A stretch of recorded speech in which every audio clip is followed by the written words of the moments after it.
They were watching Lucia's father's flock of sheep in an area that is locally known as Cova da Iria. I hope I'm pronouncing it. Yeah. I think that's what I remember hearing it, but I could be wrong. But that translates to the Cove of Irene. All right. In English.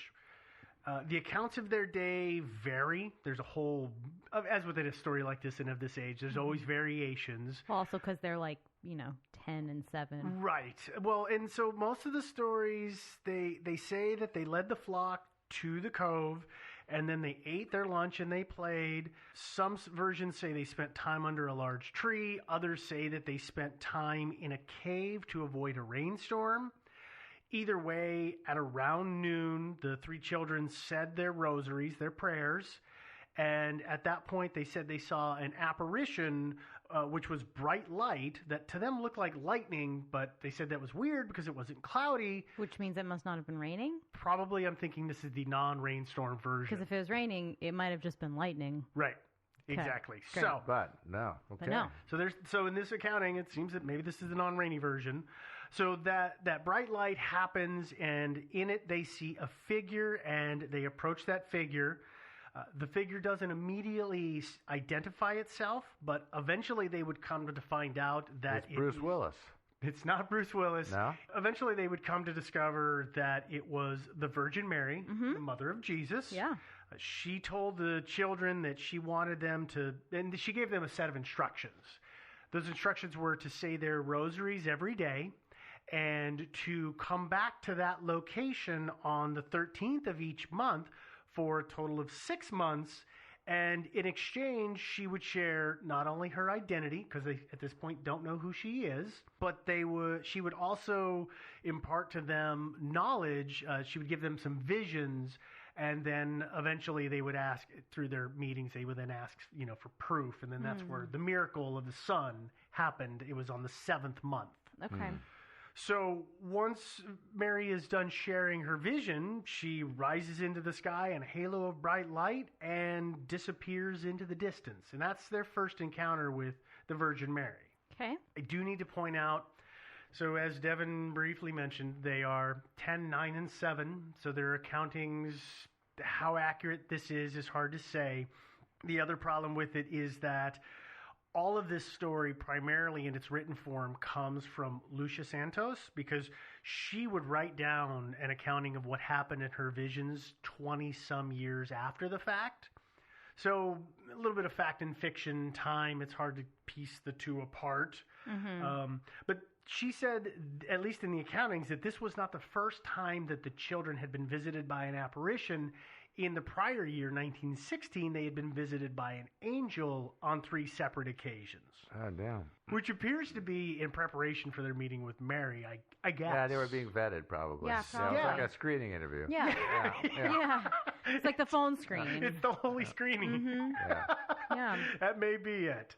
Now I've truncated the heck out of the encounters and what was said. And if anybody's interested in that, we'll put a link on the website that has the text included. You may also be familiar with a televised rendition of this story. Yes.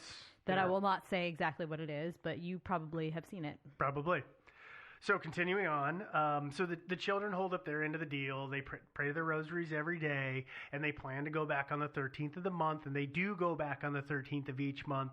And people, somehow word gets out about what they say they saw. I think that's because the kids told everybody. Well, at least one of them spilled the beans, and then word got around. And so witnesses, people who wanted to witness what the children were seeing, would show up on the 13th around noon to see it as well. It's unclear to me if anybody besides the children was seeing her. The accounts that I read of this is that lots of people kept going back every month. Right. And more all the time, and nobody else ever saw the Virgin Mary besides the kids. Mm-hmm. Yeah. That was my understanding as well, but it was also my understanding that there were a number of people who believed that it was okay that they weren't being given the gift of seeing the kids interact with her or whatever was proof enough that it was actually happening in their eyes, at least. Yeah. But some people were also like, I can't see her. What's going on? Yeah. There's nothing going on here that's obviously not real. Yeah. And they'd leave it a huff. Yeah. I guess. I'm making guess. Either that, or even if it is real, what's the point of being here? If she's not going to show herself to me, I might as well go ahead and read about it later. Yeah, Yeah, it's very Why true. waste my time standing around here? Yeah. Yeah. So through these encounters, Mary would eventually share the visions with the children. Visions 1 and 2 were the visions of what heaven looked like and what hell looked like. Sure. Vision 3 is weird, and it didn't come out till she didn't write it and share what it was, Lucia, until the mid 40s, maybe the late mid 50s. I thought it was like. But the church didn't release it until the 60s. Yeah, I thought it was like late 30s, but I could be wrong. Yeah, I'm not sure because the church sealed it right away, and they wouldn't let it out because of course. It was time sensitive, I guess. Because it talked about the war, like, World War II at that time. But what's really weird about it is that it talks about the role of Russia in the world and how if they, in my interpretation or understanding of this, how if they didn't take on Catholicism properly, they were going to lead the world down a wrong path. Which they kind of did. She was right. Well, in a way she was.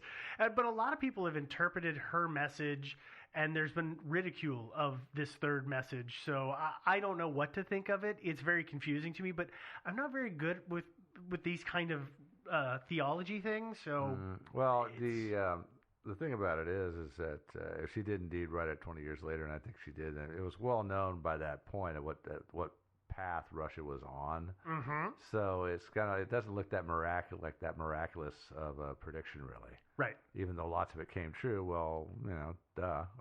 You read the papers, you get an idea, you write it, you hope you're right. Yeah. Yeah. It would be miraculous if in 1917 she was told that, though. Yeah, that's right. I When mean, the Russian Revolution was happening, and nobody knew that it was going to turn out to be hell on earth, the way it did. Right. Yeah. Which, and maybe when she first wrote it, maybe she wrote a memo of it, and that's why the church sealed it and said you can't write all this till later on. I have no idea.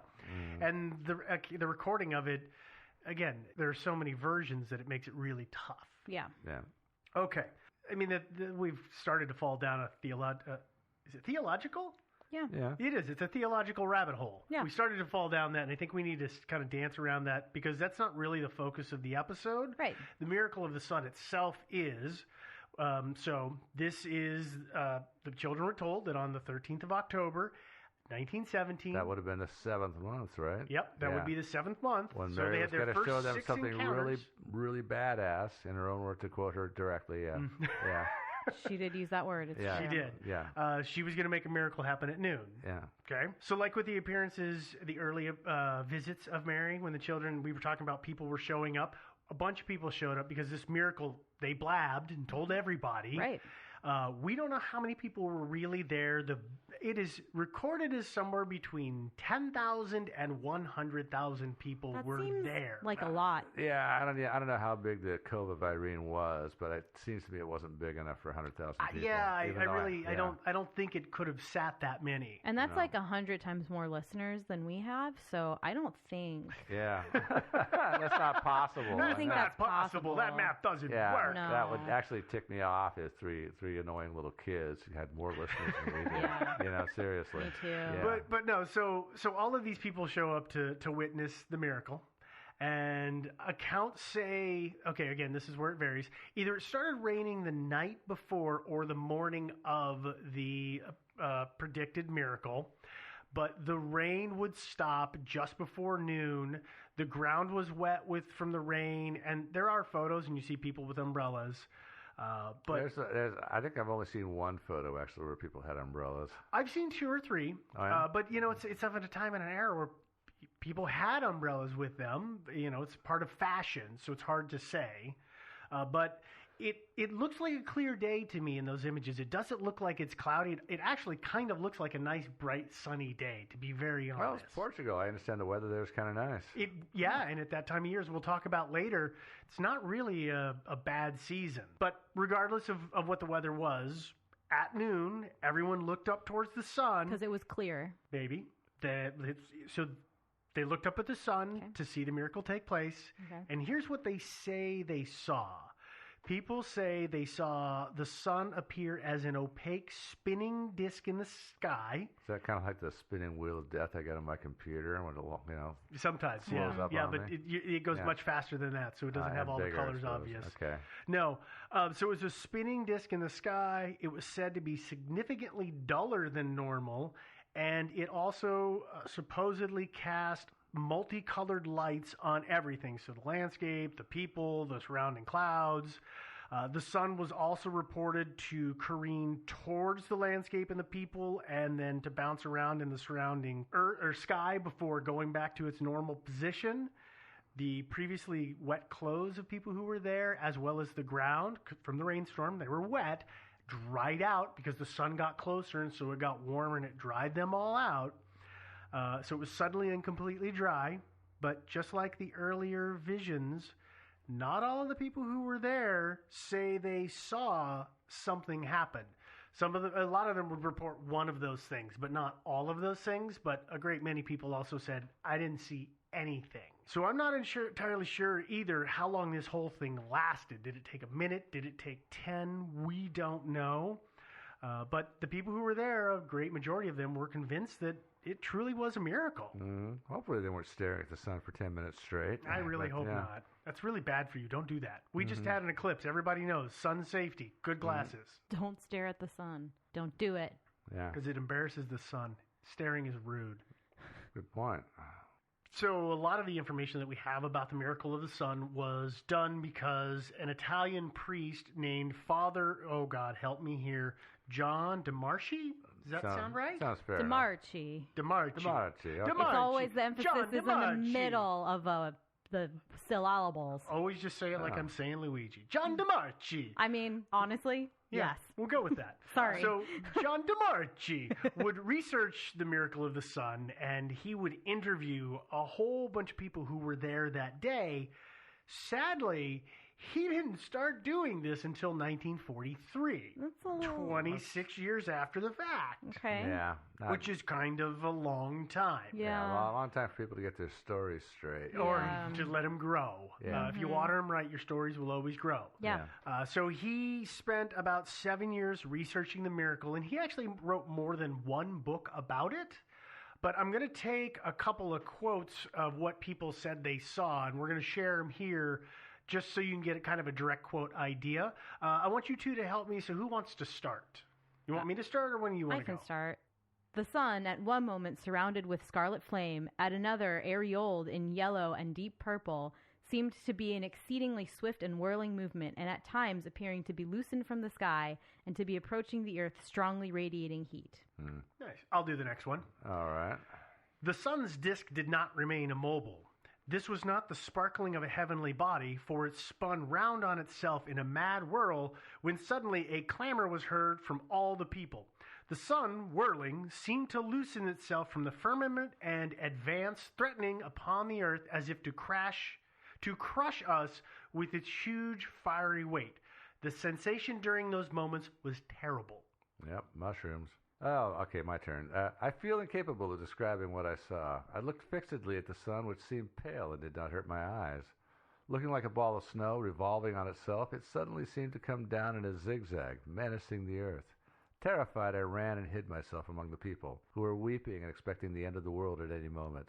Unquote. Unquote, yeah. So Which those I are got to some of say, when the sun's crashing into the earth, I'm just going to go hide in a crowd. That'll save me. I think so. Hide You under think so? somebody's skirt. Yeah. No, I mean, but this kind of gives you an idea of the way, at least in their recollections, Yeah. words, things, in their recollections, how they remembered what they saw and felt. Yeah.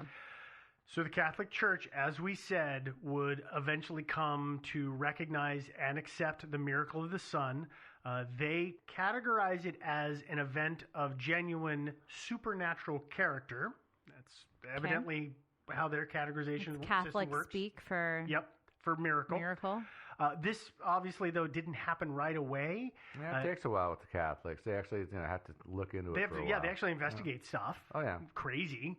But in 1930, Pope Pius XI would approve the whole thing. What's kind of funny, though, is that in 1950, Pope Pius XII, because it was Pius the 11th in 30, and then I think Pius the 11th died in 39, so the 12th came on. So Pius XII, though, in 1950, he actually said that he also saw the miracle of the sun in 1950 while he was, walking around. I can't remember what religious ceremony he was at, but he walked and he was in front of the statue of Our Lady of Lourdes, I believe is how you pronounce that one, when he witnessed it, and he witnessed it 3 days in a row, which is funny. Like, hey, That's a new record. I want to get on the bandwagon. I want to see it way more than these people do. Like, it just seems a weird thing to 40 years later suddenly claim to start seeing. Well, Pope Pius XII had a different name, and it was Pope the Overachiever. They called him that. Did they? Yeah. Behind his back? No, to his face. Oh, yeah. Okay. All right, so let's go back to the day of the event, though. After everything settled down, everyone seems to have left and gone back to their lives as normal. Sadly for Jacinta and Francisco Marto, they came down with influenza and died in 1919. A lot of people did right Spanish about flu, then. Sure yeah. did. which we've talked about. Oh, Yeah. Lucia Santos would end up devoting the rest of her life to religion.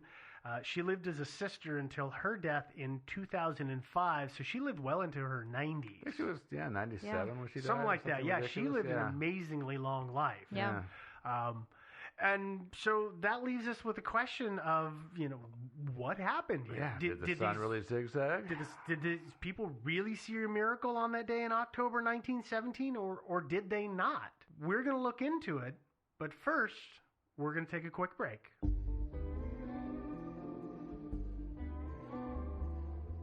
All right, folks, the holidays are finally past us. We're all just a little chubbier than we were before. And, of course, we've all got those New Year's resolutions to keep.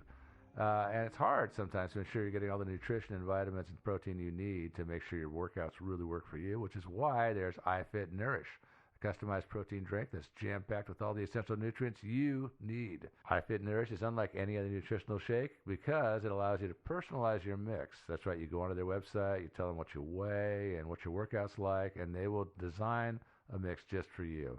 Gives you the highest quality of fruits, veggies, and protein, plus essential vitamins and minerals. And since iFit Nourish is passionate about their ingredients, there's no artificial flavors, no added colors, no preservatives, and no fillers, ever. iFit Nourish focuses on the basics of human nutrition. So every single ingredient in your formula is included for a reason. And don't worry, all their flavors have been approved by a panel of taste judges and are totally delicious.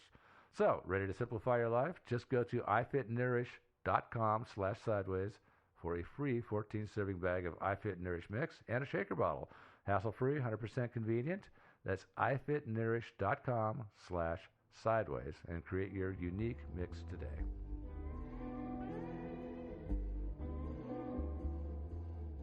And we're back, and let's investigate a miracle. Okay. All right, so theory time really is going to break down very simply into two theories. It's real or it's not. Well, that's Okay. pretty much it. That's really the only two directions this can go. True. So first off, let's be honest here and admit that none of us really actually know how deities work. True. And it is entirely possible, especially from a believer's perspective, that the Virgin Mary could have the power to alter human senses.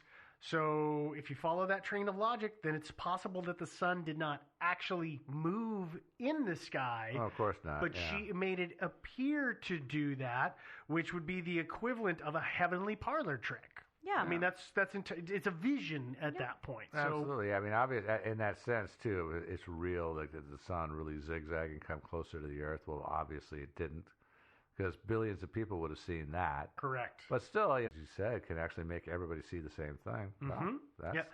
a miracle. It's akin to a mass hallucination. Mhm. You've all be given the same thing, except, of course, not everybody saw it, but maybe it was customized to the level of the believer, and were you worthy of receiving it or not? We honestly can't say that we know the answer to that. Right.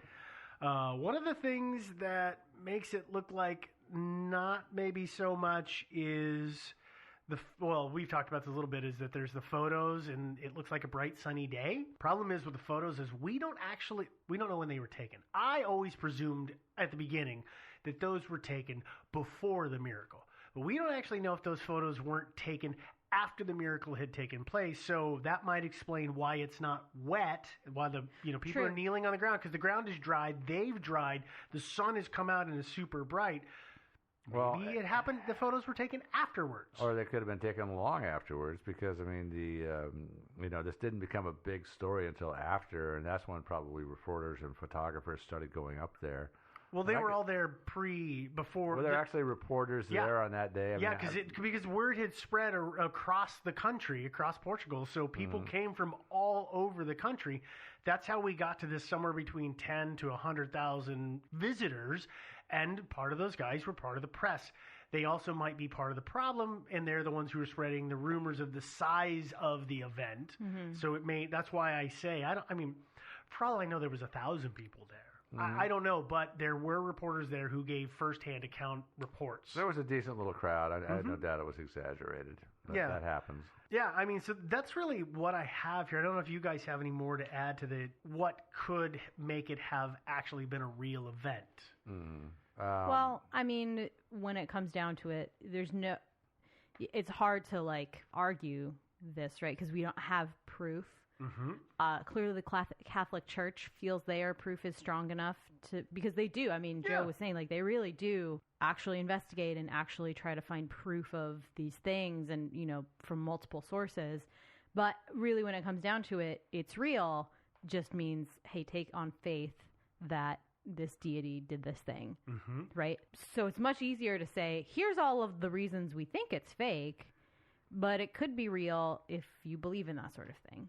And I read, there's one side, I know I shared it with you guys, I at first thought it was on the side of this whole thing was fake. And it turned out, I very quickly learned, it was a debunking of the debunking of the story. Yeah, and it I read actually, that one. Yeah, and it had a whole lot of stuff of, information from the Bible and from scriptures to prove, to counteract the negative claims that were made. Mm-hmm. And the problem, I would say, but the difficulty is, of course, how do you say that that's not right? Because I don't know. Right. So that's why this isn't interesting, right? Is because I know we're about to talk about, here's all the reasons we think it's not real. But there are plenty of people out there who have, evidence or their version of evidence or whatever. It's a leap of faith. Yeah. Yeah. And but that's what miracles are. Yes. And yeah, exactly. And so, like I say, just the mere fact that all these people went there expecting to see it, they were, wanting to see it, and they saw it. Yeah, there you go. Yeah, like you say. But as for the other, as not real, I am not about to disagree with the Vatican. So you guys are on your own. For okay. Yeah. Okay. Well, from here on out, we're solo without Joe. So. I think it's just you because I also would like not to get killed by the Vatican. Yeah. Fine, you two. I'll finish this one on my own. Go ahead and leave. Bye. Okay. Not really. Okay, well, let's go on to the second theory, though, which is that it did not actually happen. You fool! You've killed us all! First and foremost, I think we all know that the sun does not normally move erratically through the sky. Mm-hmm. And as Joe said earlier, nobody else on the planet or even the surrounding countryside reported seeing the sun fly all over. A lot of people would have noticed, probably. Yeah, I would think that it would be pretty obvious. So that is an immediate strike against the story. Sure. Hmm. If you remember, I talked about supposedly there was a big rainstorm right before and how it ended just before the miracle. Well, I actually was able to pull historical rainfall records from the area. Turns out in 1917, in that area of Portugal, they got a total of 33 millimeters, which is about 1.5 inches of rain that month. And the month before, it was only 9 millimeters, or 0.35 of an inch. So the accountings say the ground was sodden from all of the rain that fell. Well, that seems to me like that would take a lot more rain than what's listed here. And this is the rains over the course of a month. I don't know. technically, yes, course of a month. It could have all been one All in one day. rainy day. Fair. And granted, we live in a pretty rainy place, and, an inch and a half of rain doesn't sound like a ton, but, you remember like the first rain after a big drought, how the ground just doesn't soak anything up. It's just kind of like sits on top of it for a little bit. I mean, it's possible if it was a kind of a droughty time, but I agree. I think it's silly. I just think the accounts of this torrential rainstorm might be a bit overblown. Well, here's another thing to think about is if they don't get a lot of rain there, an inch of rain or even a half of inch of rain in one day. In a single go. That seems like a lot, right? True. But to us, it seems like nothing. True. So that's possible too. Okay. Actually, even for us, an inch and a half in a day is a substantial amount, I suppose. Yeah. Yeah, it I is. think so We just too. got a whole bunch of it today, and it came down in just droves. Oh yeah, we did. But, yeah.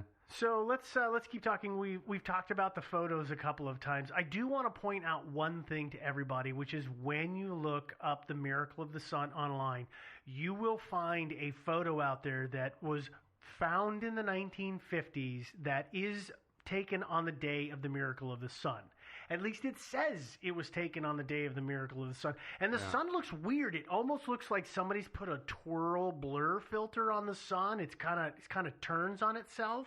Think a little photoshopping might have got done? No, it's actually not of that day. It is of a solar eclipse.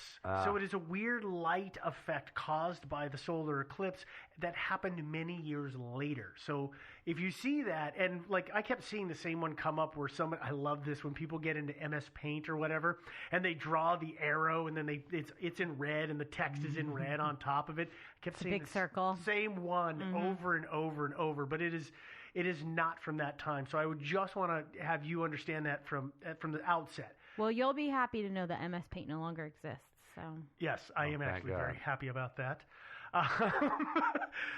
So here's another explanation of why this might not be real and what people saw. This is a good explanation of what people saw, which, putting it very simply, is staring at the sun is bad for you, and you shouldn't do it. We've all looked at the sun momentarily by accident, and you get that burned after image of the sun on your retinas, and then, you look around and that spot moves around. Oh, yeah. So it is entirely possible that these people were staring at the sun in anticipation well past the point of normal sanity, and when it affected their eyes, so when they were looking around, the sun seemed to change and or move. And believe it or not, there are actually accounts out there of people who, in some religious event, were told to stare at the sun to receive some message, and they stared at it way too long, and a couple people have gone blind, but but more of them have actually suffered serious vision damage. How long can you stare at the sun? Because I never stared at it for more than a millisecond myself. I think that's too long even. I think that's, Yeah. I think that if you stare at it for like a minute, you're in trouble. Unless you use your hand to kind of block it out a little bit. Right, you're getting You're a bit of good. it, and you're getting that light bend thing. Don't do that. Listen, Guys, don't do that. I'm sorry. I'm making Listen, a I joke. knew a guy when I was in school. He was arc welding, and he was arc welding without the mask. Oh, my God. And he did it for about a Flash minute burn. and a half, and he burned his eyes, and he had to lay around with, his eyes closed and cold compresses on his eyes for about a week. He never did it again. I didn't think he was the smartest guy to start with, but he never did it again. So Incredible. he was lucky. Yeah. That he didn't do serious lasting damage to his eyes. So, but if you think about it, that would then tell you why these people are seeing these things. Why it seems to move and grow And dance around the sky. And dance around the skies as you look. That after image is moving around. And it's that dogma of if you are a true believer enough, you will be given the vision, so that encourages these people to do it longer than they really should have. Is dogma the right term for that? I don't know that actually dogma might not be the right term there. Yeah, maybe not. Captain. Okay. I don't know. We'll strike the word dogma from the record. I just put something or another. Yes, Yeah. there we go.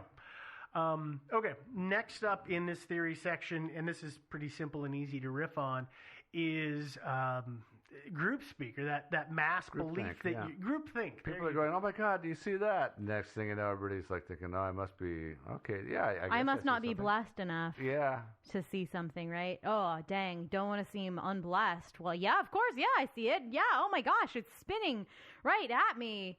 It's so scary. It's the same thing as that you guys have read about or seen those experiments where people will be in the city and they'll just stare at the top of a building, and then people will crowd around them, and slowly they'll build a crowd, and then they'll just walk away and the crowd will just naturally staring grow at the building, because they're all trying to figure out what's up there.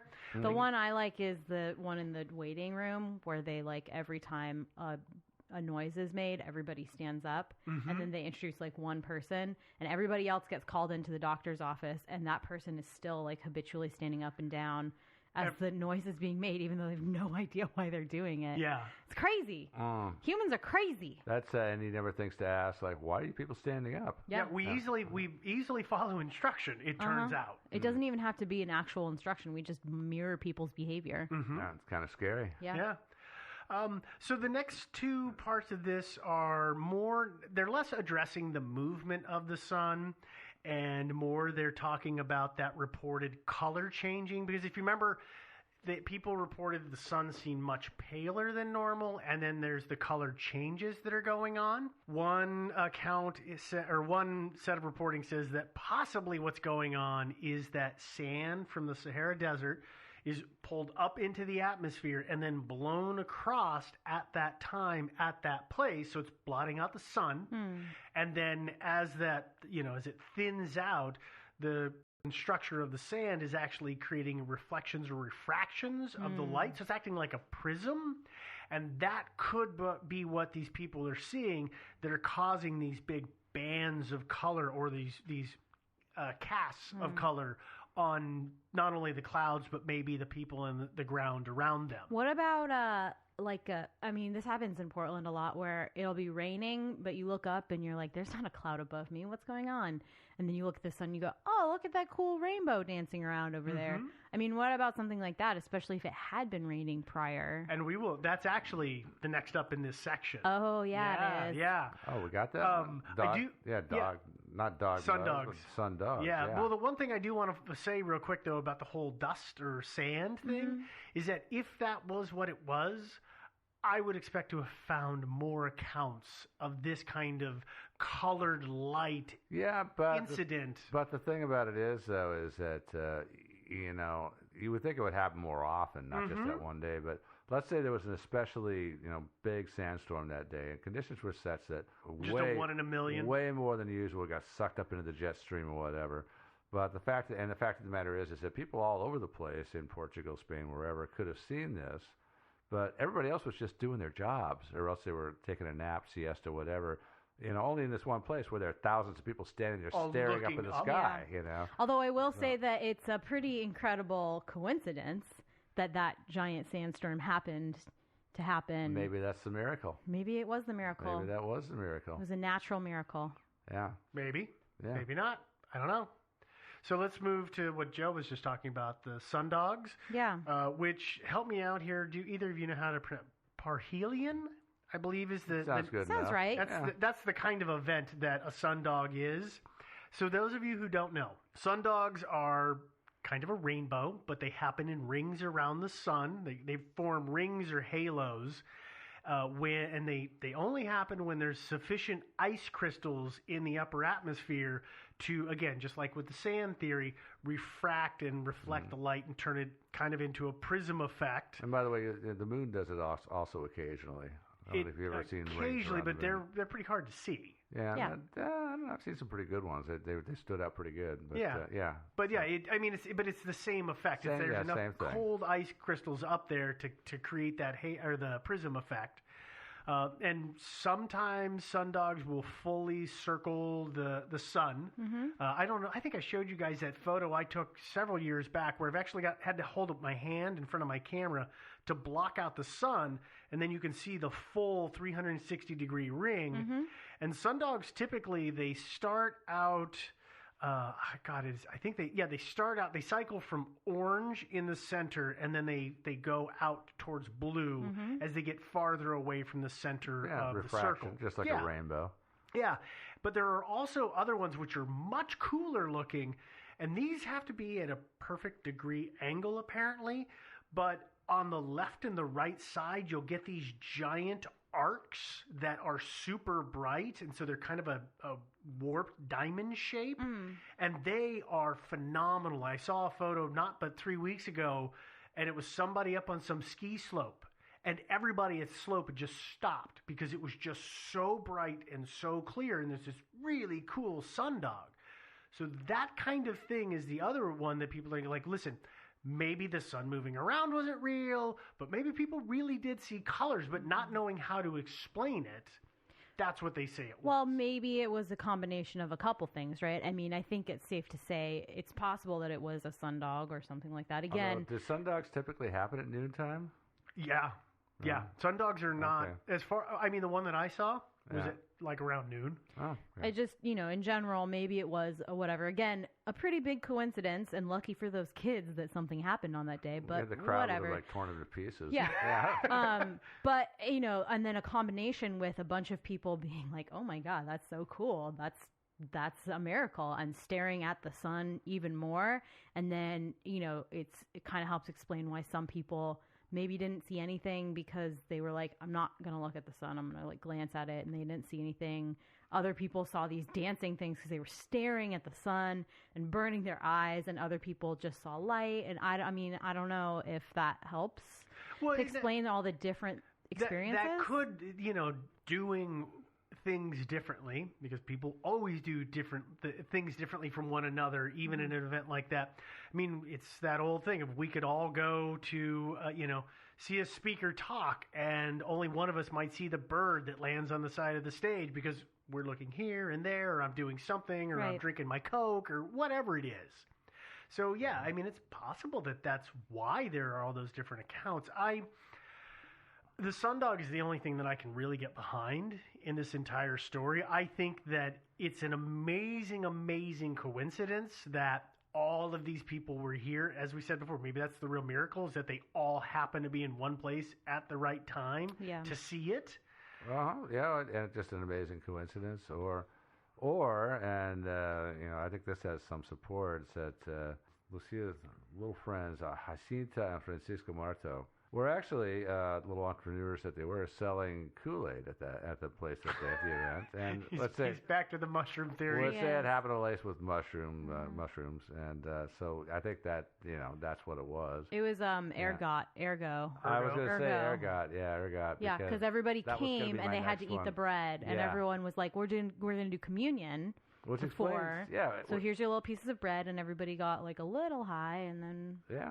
Well, yeah. Or if there were actually, that's conceivable. Even though again it's a remarkable coincidence, but it's conceivable because then that explains why some people didn't experience it, because some people would have brought their own bread from far away, and other people bought some bread locally and ate it and got high. It's mass drugging.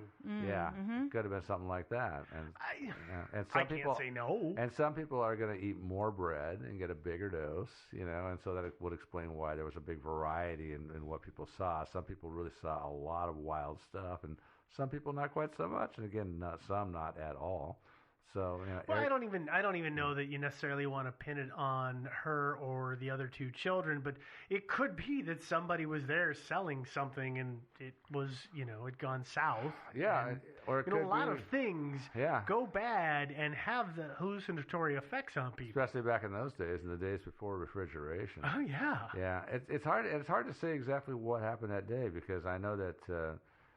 All the research has been done on it, and there was a guy named Kevin McClure who wrote a book about this, back in the 80s, and he saw just about all the accounts, and he said he'd never seen so many contradictory statements about what happened there. So it's really kind of hard to say exactly what happened, whether it's a miracle or not. It's hard to say even what happened. It's weird. Yeah. It turns out I picked two stories in a row that have the same flaw in them.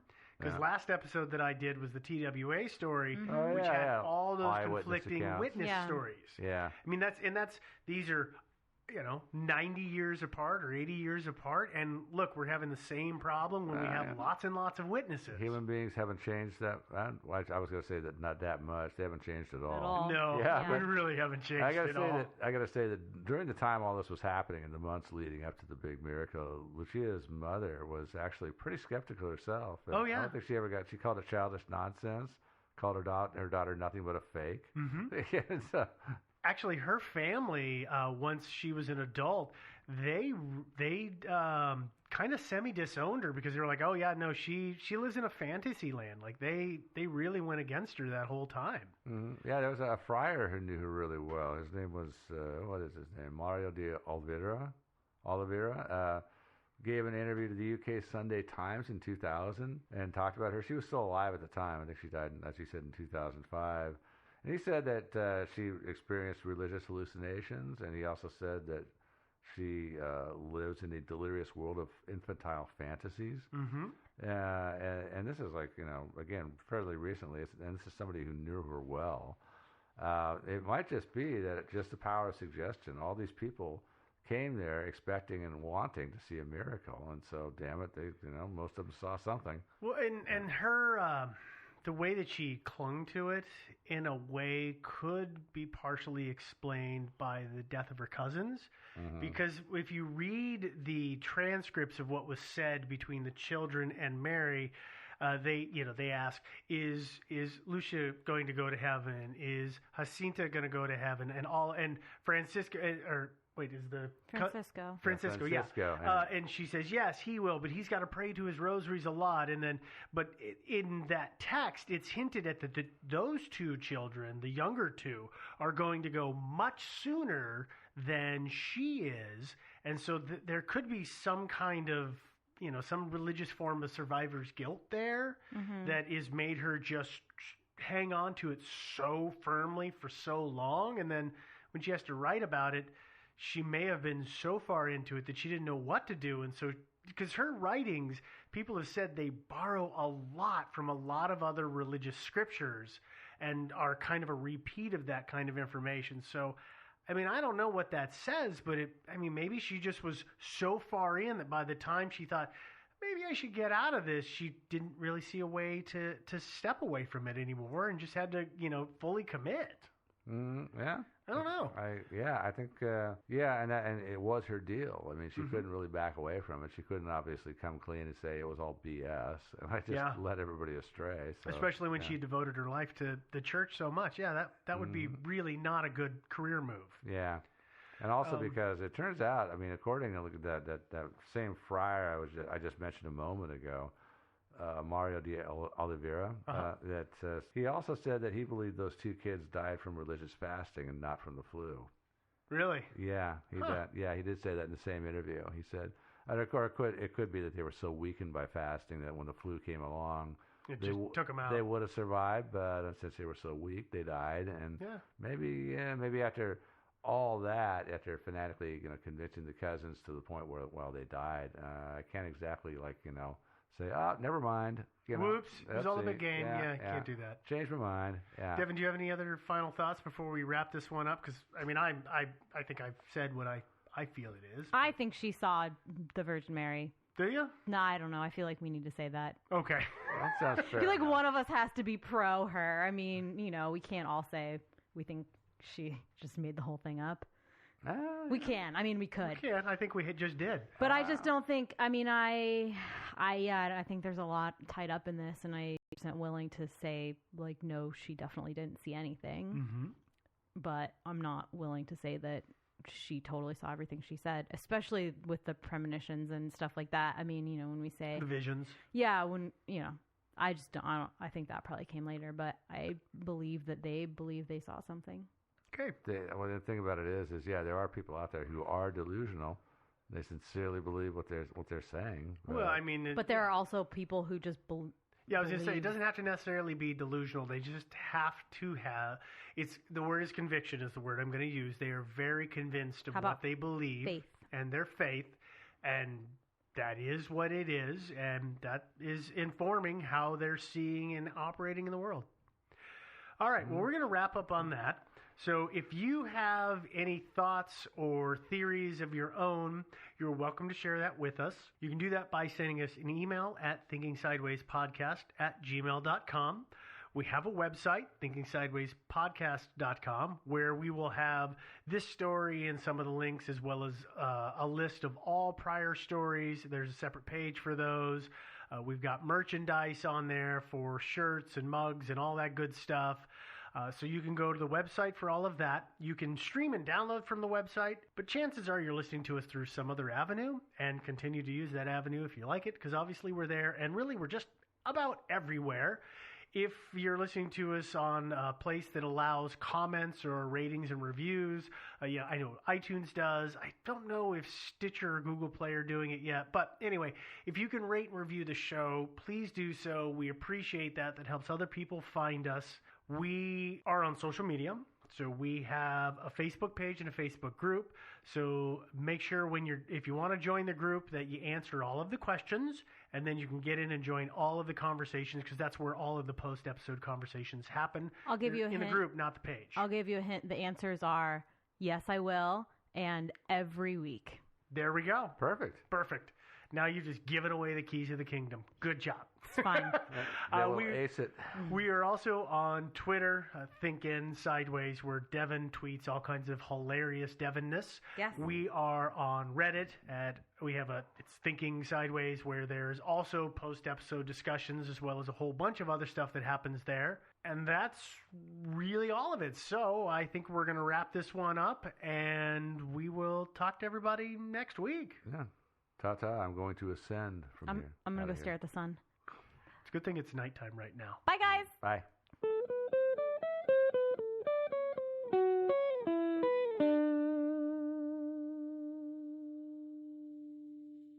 Hey everyone, if you haven't yet, be sure to go to podsurvey.com to take a quick survey to help us get some advertisers and to help us keep this podcast free. That's podsurvey.com/last. Really helps us out a lot. We appreciate every single one of you. There's no place to escape to. This is the last podcast. On the left. That's when the cannibalism started. What was that?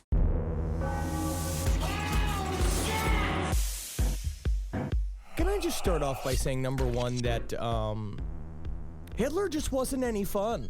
No, You know, like truly not any fun. And my question is that at some point in the middle of the rally, when they're holding the flags and everyone's marching in swastika shape, does no one turn to someone else and someone like, hey man, I think that maybe we're the bad guys.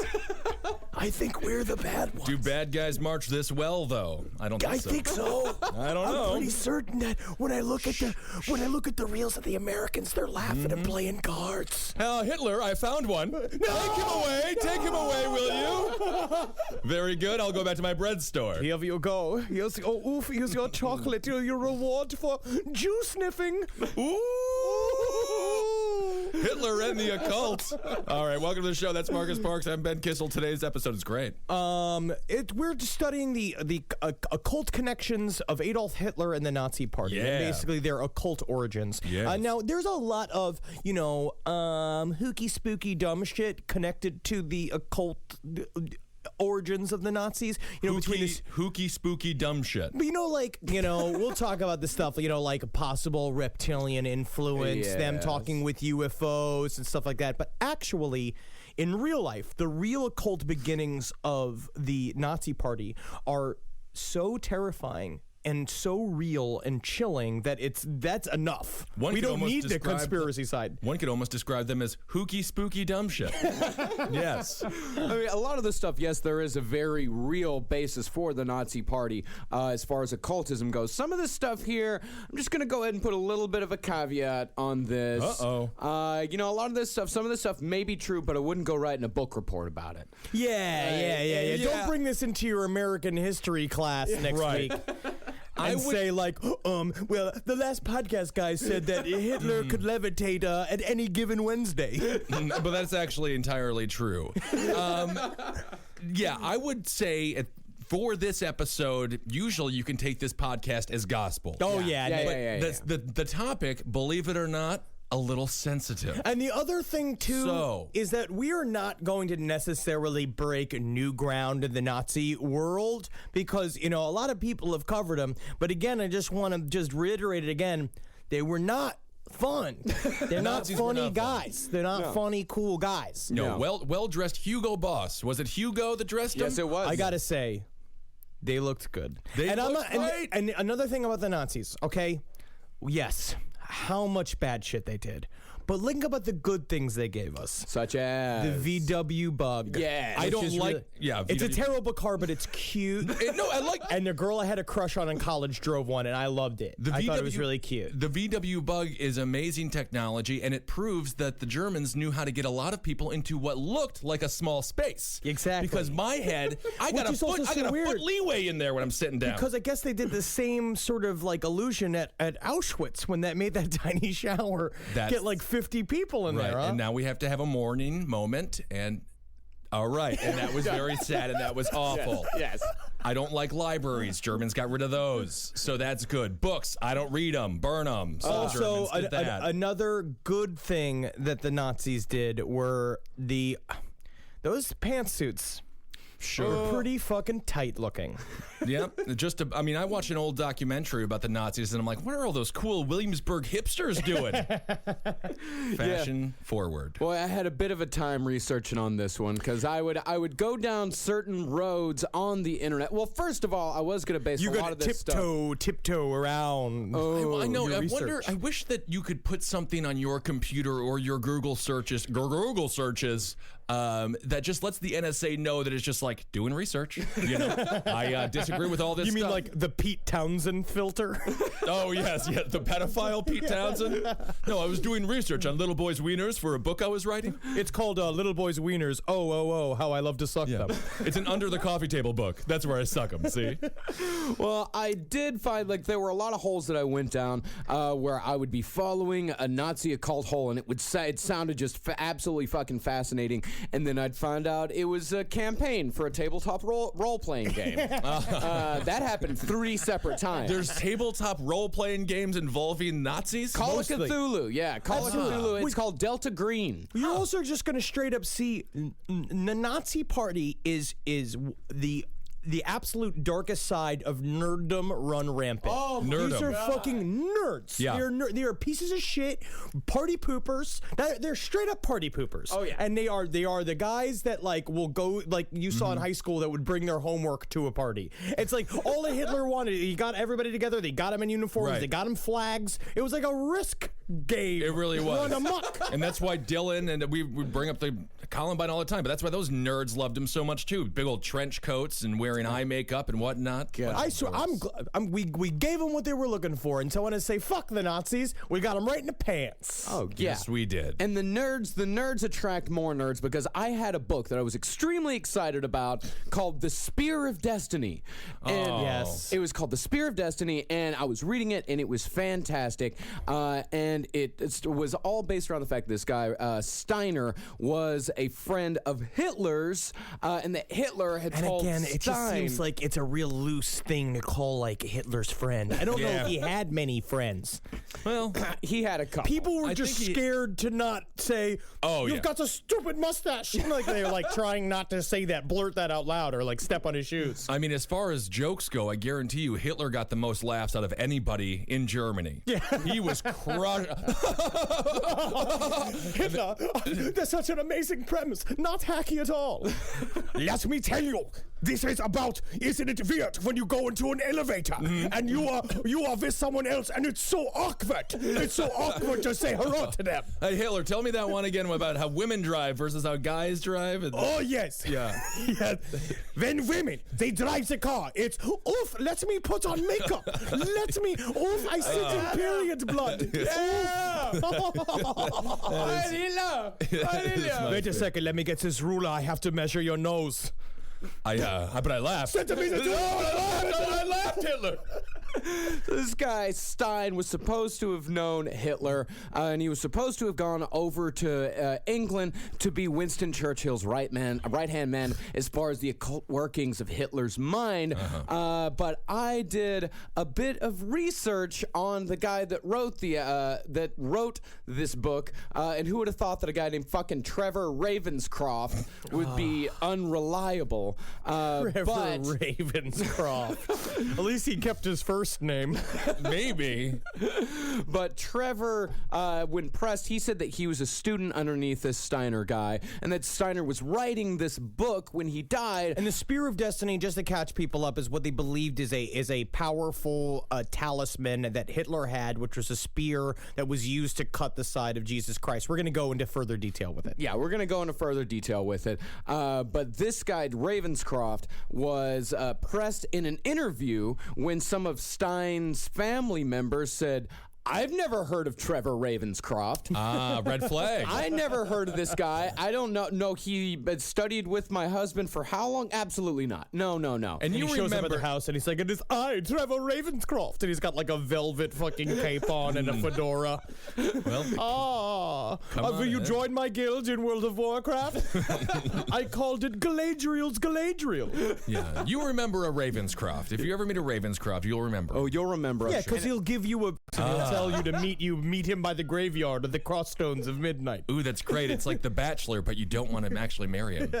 Well, it turns out that this Steiner guy not only was not Hitler's close friend, but had only seen him once at a hotel in 1940, but Trevor Ravenscroft never knew Steiner, and when pressed in the interview, he said, well, I do kind of know him. I've been talking to him through a medium. And that's kind of like how I am really close friends with Al Sharpton.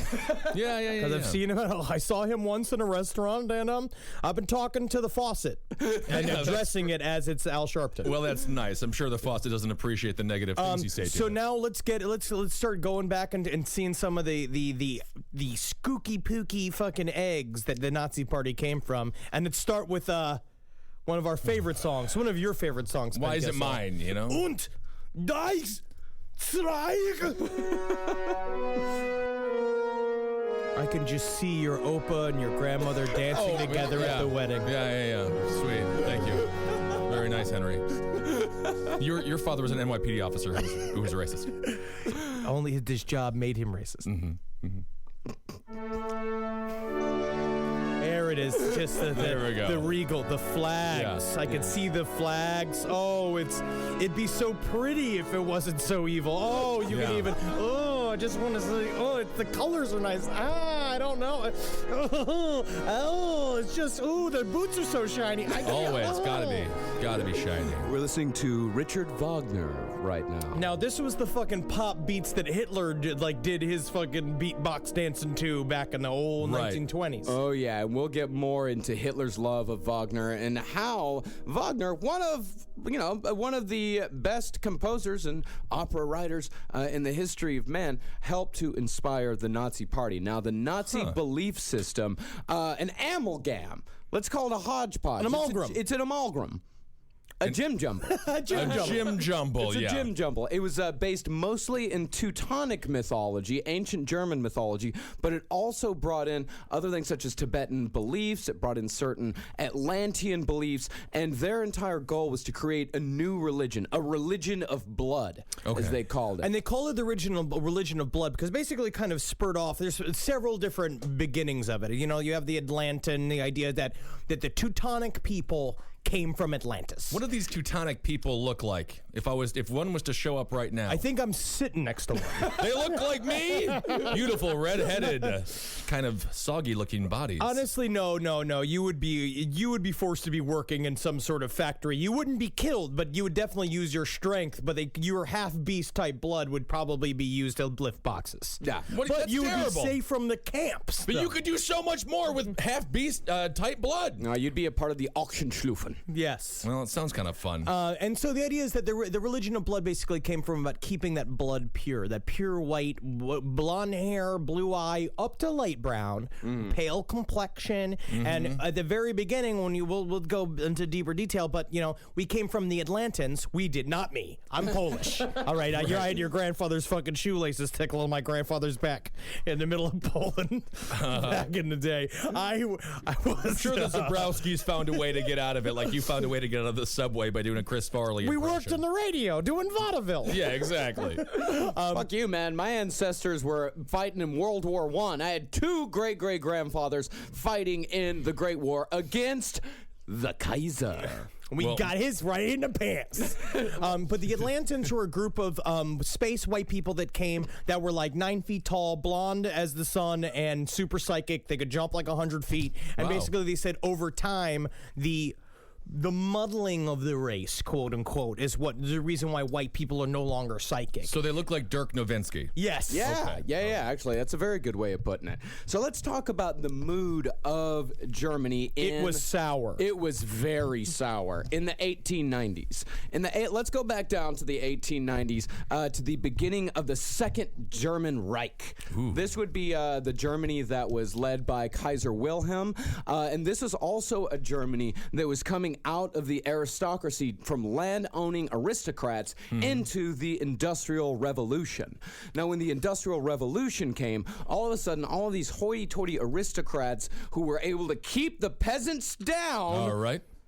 now had all of their power taken away from them because by the cities industrialists. because the cities became like slums. It used to be that only the fancy people went to the cities, but now it's like Dieter's von Dilsdark fucking dildo company that used to be made in this tiny fucking hut in Korkslok, and now as being made in a factory in the middle of Berlin. And so people are moving to the cities now to basically follow their jobs. Well, there's always ebbs and flows with like white flight, and now I remember when I first made my first dildo for Marlis.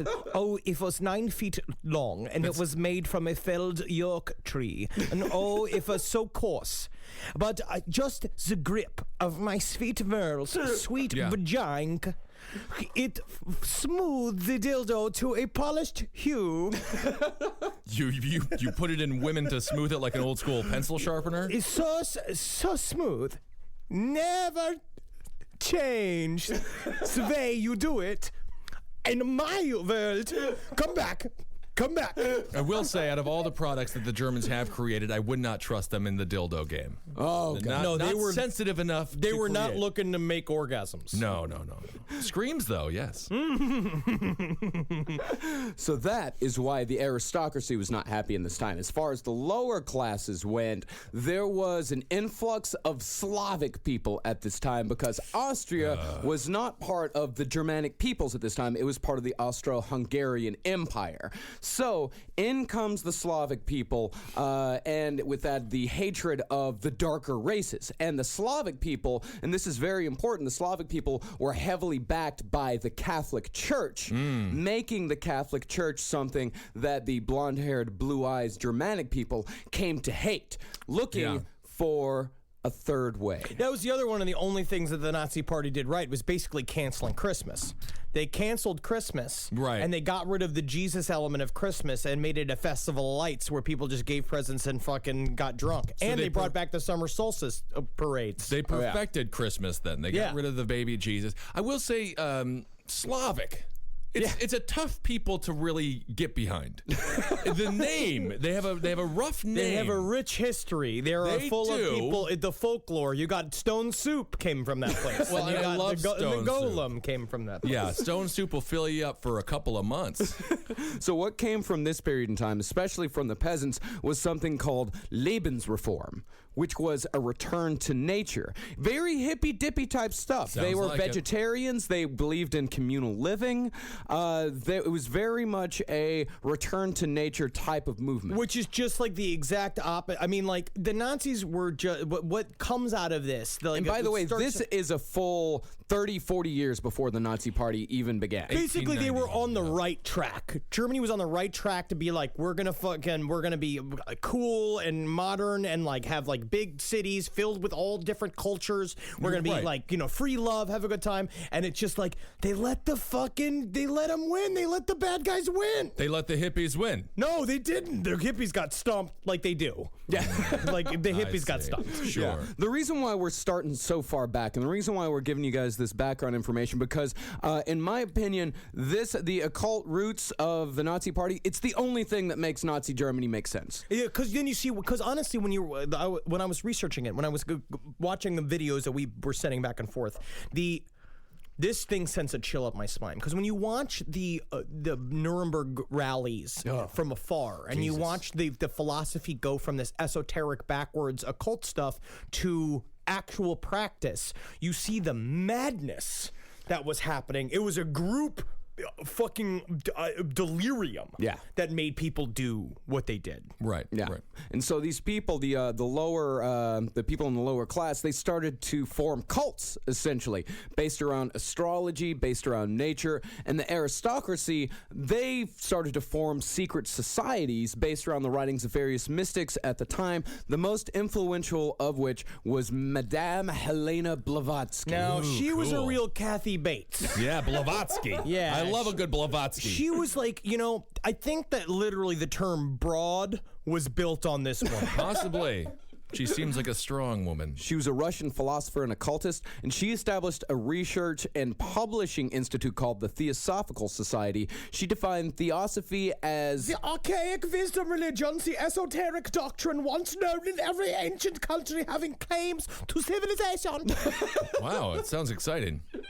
and one of the main purposes of the Theosophical Society was To form a nucleus of the universal brotherhood of humanity without distinction of race, creed, sex, caste, or color, which is the exact opposite of what she ended up doing. Yeah, it's a little bit ironic there. Well, Blavatsky, she gets a bad rap for being I think what Blavatsky is, like, how we wouldn't have Nickelback if we didn't have Nirvana? Sure. Blavatsky's like Nirvana. I don't know, but then some of this stuff is straight up racist. Right. This is the problem with all occult teachings, is that as soon as you get to, it's the beginning is always really cool, you'll see, and then by the time you get to the seventh race, it's always white people, and they're Always. coming to save the day, Right. and it's always in a way that you're like, but that's not... Killing everybody isn't necessarily I think saving the day, right? Yeah, wasn't there's sort of a Stephen King sort of issue with a lot of the occult. They just don't know how to end the book. Yes. And so they're It just always like, falls what out. are we going to do? And then M. Night Shyamalan's like, make them sleeping the whole time. And then Stephen King is like, I don't, make them, the Jews were bad. Something Yeah, like exactly. that. Yeah, So they just find Blavatsky something needed to work ridiculous. on that third act. Oh, Right, yeah. right. So in 1888, she goes to Tibet, and she's taken underground under a ancient Tibetan temple to see a sacred text called The Secret Doctrine, which describes the hidden elect, the Great White Brotherhood. You know what I always like about all of these documents that always say that how white people are super superior? They're always super secret and no one else can see them. It's always like, no, they're it's in the other room, but you can't see it. But I'll tell you exactly what I saw. Now, it was we got a lot of Kate Hudson's going on. Wow. Mormonism, the golden plates and all that. Oh, yeah. It's key. Yeah. Secrets are the key to all religions and all occults. That's right. She claimed constant telepathic communication with these hidden masters who would reveal to her the occult history of the human race. They revealed to her 7 races, 5 of them right here. You've got the astral race, which is the highest form. Which is where we started from. Yeah, that's where we started from. Then you've got the they were a lost race from a vanished continent. Which is kind of what Plato and Aristotle talk about, how there was a land of giants. And basically the astral, the way to sort of say it is that basically we showed up as a bunch of spirit energy through. Do you remember that giant Jewish star on Mars that everyone filtered through? Yeah. Like all the souls, and they all got shot off to Earth? That's where it all started. Okay. Like in Mario World? It's called like a tetrahedron. I forget what it's called. Is the 3-dimensional Jewish star. Yeah. That was used Star as David. Star David, used as a hyperdimensional traveling device, and they all shot to Earth, and they came in this astral form, and then they solidified into the Hyperborean race. They developed atomic power and blew up their own continent, essentially. Okay. That is Which is exactly where- what that is Mario Galaxy. Yes. Right? That is exactly what they do in Mario Galaxy. It's all coming together. Then there's the Lemurians. They sound terrible. They interbred with animals and eventually disappeared. I see. Yeah, but then they also also, but that also just they flip it to being like they started having sex with people who didn't have blonde hair. Yeah, exactly. Then there were the Atlanteans. The Atlanteans, of course, psychics, powered by a mysterious energy source, killed by a flood. We did a whole episode on Atlantis that you can go listen to. And then finally, there was what she called the race of hope. The Aryans. Oh. Who are those guys? I don't know any. And also interesting. This is also through her writings is where it's really started coming up the first use of the Germanic version of the swastika started happening, which was this symbol, which is supposed to be it was like a symbol of power. It was a symbol of victory, of our overall. And she said that the Aryans, she connected a symbol to each one of these races, and she connected the swastika to the Aryans. So they just co-opted it, because that's the thing about the swastika. It had existed far before the Nazis and all of this. Oh, absolutely. It's just such a hard argument to make at a party. You know what I mean? Right, the swastika isn't really all that bad. I mean, technically the guitar existed too, but then Jimi Hendrix really brought it to life, Yeah, we'll get into a lot of the occult beliefs of the occult origins of the swastika on our second episode. But the swastika, there's a lot behind that one. It's a fascinating symbol. But Madame Blavatsky... Also a rough thing to say out of context, but within the podcast, it's fine. Within the podcast, it is a fascinating symbol. So Madame Blavatsky, she inspired a guy named Guido von List. Now, Guido von List also invented the leather jacket.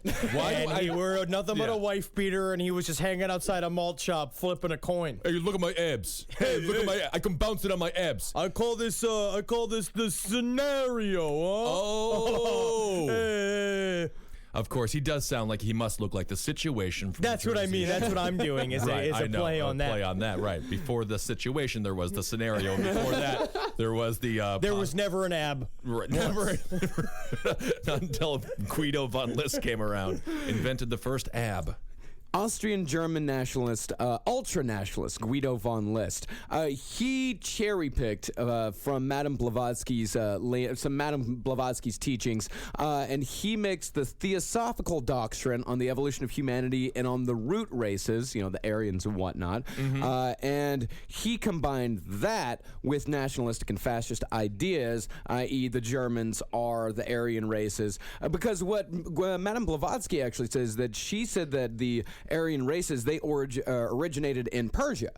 Yes. That they originated somewhere else, but Guido von List looked at Madame Blavatsky. He's like, nah, actually, it's Norway. It's Norway. Was Blavatsky alive during the time Guido was alive, or did he take her teachings after she left? I think that she was dead. Yeah, because she wrote that in the 1880s, and Guido came by what was this, 1910s? Well, this was like late 1800s, early 1900s. So she wasn't there to defend her work she and was be like, not, no, I did not mean that we should kill all the people who don't have blonde hair. No. But also, because it goes back into the other philosophies and the other ideas that they talk about, the Sumerians talk about it, is that white people just showed up in the Middle East. Yeah. That's what they say, is that white people showed up and they came from space.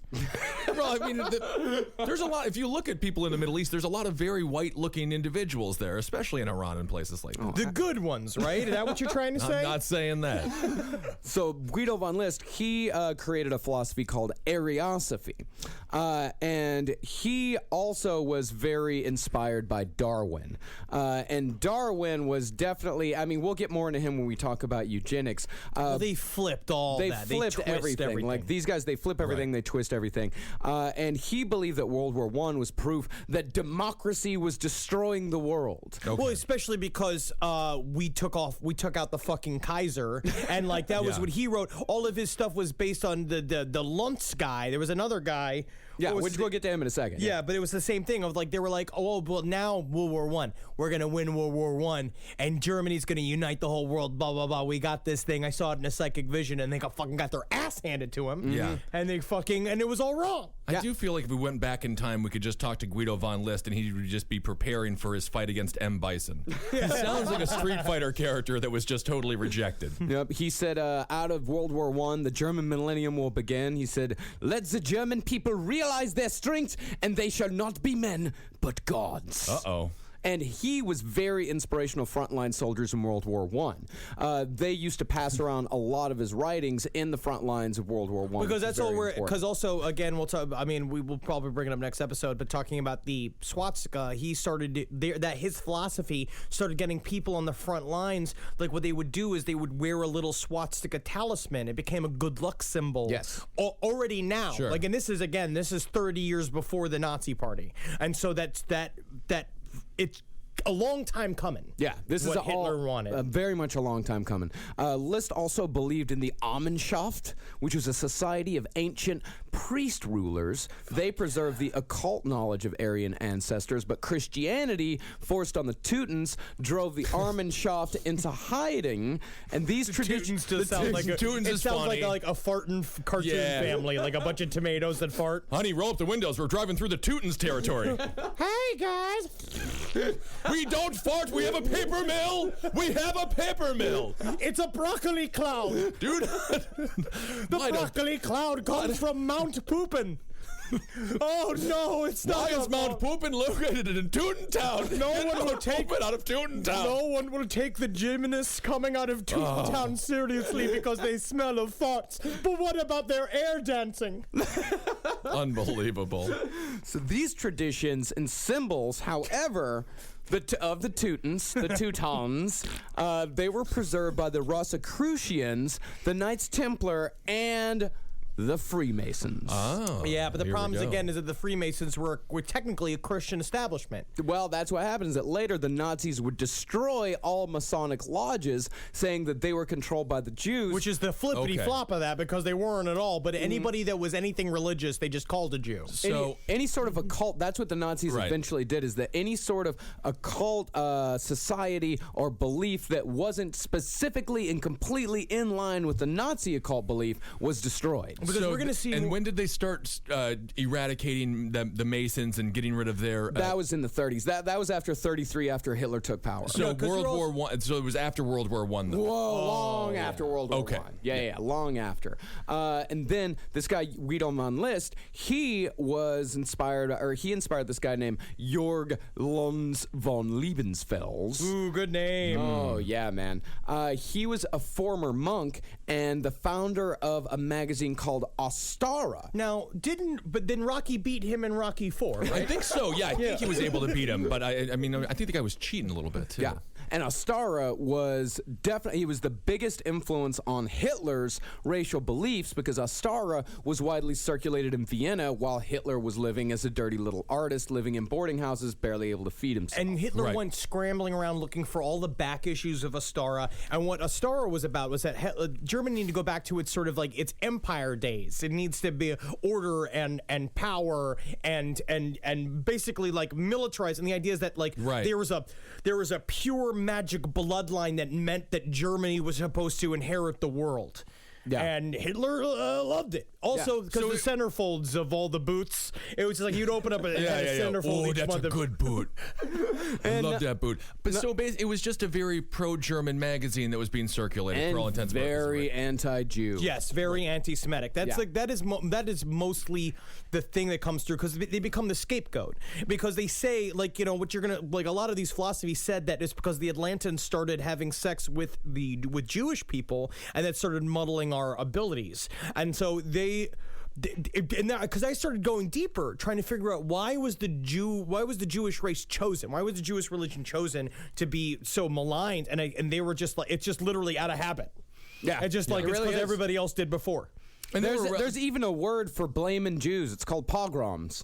But they were successful in society up to this point. The Jewish people. I mean, they weren't necessarily persecuted. They were able to have they were having businesses and all that. At this stuff. point in history, I think the biggest pogrom before that would have been the Spanish Inquisition, and before that, it probably would have been the Black Plague, as far as Jews getting blamed for things. But in German society and German and Austrian society at this point, the Jews were doing great. Yeah, because that was the whole thing. But I don't know why it started with the Jews. But what used to happen way back in the old Bible days they would get kicked out and they would just have to go through everybody's trash. That's the only thing they could use. And they would refurbish everything. They would go to market and resell people the things they threw away. So they were just naturally like in business. No, it's and they were also banned from being in a lot of manufacturing type of jobs and being in a lot of trades and things like that. So that's how the Jewish people came to be in to sorts of things like finance. And, basically, the Nazi Party came out of a group of butthurt assholes that had a chip on their shoulder that like basically made everything happen, and it's just watching what happened. Like it's like if Gamergate got sponsored by a fucking army. I still don't know what Gamergate is, but I'm not trying to get into it. So, actually, Luntz claimed that Hitler visited him in 1909 looking for back issues, and Hitler... dork. Yeah, Get up. this is why John Steinbeck went into solitude, because everyone kept on going up to him and trying to talk to him about things. Leave the guy alone, Hitler. And Hitler later claimed in Mein Kampf that these years in Austria were the most vital years of his life, and that he learned everything that he needed to know to lead the Nazi Party during these years. Okay. Oh, because he would spread the magazines around his men's boarding houses. Yeah. And again, it's just there's this weird phenomenon. It's like Hitler's this annoying, severe fucker who doesn't walks look around, Aryan at all. Doesn't look Aryan at all. Really brown hair and stuff. And he's handing out these magazines. And then it's like all of a sudden, I bet people are just like, oh, I'm so fucking sick of this. Adolf Hitler is everywhere. And then all of a sudden he's in charge. And they're like, what the fuck? And then you have this like bitter nerd who says, ever gave me the splashy splash of the toilet water when I was in the men's boarding room goes to the camps. And Go to the camps. You, Brandon, and you, Tucker, you are going to the camps. Oh, you'll never give me a veggie again, will you? I mean, all you have to do is consistently tell people that you're right, and eventually they're going to come around. I'm sure there's somebody in this country right now who does believe the Whopper is the best hamburger in the world. I'm sure of it. Can't beat it. Can't beat it. You tell me you're better than the king of goddamn burgers? I mean, I can't argue with that. You know that the Burger King himself was chosen by God. His blood lineage. I drink the king of beers. I eat the king of Whopper. And that's But I do use Hunt's ketchup because it's cheaper. Yeah. Didn't vote for John Kerry, though. Don't worry. So Luntz, he actually got fucked over by Hitler after Hitler came into power. Because when Austria got annexed by Nazi Germany in 1938, Luntz thought he had it fucking made. Because this Hitler guy had been loved his readings, espousing his ideas all over the place. But as soon as Hitler took over, he banned all issues of Astara from he wanted all the credit for it. He wanted all the credit, absolutely. And after the war, Luntz, finally after Hitler was deposed, he got a little mouthy. He said that Hitler not only stole but corrupted his idea, and he also accused him of being, quote, inferior racial stuff. And guess where that gets you? In the concentration camp. That's why he waited until after the war to say anything. After WW2, Luntz got a little revenge. Yeah. It's because he fucking, he got like that survivor's guilt. I will say not the best at throwing zingers out there. He is part of the inferior. But I mean, to be honest, he already he fucked up because in 1904 he published fucking theozoology. Theozoology. Yeah. Then theozoology could be said to be the Nazi Party religion. And that's exactly what they chose. That was like Theo Huxtable type. Theozoology. Yeah. You got to take your Jews and you got to take your gypsies and you got to cut their penises off. Well, I know he's black and he's telling us that we should hate all blacks, but I believe him. It's the Aryan race that's got the superior knowledge, you see, because they were chosen by God and they came from Mars, you see. It's almost equivalent because at this point, tan whites and pale whites didn't like each other. No. So it is almost the exact same as Hitler. Adolf Cosby. Adolf Cosby. And now you could argue who's having a worse PR year. You got to say the God men of the superior race. They deserve to have all the gold in the world. Kill the Jews, you see. Well, give that man a sitcom. Well, Luntz, he didn't want to kill the Jews. He just wanted to ship them all off to Madagascar. But the problem is in Madagascar, and he was just like, they will literally pick bananas and send them to us because German people love bananas. Madagascar's a fun place. Lemurs are talking, elephants are hanging out with rhinos. I've seen the movie. Birds and the penguins in there. I know the documentary. I watched it. Madagascar. Yep. He also advocated for the sterilization of the sick and the lower races, as well as forced labor for castrated Shandals.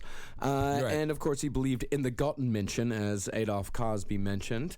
And he said that the Atlanteans split between the pure Aryan and beast Jewish races. He said the decline of the Germanic people came from bestiality with the lower races. As Henry said earlier, by breeding with their inferiors, the Aryans diluted their blood and lost all of their psychic abilities. And you know, growing up very religious, my parents used to always discuss sterilization and eugenics, and how that was the beginning of birth control, and how this is where it all started. This is where, basically what happened with birth control was like people started to sterilize themselves, and the government no longer had to do it because technology advanced. But that's where it all comes from. That's like straight up wrong, though, right?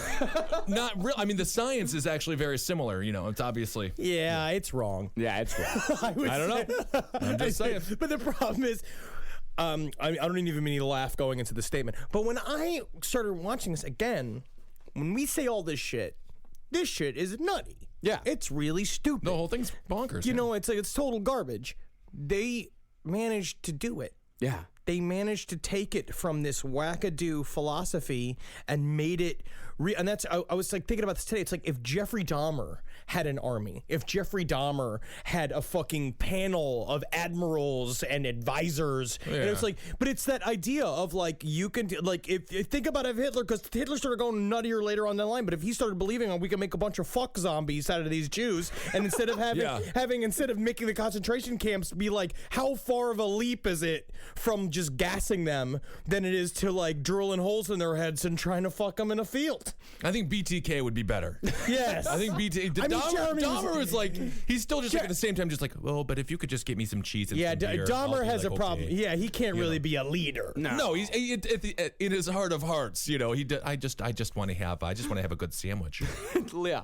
Well, Luntz, he was also the one that came up with the idea for breeding camps using Aryans as stock, and he called the women in the breeding camps called them brood mothers, and they loved it. Was this a reward for somebody to be like, oh, I did all my homework today, I'm going to the fuck camps, I'll see you later. I got to stick my dick in the hole, and I hope that I have the blondest child.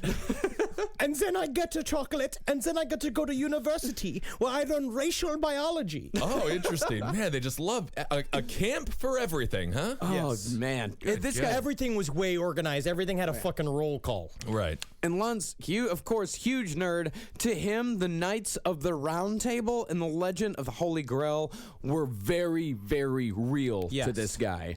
He believed that the search for the Holy Grail was, in fact, the search for racial purity. And in 1907, he founded the Order of the New Templars, and this movement was supposed to further the racial self-confidence by doing pedigree in racial research, beauty contests, and the founding of racist future sites in underdeveloped parts of the earth. And the rituals that they performed were all based on monastic teachings, but they also used Luntz's own songs, prayers, and readings that he wrote himself. Oh, that's convenient. I'm sure his songs were really, really but good. This style is what's going to go on later to be used to pick the SS. Yeah. The SS are heavily pedigreed. Oh, yeah. All the prospective marriages in this society were racially vetted. And he was quoted as saying, "Parliaments will no longer decide our fates. In their place will be the wise priest kings of the secret orders." So this is like 1907. This is all, you know. So he was a very famous person, this Luntz guy. In certain circles. I mean, he's famous like how Henry's famous. Oh, I see. Do this to me. Don't put me. Don't say I'm York Luntz famous. So he would have like 3,000 Twitter followers, and like one day I'm gonna make it. Yeah. Okay. All right. Yeah. One day I'll be able to sell a TV show, but from now I'll do guest spots in people's houses, being a priest king and seeing how white they are. Right. Okay. So let's catch up with our man Hitler. All right. So Hitler... No one wants to come to my birthday party. I have sent several invitations out. Do you not know that RSVPing is very important to deciding how much crab cake I need to make? It is a very important thing. What year are we going to? We're going way back into, let's say him about 15 years old. So we're going back. Fucking bitch. Yeah. So his beliefs expanded throughout his encounters with various mystics and occultists throughout the years, but it all began with one young young boys' power fantasies involving medieval times and opera. Oh, wow. He supposedly had visions of his destiny as the savior of his people starting at the age of 15. Mother, I know when I grow older, I will be, the new Jesus Christ. And if you don't believe me, I will send you to the camps.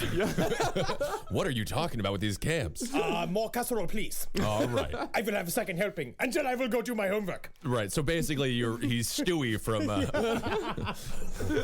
So August Kubizek said in his memoir, Young Hitler, the story of our friendship. That actual book that was published. Okay. He said he conjured up in grandiose and inspiring pictures his own future and that of his people. He was talking of a mandate which one day he would receive from the people to lead them from servitude to the heights of freedom, a special mission which would one day be entrusted to him. And this is what is now known as The Secret. If you read The Secret, picture your future. Picture it. Think about it.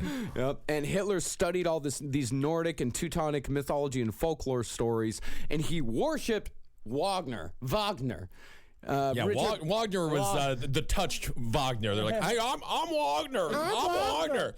You will not be the talented one. All right. You know what? In the end, I'm okay with it because I just like to sweep with my broom. All right. Very good. So Hitler worshipped Wagner as the supreme prophet of the German people. Wagner was the guy who wrote like Ride of the Valkyries. He did The Ring. The character Parsifal, however, was the most important one to Hitler. Wagner adapted Parsifal from a medieval legend in which Parsifal was the Aryan Christ figure. Hitler said, out of Parsifal, I make a religion. And the way they did it too is that he went to Wagner's house in a really nerdy fucking field trip. He went to his house and like Hitler like begged to be let into Wagner's like room. And as I guess we've gotten to know about Hitler is that like if he really wants something, he can be real annoying until he gets it. He just gets it. That's right. And so they like let him into Wagner's bedroom and he went there and he wept, and that's when he had his vision of being the ruler of Germany. Mm-hmm. Yeah. This is like if someone made a religion out of, I don't know, Firefly or something. Yeah, if someone was really into fucking what's that movie? What's that show with the girl who had the hair? They were debating about her hair. Felicity. Felicity is a hell of a show. So in Parsifal, Richard Wagner, he identified the holy spear, the spear of destiny. With the two items that appear in the medieval poem Parsifal, a bleeding spear in the castle of the Grail, and the spear that has wounded the Fisher King. And the opera's plot concerns the consequences of the spear's loss by the Knights of the Grail and its recovery by Parsifal. And having decided that the blood on the spear was that of the wounded savior, Wagner has the blood manifest itself in the spear rather than on the spearhead. As Henry said earlier, the spear of destiny was supposedly the spear. 5 degrees here. Okay. I love it. There's no place to escape to. This is the last podcast. On the left. That's when the cannibalism started. What was that?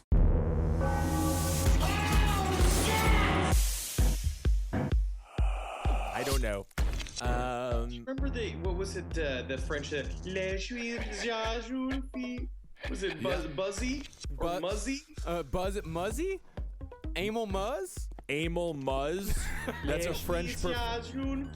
It's like this French video. It was like they had a big hairy monster. Yeah, that's what number stations are. Oh, I see. That's all it is. It's just teaching. It's teaching boys and girls Russian all over the world from killers. Oh, exciting! Actual assassins.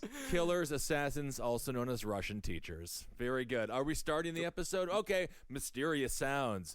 That's what we're doing today, right? Mysterious recordings throughout the world. Ooh. Okay, I'm Marcus Parks. You're Ben Kissel. With us, as always, from beautiful, sunny Canada. It is 45 degrees here. Okay. I love it.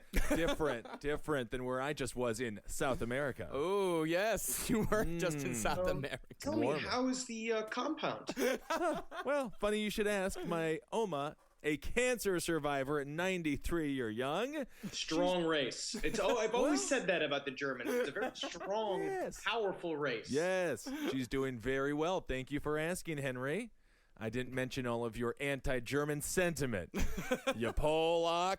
So did she spill the beans on your grandfather, or is she still just tight-lipped like Miss Mengele? Oh, that is funny. That is humorous. She's 93 and survived cancer. Very funny. She's extra good at keeping secrets, is that what you're saying? Because she's impervious to being interrogated? No, my grandfather was an internationalist. Oh, an internationalist. He belonged to the world. Well, it was after they lost the war, though. So if they would have won, he would have been a German. But that's okay. I do have a couple of pictures, and I'll show you guys in private. A bit incriminating, but also he was extremely successful, and he helped a lot of Nigerians. Isn't that nice? With labor No, were they laws. white people in Nigeria? No. Coming over to South America because they were hiding there for some reason or another? Moving on. Moving on to today's I'd also like to topic. say your grandfather's library seemed very specific. Thank you very much, Henry. Again, I recorded some of my own mysterious sounds. You did. Here in my apartment. If you guys want to hear some, you guys ready? Because stuff's pretty spooky. I was actually this is true. Is this going to have anything to do with your high flax diet? No way. Oh, okay. Kissel. Okay. I was here at night. It was about 11 o'clock at night, and I was wearing nothing but just my panties that I wear, just tight little underwear. And I was sitting high, turn up the heat in the apartment, so I was slick with my own sweat. Just imagine my hair matted against my skin like a wet dog, a dog that just got hit with a hose. That's what my chest and my back look like. Right, yeah. Very wet. And I heard something off in the darkness. I was just sitting there, I was watching some Daredevil on silent because I like to imagine that I'm deaf watching a blind show. You're right. And I heard this thing. I felt again what I was saying before. I felt like I was being watched. So I took out my iPhone and I asked, "Who goes there? Who is there? Yeah. Answer me. Right. Show yourself." And then I recorded this. I'm going to play it for you now.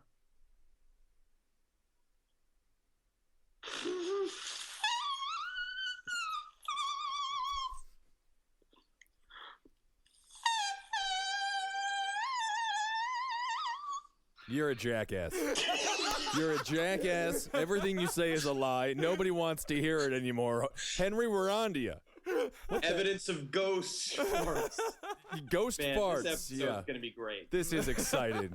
So we've heard Henry's lies. Let's get to some real mysterious recordings. Oh, yeah. And by mysterious recordings, we mean recordings from space. We mean recordings from here on Earth. We mean recordings from shortwave transistors, but we're going to start with mysterious recordings from the ocean. Ooh, exciting.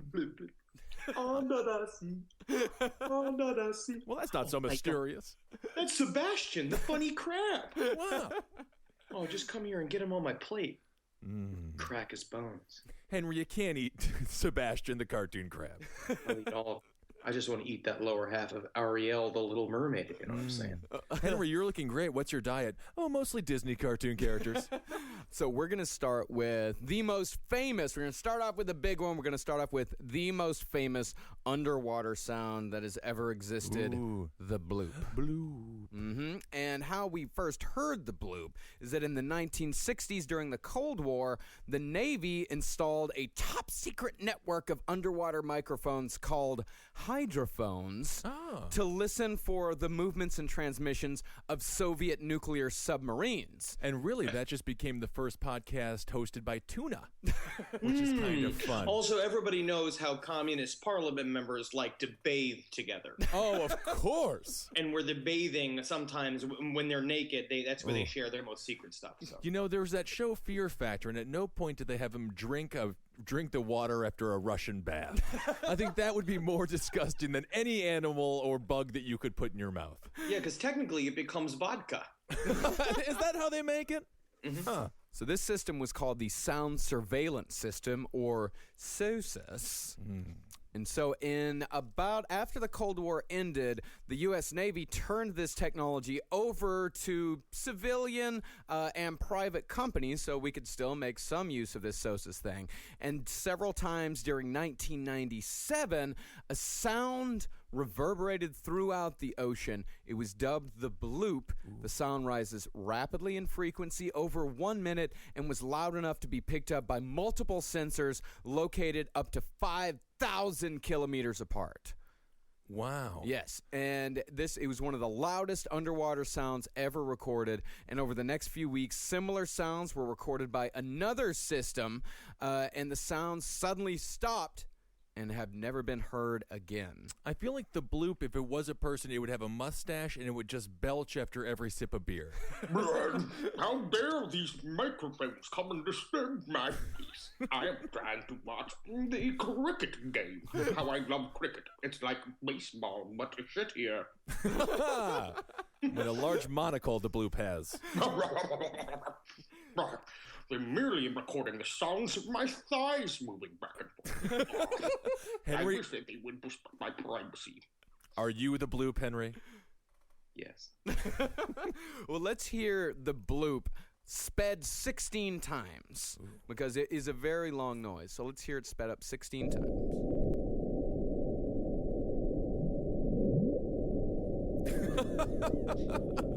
Wait a second. Isn't that just Ben's mother getting out of the tub? Oh, well, that's a funny joke about my mom getting out of the tub. Thank you for that, Henry. Well, it does sound organic in nature. It does sound like it could be some sort of animal, either something very, very large or something that is just very good at making sound. And coincidentally... like Michael Jackson? That where he is. Kind of bloop walks down there. So the NOAA says that there's no way that it was man-made. And no creature on Earth has ever been known to exist that has made this sound, but the location of the sound is said to be within 500 miles of the lair of Cthulhu. It's called yeah. Oh. Yeah. Riley. Riley or Rie. We're gonna get fucking shit from all these Lovecraftians. God, we're gonna get so much shit. Rie is characterized by bizarre architecture likened to non-Euclidean geometry. Norwegian sailor Gustav Johansen, the narrator of one of these tales during the Call of Cthulhu, describes the accidental discovery of the city. A ghost line of mingled mud, ooze, and weedy cyclopean masonry, which can be nothing less than the tangible substance of Earth's supreme terror. The nightmare corpse city of Rie. Loathsomely redolent of spheres and dimensions apart from ours. Huh. He's just so mad that there's no circles. Yeah, absolutely. What is it? Non-Clididian? Non-Euclidean. Non-Euclidean. Yeah, sort of what they do to the girls over there in the Middle East. What? They cut off their clitorises, Marcus. Oh, non-Euclidean. Yes, non-Euclidean.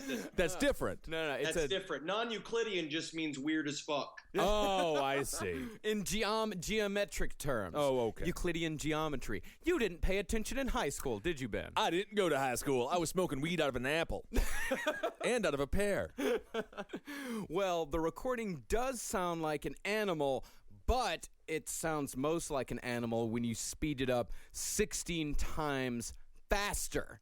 Which is how most people listen to the sound, because literally the original sound is what? Like, it's like a couple of minutes long, and it just goes like...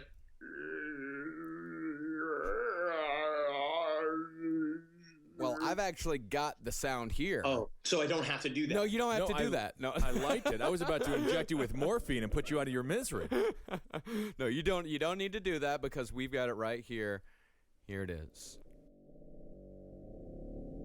Is this Trent Reznor?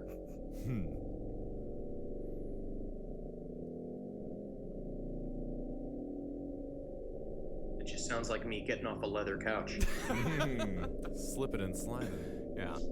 So what most people don't hear this, and in my opinion, this is much creepier than just Yeah, it sounds like something that Argento would have used. It sounds like the band Goblin. Yeah. Very, very Suspiria-esque. Oh, yeah. Very Sentinel. And now at this point, I really can't help but think of getting a spatula and helping you off of this leather couch as you try to suffer miserably to get up and get off of it as you're naked. I just lying gotta on take a shit. Oh God, I just gotta take a shit. I am a part of this couch now. Yeah. Gotta get you off that couch. So a lot of people said it's a big whale. Some people said it's, of course, Cthulhu. Many people jumped to that conclusion. But in all actuality, what it probably was is that it was a gigantic ice quake that cracked off of an iceberg, which calved off of the Antarctic ice sheet, making it a consequence of global warming, which is much more terrifying. Much more scary. And the thing is that the NOAA never ever said that. They never said any of this stuff of what it sounded like. The bloop came out. They were like, we got this noise, and sometimes we hear, we're pretty sure that it's definitely not. It's Cthulhu. It's Cthulhu. It has to be Cthulhu. Yes. No, we've all read the books. It's just, please, everyone sit down. It's just a fart noise from deep in the ocean, and it's an ice quake. We're trying to say ice quake. Cthulhu. Ice quake sounds like a new treat from Dairy Queen. Ooh, I want an ice quake. That would be good. But this makes a lot of sense. Now, they say we've explored a lot of space and almost, well, not quite as much. We've not explored the oceans at all. 95% of the oceans, we have no idea what's in them. So what's down there? And now with the pollution and things, people are saying the bloop is coming to the surface, and that's where we're starting to hear it. Ooh. Yes. Look at this, right? We had the first sighting of a giant squid. It was in 2004. Yeah. And then there was like a new whale also just washed ashore like fucking months to a year ago. Yeah. That we're seeing new shit pop up from the bottom of the ocean. Right. Because these seas are warming. They are literally moving up because their food is dying down below, and they're rising up to get more food. So we're going to be seeing some weird shit. We're going to see a whole flagon of McNeely's squeaking out of the ocean. Hold on, McNeely from the Round Table of Gentlemen, and make sure to listen to the new special where he speaks for 30 minutes. Kind of speaks. It's a special kind of talk. As an artist, I'm forced to support it. Because it is You are. Well, I guess we don't know if the bloop loves plastic milk gallons, but hopefully it does, because it's eating a lot of them. I tell you what, if it likes beer, it's got a welcoming party here in my living room, because we're watching the Baltimore Ravens. Oh, yeah. Bloop is a big Ravens fan. Well, I love them Ravens. Caw-caw! Go Well, Ravens! I don't think we should bring Henry to the Ravens games anymore. He doesn't get the game. No. Where's my birds at? Okay. All right. Well, there's plenty of other sounds from the ocean. There's one called Julia. This was caught in March 1st, 1999. Let's listen to this.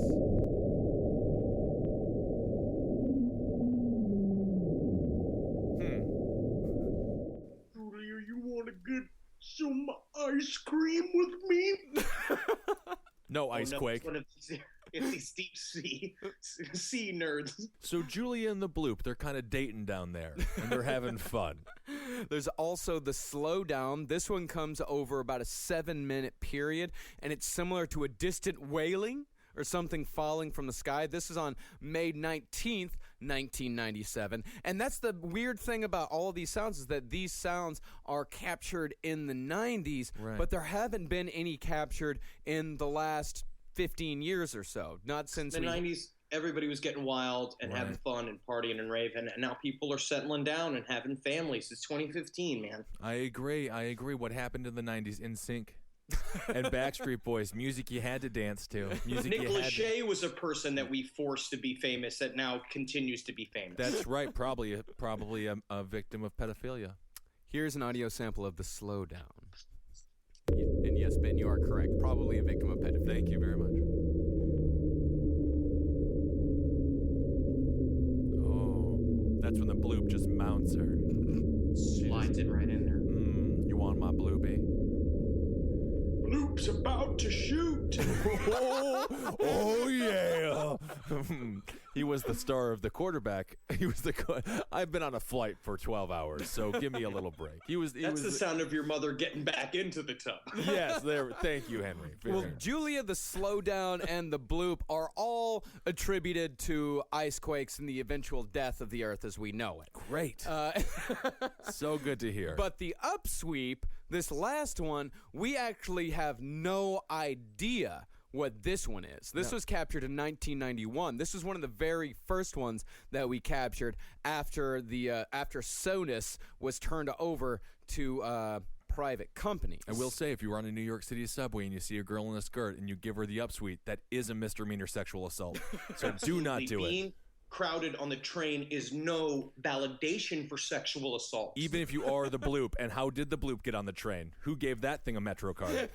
Exactly. He's 20 stories tall. Right. That's the thing that I'm already still confused about, that he's supposed to be so big. Ma'am, you are telling me the bloop sexually molested you. I'm not really sure. It was kind of a big walking, talking building, and it was kind of killing a bunch of people as it was going, but it just also somehow managed to take one of its weird fingers and swipe it up my butthole. We're going to catch this goddamn bloop. Like, here is the upsweep.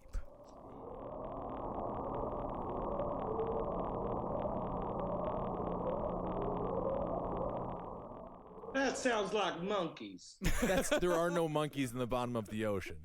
You may tell me ain't no monkeys down there. I know they got a hidden jungle. They don't? Where would it... How would it down be... Down in the ocean, you wouldn't believe the kind of secrets they have. They use shells for money. I've met a merman. Yeah? What did he tell you?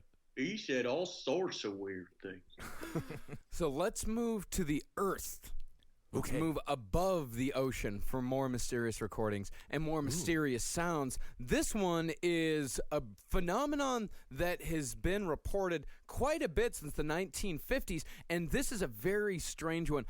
It's a low-frequency humming or throbbing or rumbling sound, and it's heard mostly indoors in rural or suburban locations, and people say that it gets louder at night. What I would also say is that there is sound technology that our government has been working on that basically they use it for billboards and shit. They had developed it for military use, which is beaming sound localized into into an area into people's heads. The advertisers are already using it. Yeah. And I could imagine that something like this is a possible either test or fuck up of some sort of military weapon. Well, it's actually already being used in the protest that we saw in Baltimore and in Ferguson. It's a high-frequency sonar sound that is, very specific, pretty much to the person.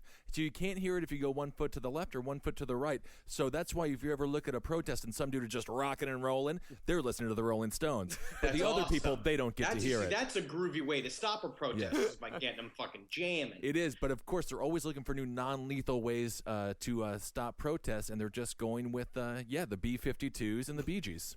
Well, I read about a really interesting thing that they use in malls now, is that it's what we're going to talk about a lot here is frequencies, and how frequencies affect the brain. And certain malls and public places are using these frequencies that can only be heard by people that are 25 and younger.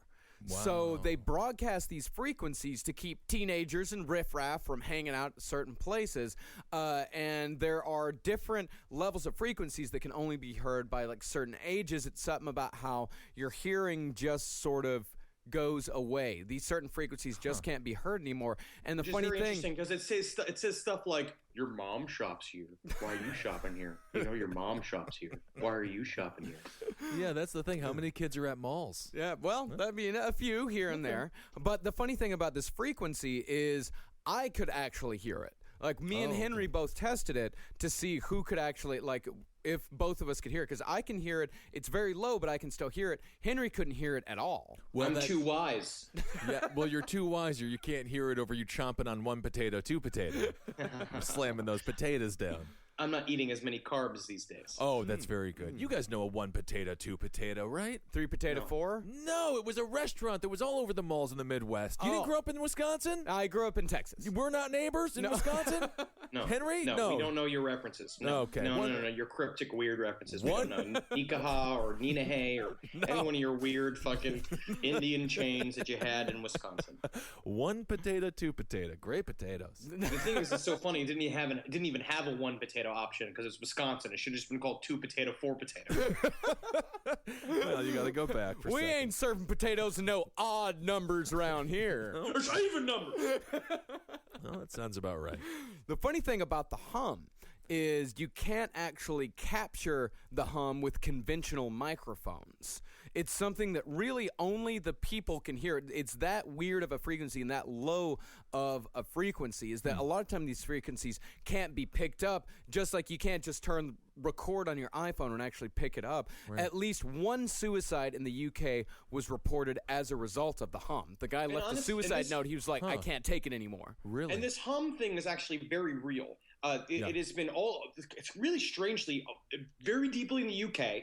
It's deep in like Scotland and England, and it's also been in New Mexico. But I just think New Mexico's all fucked up. Yeah. And it's very interesting. It doesn't go away. It's sort of like the exploding noises linked to UFO sightings. There are many people I'm researching all this about mysterious booms, and they were saying the same thing where UFOs are seen, and then what'll happen is like an earthquake type noise will have like this. It's like a vibration. It's not an actual earthquake, but you feel it in the air. It's just like this boom, like it's happening like a sonic boom, but something way more local. Well, they call them mist poofers. And mist it's poofers? Mist poofers. That's a porno I used to have.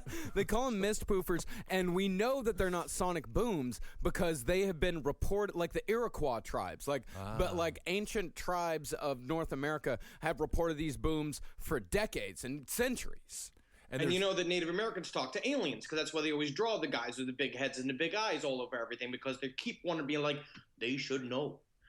I met a goddamn alien running square, and these white people will not listen to me because I keep wearing this feather hat. But you know I'm not allowed to leave the reservation unless I've got it on running square. Chief chews a lot of lard. I wish you wouldn't curse. Well, the other weird things about the hum is that usually only 2% of the people in any given hum area can hear the sound, and most of the people who can hear the sound are from ages 55 to 70. Another bizarre age thing. Right. So they just feel like they're losing their minds. And I guess to some degree they are. Yeah, they really do. Man, I don't trust anybody over 30. That's right. So do they deliver specific messages in the hum, or is it just the tone? Here, I'll let me play. This is an approximation. They did a whole episode of Unsolved Mysteries, and one of the people that heard the hum on a consistent basis was able to make this approximation of what the hum sounded like to him. It sounds like this. It sounds like hum. I didn't hear that. Did you hear it? I didn't hear it. Of course I heard it. I hear everything. Oh, wow. Okay. Yeah. Frequency weapons freak me out because I know they would fuck me up bad, man. Yes, they would. That's what I say, man. I'm immune to them. I'm human 2.0, dude. No way. I don't have wisdom teeth, and I can't be affected by noise weapons. I'm fucking human 2.0 because I can hear all the fucking frequencies, man. No, I'm going dude, because downtown. we're vulnerable, man. Aren't we way past 2.0? Aren't we at like 6.9 or something? 7.0 something? I am not. 2.0 is like 1998. Yeah.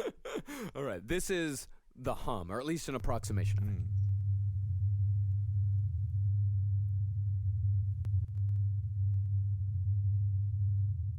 And that's what was known as the Taos hum in Taos, New Mexico. It's kind of nice. There are also things that are linked to it at the same time, which is there are a lot of people who have experienced the hum had exposure to industrial equipment, high-pressure gas lines, wireless communication devices, which is just fucking everybody does, electrical power lines, electromagnetic radiation, and also the mating calls of midshipman fish reverberating off of ship hulls and buildings. Well, this is a recording of the fish right here.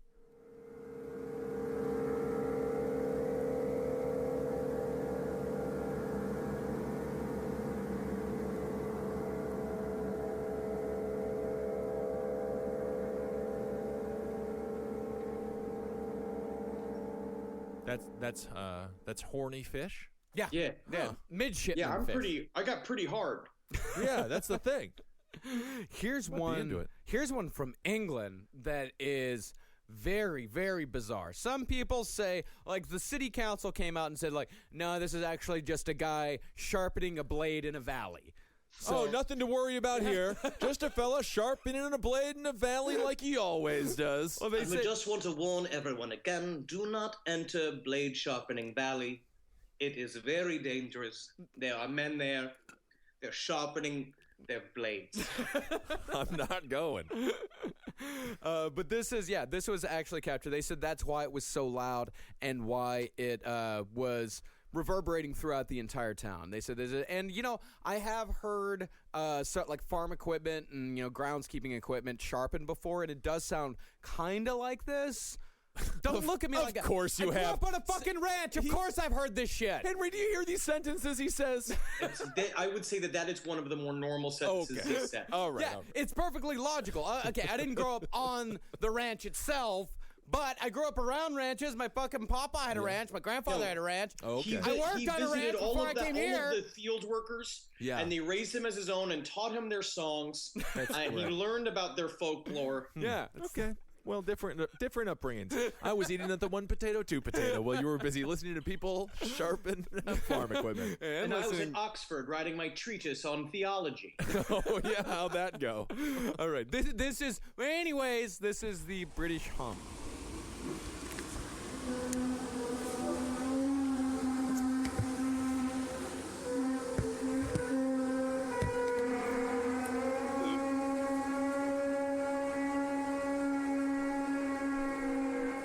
Welcome to Jurassic Park. Yeah. I thought we were going to see dinosaurs, but it's just a bunch of English people sharpening knives. Even better. Very interesting. It's the sounds that are important. We spare no expense. Indeed. Yeah, sort of an elephant type sound there as well. Very interesting. The next one we have comes from the Soviet Union, which we did cover this a little bit on an episode long ago. One of our very first episodes. But more than 40 years ago, the Soviet Union decided that they need to dig a real deep fucking hole in the ground. That was just because they need to keep their people busy. Yeah, I was going to say, I think your army is too big when you just have a whole brigade dedicated to digging holes, you know? What do we have men do? I don't know. We have many drill, put the hole, big hole. You know what we do? We have them dig the biggest hole that they can dig, right? And guess what? Funny joke, Yarfik. We go, we pop them in the back of the head with a bullet, we leave them in the hole. That is a funny Russian joke. I love that. Sergeant Do you have any Smirnov. extra toilet paper? I had diarrhea 2 weeks ago and I lost the one roll we're allowed to have every month. Oh my God, Sergeant Yakov Smirnov, I have a feeling you have a history in comedy if you just can get out of the USSR, my friend. Well, the drilling stopped in 1994. The hole was over 7 miles deep. This is just stupid. 7 miles deep. And I cannot believe we as Americans let Russia dig the biggest hole in the world. That is Americans' job. That is Americans' jobs job. from America. Well, we were going to the moon, beating them in the space race. They were just digging holes. We go up, they go down. We go up, they go down. One of our many cultural differences. Well, what their goal was, they wanted to penetrate the Earth's upper crust and sample the warm, mysterious area where the Operation Just the Tip. Yeah, exactly. This sounds like this is all a euphemism for Putin having sex. They wanted to find out what was going on where the crust and the mantle intermingle in what they call the Mohorovic discontinuity, or Moho. Yeah, you do get the feeling that like Khrushchev was trying to tell his sergeant to go get laid for the weekend, and he just took it all very literally, and he's just like, go put drill in hole. Will do then. Okay. You never said stop. So we kept going. Also, I heard that the rents in Moho are really skyrocketing, and it's a shame because that neighborhood used to be just so cool. Artist friendly. Yeah. So after going a few miles down, the drill started to spin wildly.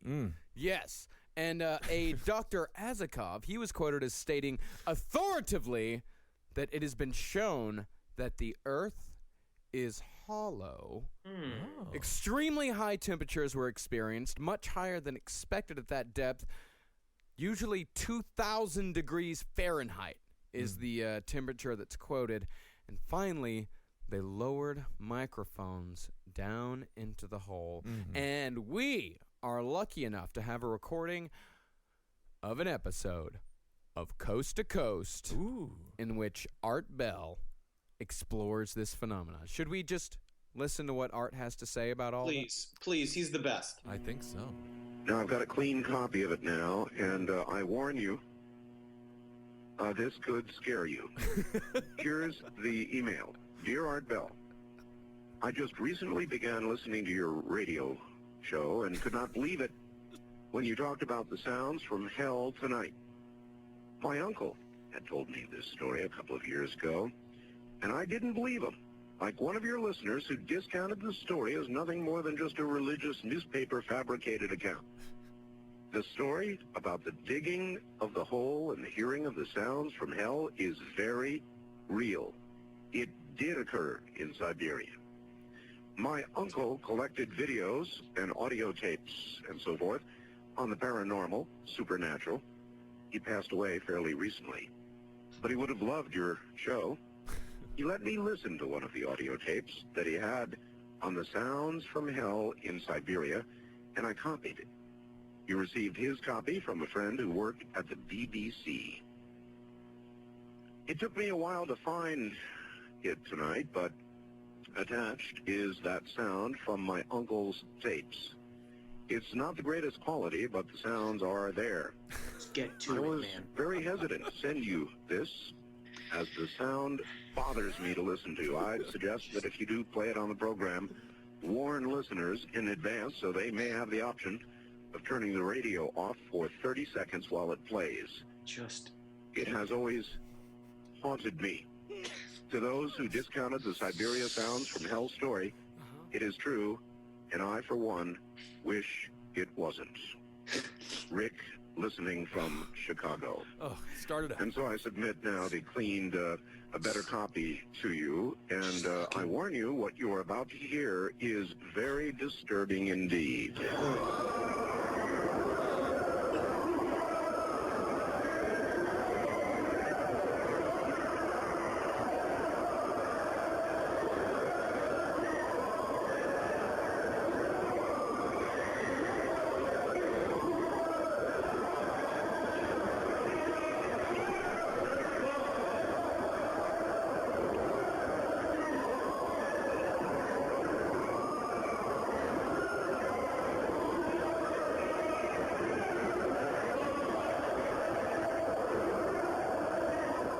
Hey, Joseph, come over. Everybody, let's wave at Stalin.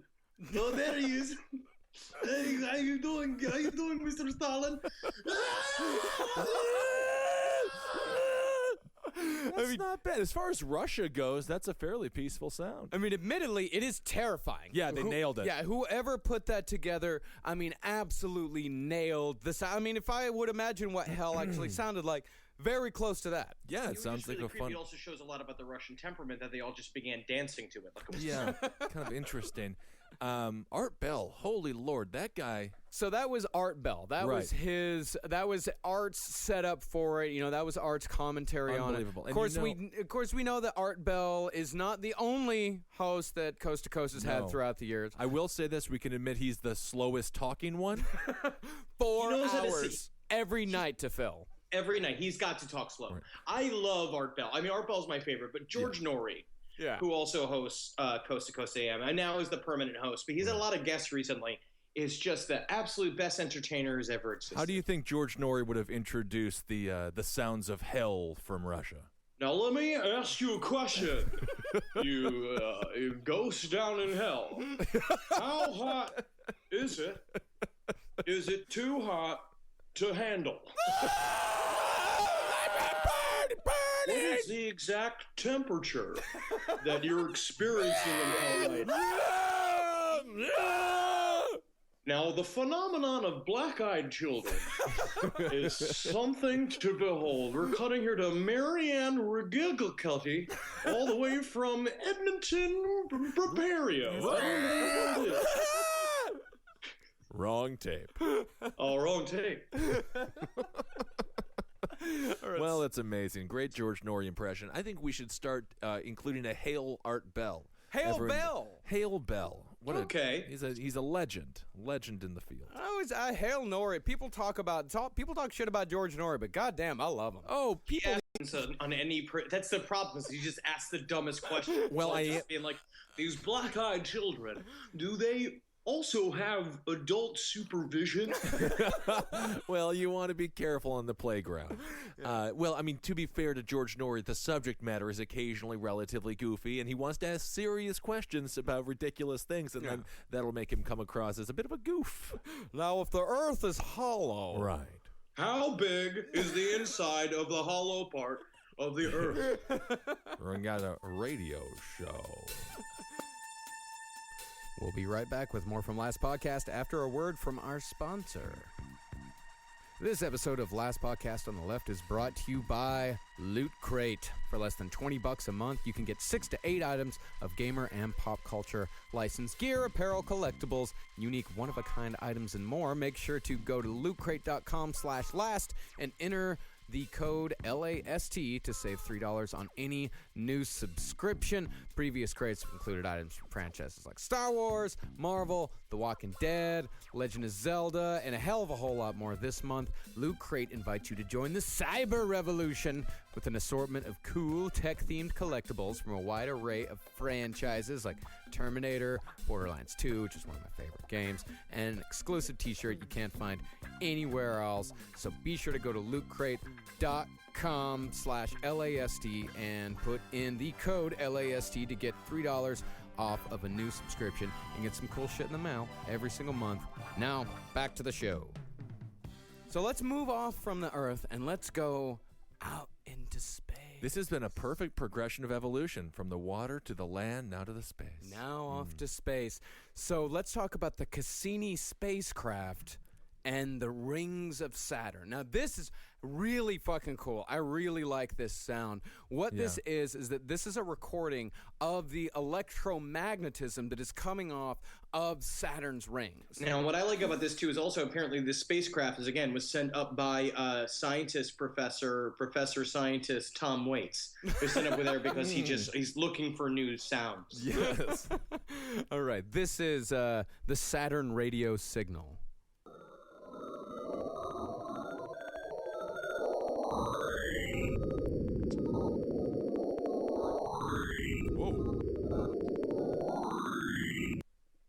So fucking cool. That one is very interesting. And what's the speculation on what it is? Some people say that it's alien speech. They say that it could be an alien transmission out, but that is just the Earth actually makes a similar tone. Right. The electromagnetism of certain planets do actually give off certain noises if you have the right equipment to read it. You talking about the seas of free energy that surround us all 24/7 that we should be tapping instead of serving the oil companies and the fucking the power industry? Circumstances, military industrial complex. Well, now you're just throwing cliche sentences out there. We'll be discussing this free energy phenomenon. Henry mentioned it before the show, and I can't wait for a good full episode on free energy. I will congratulate these scientists with strapping microphones to everything. Oh, they're nailing it. Just put a microphone on it. You never know what it's going to pick up. Is that Celine Dion? Well, this next one, this is one of the biggest microphones that we've ever built. It's called the Big Ear. And the Big Ear, this was something that was funded by Ohio State University. Oh, please tell me Mel Brooks created this and it actually looks like a big ear. Sounds like something straight out of Spaceballs. So what this does is that the Big Ear looks for radio transmissions from space to Earth. And this one is real, and this one is actually fascinating. This is the signal. Dr. Jerry Amen, he heard the signal. It lasted for a total of 72 seconds. This is the signal that he heard.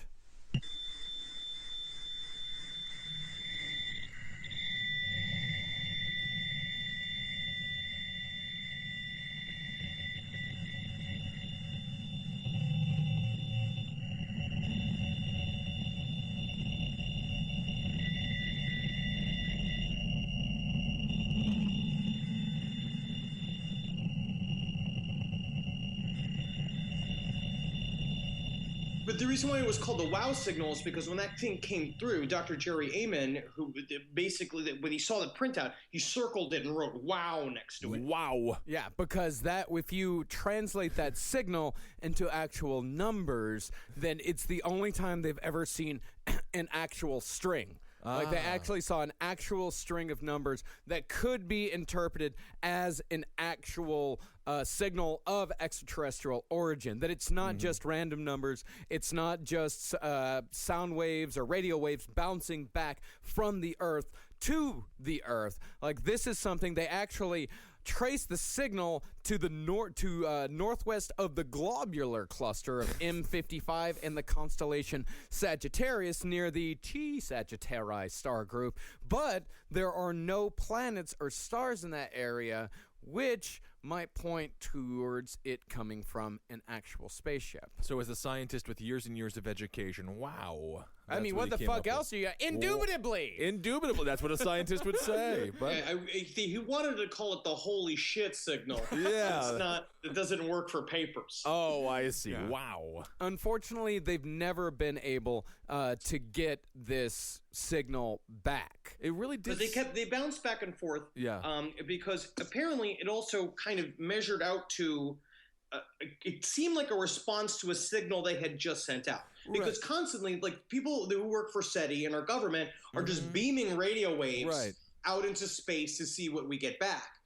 And this is the first one that was recorded.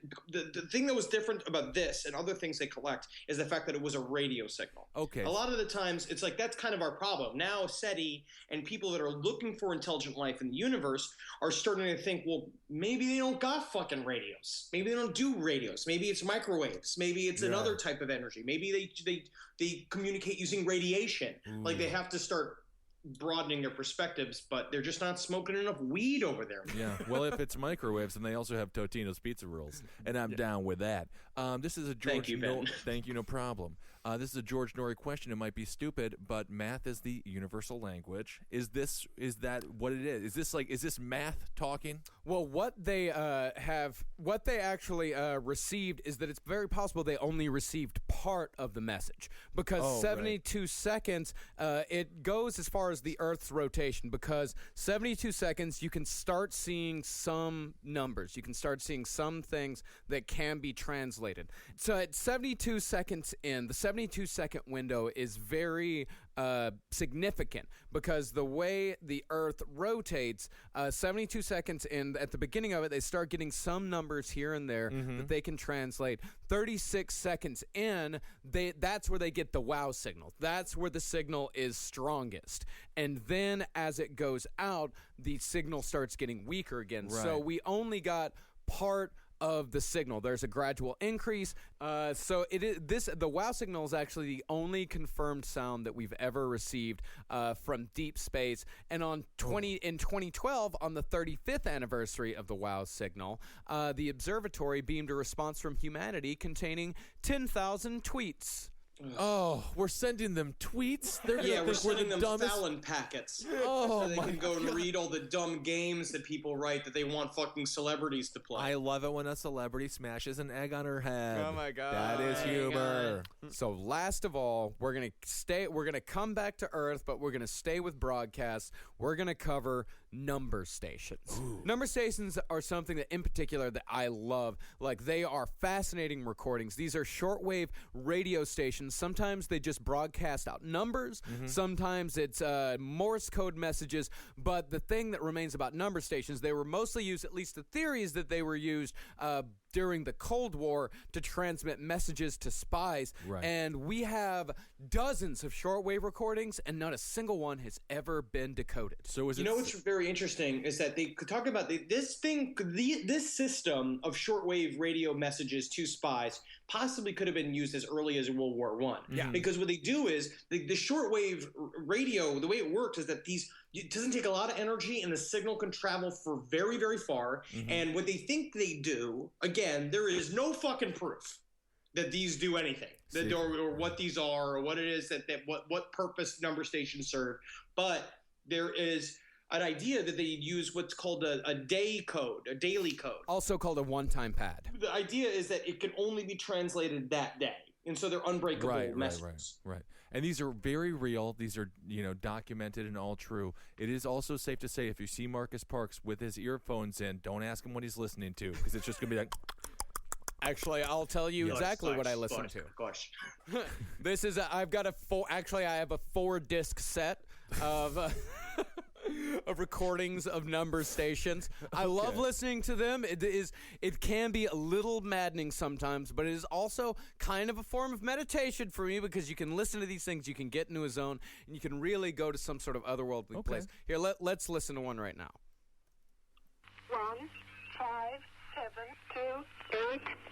1, 5, 7, 2, 8. 1, 5, 7, 2, 8.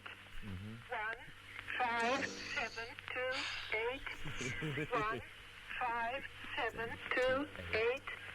1, 5, 7, 2. President Kennedy's turning down Daily Plaza. 5, 7, 2, 8. And that goes on for like another minute and a half. That is. I think that lady gave me a fake number. It's never, Dick. I've been playing that lottery number this whole damn time. Nothing's happening. Yeah. It's definitely what Lee Harvey Oswald was hearing right before he popped Kennedy in the head. Or was it Prescott Bush? It's very possible, because these things could, like the Russians had number stations. Yeah. The Americans had number stations. The Chinese, the Cubans, right. The English. The English were very well known for them. But also, they will not claim them. No. Right. So no one will claim which one to who belongs to who, or what belongs to what, and no one will say what it is. And it's just this. It's this thing where that's the ultimate secrecy keeping mechanism. Is you just let it be out there and be like, well, nobody fucking understands it, so what does it even matter? Nobody, they don't know. Okay, okay, Chancellor of Germany, the job is done. I blew Richard Nixon. Oh, what's that? Oh, it was a 7. I was supposed to kill Richard Nixon. Okay, well, I sucked his dick. So I don't. I sucked his dick. Wow. So surprised if he wants to go to war anymore. Yeah, I thought it was odd that you requested that, but well, a lot of these voices are synthesized, especially that one that you just heard. That kind of like the Stephen Hawking thing, where you can just type in things. But some of them actually use live readers, but it's usually women that do the reading. Sometimes it's men, sometimes it's children. This is one this is a woman reading. This is known as the Czech lady.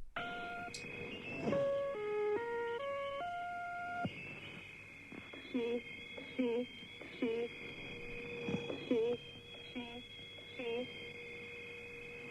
Bosom, she, the boss, bedroom. Bosom, she, the boss, bedroom. The boss, you do know. The boss, you do know. She, you do know. Deviate. She, you do know. Deviate. Yes, Mr. Johnson, this is your favorite spy here. Is it possible to make the voice a little bit less fucking creepy? Because it's really difficult to focus on my job. I am terrified over here. Literally just, my skin, I'm covered in goosebumps. Right. It's just, I'm not even listening to the numbers at this point. Well, usually the transmissions begin on the hour or half hour, and you know those notes that you heard at the beginning, that boo-doo-doo-doo-doo. A lot of these number stations, they will continually transmit just those notes. A lot of them just have a few notes that they transmit over and over and over again, and a lot of people say that those are placeholders. They just have a placeholder that will continually do that. One of the most famous placeholders is called the buzzer. Now the buzzer is it was first reported in like 1982. It may have been on air since like 1976, and it goes about the buzzing sound goes about 25 times every minute, and every once in a while you can hear a voice speaking in Russian, reading out some sort of code, and sometimes enthusiasts can hear Swan Lake in the background or being broadcast. So I also find too the markers and what they do too is to let if it's true, if spies are listening and you are using that to communicate, what they could do is know that the station's still active. Yeah. Knowing that the thing is playing over and over again, you know that the station is up. And because I imagine these things change all the time. Yeah. Like if you're going to be on a spy network, you're going to pick it up on different frequencies. So you need to know what frequencies are active. And the way you do that is with the marker. Well, actually, the number stations broadcast on the same frequency constantly. That's not smart. No. Well, that's what people say is that first of all, there's a one-time code. They broadcast on the same frequency. Some of these have been broadcast, like for example, the buzzer has been started in as early as 1976. Let's listen to the buzzer real fast.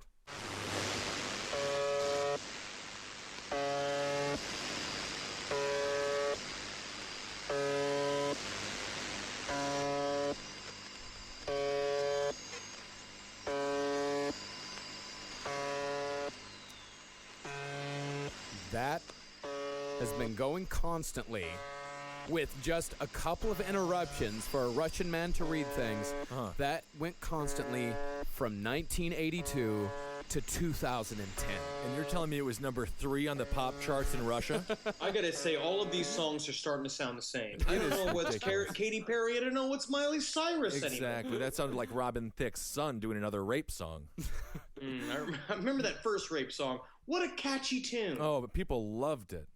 So in 2010, actually, the buzzing started being interrupted, but it started being interrupted by a different message that just said, Mikhail, Dmitry, Zenya, Boris. Mikhail, Dmitry, Zenya, Boris. And over and over and over again. Yeah, it just sounds like a friggin' Mikhail, Dmitry, Zenya, Boris. It just sounds like someone being racist against Russians. Oh, it's not right. These Russians have had it hard enough. So the funny thing about we know there's a couple of reasons why. Some people do have, speculation that these are being used by drug smugglers, that they could be used illegally. But there are definitely big reasons why we think that they are actually used by governments. First of all, it has been proven, or at least some of these number stations coincide with big political events, because there are people that are shortwave enthusiasts, people that constantly monitor these things. Like the Comet Project was put together by a group of men. We're just going to go ahead and say right off, a group of men. They had at least one blind woman in there. Had to have, and she had no idea that they weren't women. Yeah, and they put together this compilation, and these guys constantly monitor these broadcasts. And in 1991, during the August coup, in which the Soviets, the hardline communists, tried to overthrow Mikhail Gorbachev from ending communism and also dissolving the USSR. Well, they made a major mistake. They tried to get him drunk. Little do they know that made him stronger. That's the thing. He just gets quicker and faster and smarter. Very bizarre. Yeah.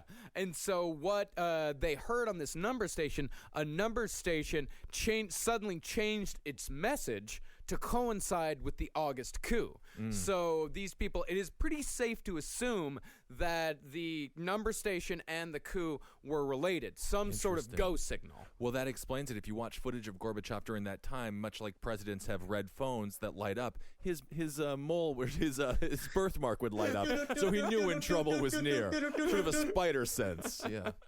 The other reasons why we know, and you also say, Henry, that, they keep it on the same frequency all the time. That's not smart. Right. Some people think that there is a gentleman's agreement between these governments that pretty much if you don't jam our signal, we won't jam yours. Right. Oh, like they're always constantly working for each other and all wars are just theater in order to pass money between hands, and the only thing that matters in the fucking end game is who's got the water?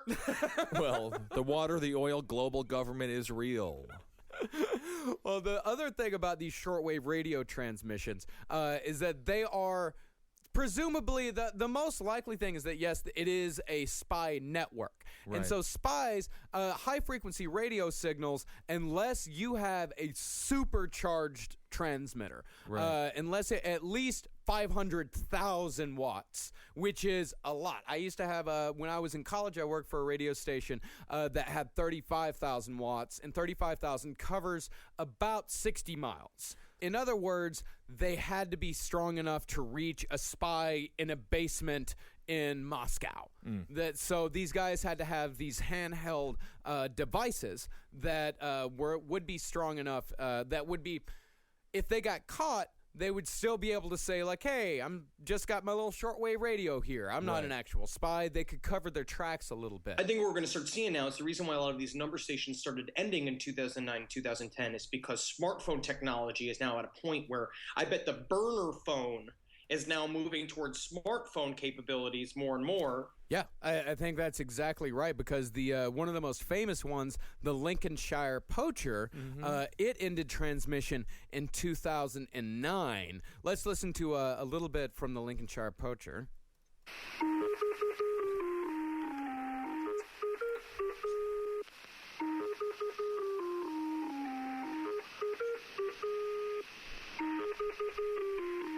This went from 1975 to 2008.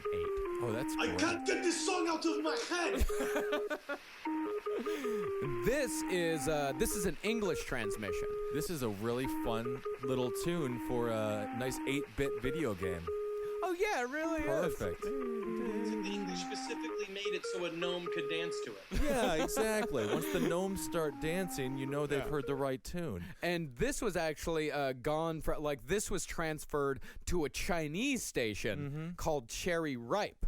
That's very interesting but the thing now is I feel like that's why these are not being used as much anymore, because if you look at something like Citizen 4 and you watch how easily they put that sort of encryption thing together where they could just send those secret messages back and forth, it's like, why would you need to have a ham radio on you anymore? That seems pretty obvious. What I think is the most fascinating one is actually a pair of them, the Pip and the Squeaky Wheel. Let's listen to the Pip.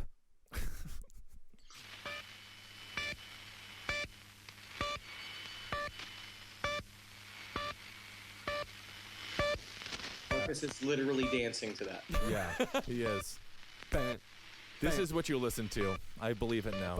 You're so happy. I mean, it's, it's different strokes for different folks. Takes all kinds to make the world go round. I'd love to see the mixtapes you make for Carly. Oh, my God. These are included. The luckiest girlfriend around. Yeah, she really, She's not. I was being sarcastic. We share things. Well, she's forced to listen to what you like. Yeah. That's fine. No, but there's the Pip, and this is the Squeaky Wheel.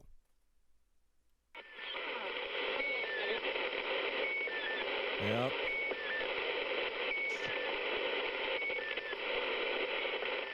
And here is what's so fascinating about the Pip and the Squeaky Wheel, at least in my opinion, is that, of course, there's those little numbers, like we said before, those are placeholders to keep other people from using those frequencies. And then, of course, every once in a while, you have someone come on, they read a little bit of a code. And what's fascinating is that some people who are listening to the Pip and some people who are listening to the Squeaky Wheel can sometimes hear transmissions that are read on one in the background of the other, which means that the Pip and the Squeaky Wheel are most likely in the same transmitter area. Same transmitter area. And maybe the two operators are dating each other. Oh my God, I love it. It's like Sleepless in Seattle, where they hold hands behind each other's backs, even though they're not supposed to date because they're spies. I love it. I think the most fascinating thing about the Squeaky Wheel and the Pip is that your girlfriend hasn't left you. Which is kind of fun. Well, you just keep this fucking up, Marcus. I've been single for a reason too, all right? Yeah. And I will blame Hollow Moon on doing that to me. And that is fucking... Oh, she listened to me yell about this all last night. Good. We are on a lonely road. That's great. Right? It's going towards the truth. Is a lot. You can't have all these. You can't have families. Because you know why? Because if you have families and a girlfriend and you got friends and stuff like that, the problem is that they just get caught into the fucking system and they end up dead. And you can't have anybody holding them over your head. You know? Okay. That's why I'm staying single. It's not like I'm having problems communicating. No, it's because you care too much about the woman that you love, and you know the government is so into what you know that they're going to destroy her to get to you. Number station that we're going to hear about is the Yosemite Sam transmission. Ooh. This one is really bizarre. It was first discovered in 2004, and the transmitter is thought to be somewhere in New Mexico. Oh my God, is it David Parker Ray? Oh no, I'm taking a vacation in New Mexico here in about 2 weeks. I'm Don't really looking go forward there. to it. Why are you going there? I love the land of enchantment. Really? You're going to New Mexico on vacation? Yeah, that's not normal. I wish went to Uruguay. Go somewhere else. New Mexico is just meth and sand. Yeah, is that what you're gonna go do? No, not at all. I'm going to Ruidoso. What's Ruidoso? It's the mountains. It's Billy the Kid country, like Lincoln County. Yeah. You know, you ever seen Young Guns? Did Billy the Kid die of gout?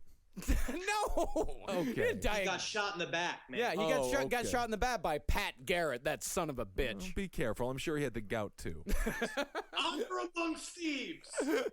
Yeah, Ruidoso, New Mexico, hometown of Neil Patrick Harris. I'll have you know. Yeah, but he left. That's the whole thing. He hasn't been back. It's a small town of like 8,000 people. They've got all kinds of. They've got a golf. They got a golf course. They got a horse track, and they got go-karts. Yeah, absolutely fascinating. You're going to be the only tourist to ever just fit right in. I'm going to retire there. Good. Yeah. Well, I can't wait for you to visit me in the town that I retire in because it's not going to be disgusted. Well, let's hear the Yosemite Sam transmission. Ooh.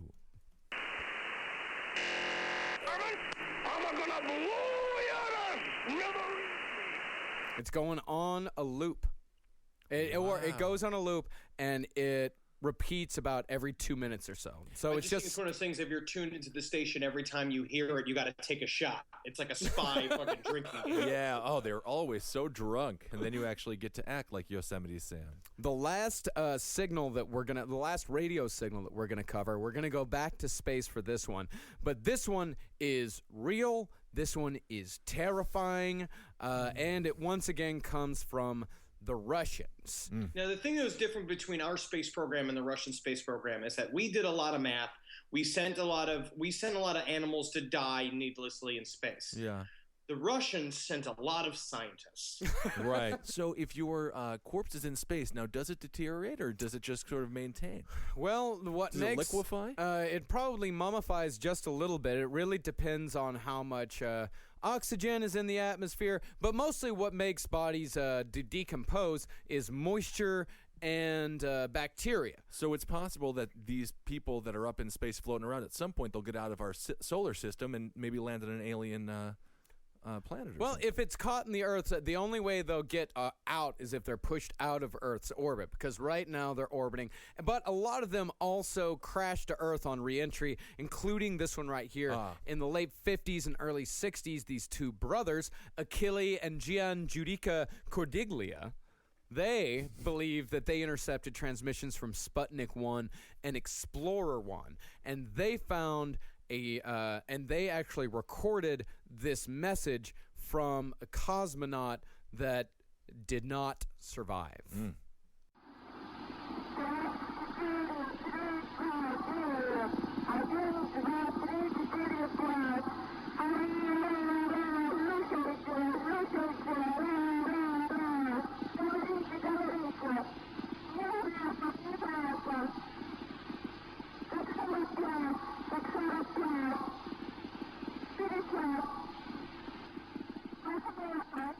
And of course, that's in Russian, but what she's saying here, she's saying, come in, talk to me, I'm hot, this is dangerous, talk to me, I'm hot.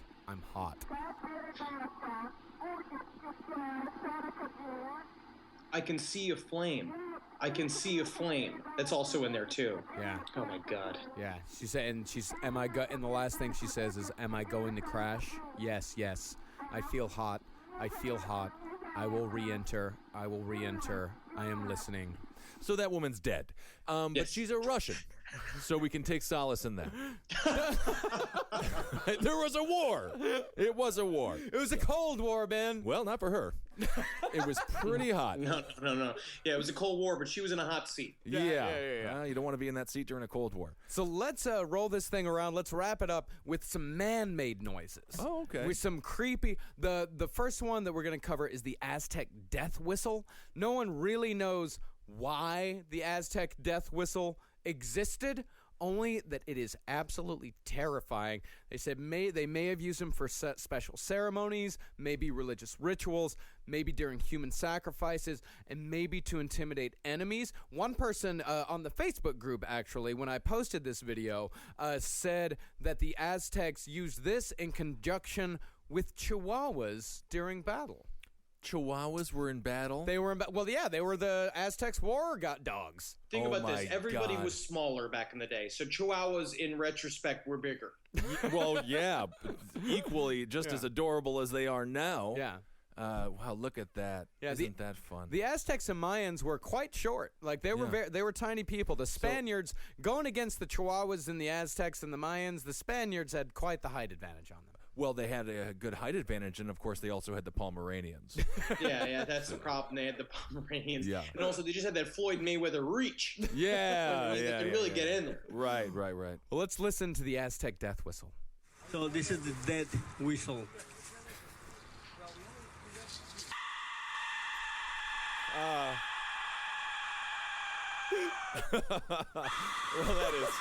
that's a scream. That's well. Mom, I'm gonna clean up my room. Okay, yeah. Mom, I'm gonna go. Well, that is a loose interpretation of what a whistle is. Huh? It's a thing that you blow into and make noise with. Oh, like a... Yeah, dude. Yeah, they use it because it's creepy, and they probably use it all the time to scare the shit out of each other while one was asleep. Yeah, maybe they used it during soccer games, like what is it, the vuvuzela? The vuvuzela, yeah. The vuvuzela. The next one is, this one's fascinating, and This really affected Marcus. This really did. This one is called binaural beats, or binaural. Well, I don't know how exactly to pronounce it, but binaural beats. It was discovered in 1839, and what this guy says is that when a person hears two separate tones, two different frequencies in each ear, a slight difference in the frequencies will create a third phantom sound that only exists in the head of the listener and can only be heard by that individual. Ooh. And some people say that it can be associated with enhanced mental function, problem-solving, concentration, alertness, relaxation, and states of arousal. Now, know this. We're going to play this, all right? Just know this. If you're driving right now, I think you should pull over. Yeah. Or you just know that you may end up like listening to this, blacking out, and all of a sudden you shot a bunch of people at a J. Crew. Oh, you know my what I mean? God. Just know that. I don't know what's going to happen after you listen to this sound. So I listened to this for a full 5 minutes yesterday, and some people, including me, after listening to it and really focusing on it, kind of describe being high a little bit, having some sort of having your perspective shifted a little bit. Were you smoking weed while you listened to it? I was right here, and I was totally sober. Okay. Completely sober. I actually listened to it and stared up at the ceiling, and when it was over, I actually spoke out loud, and I felt like it sounded like my voice was being dragged across gravel. I'll put it this way. Marcus called me right afterwards, and he was like, man, these sounds, man. There are sounds out there, man. Yeah. In other words, I sounded like a dude who was really stoned trying to explain it to his friend. That's great. Yeah. And I was also getting some some visual hallucinations as well. It was pretty fucking nuts, but I did have to listen to it for a full 5 minutes straight. Well, I'm just so happy that you saw my name in your phone book. You shook it off and went with Henry. What are you talking about? Henry texted me. That's the reason why I called Henry. I know. I'm thanking you for it. I never want to have that phone call from you. Well, I know that Henry's more open than you are. I am very open. I just like to have respect for you still. Well, okay, fine. We'll see what happens and see if you start whipping your dick out after you listen to these binaural beats. All right, yeah. I'm the idiot. Here we go. Yeah.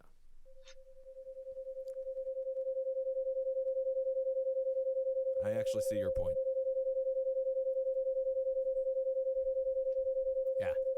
And if you listen to it, after I listened to it for a while, I started to hear a third sound that felt like it existed just above my right eye, and it sounded like a drain. Where is Brian? Brian brought me here. Uh-oh. Brian.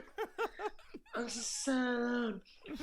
Well, Beautiful. that's only like 30 seconds. But I can tell though. I think that we should maybe for the listeners play a good 5 minutes at the end of the episode if we could, because I would, really let them go there. Well, just you could also like YouTube, binaural beat.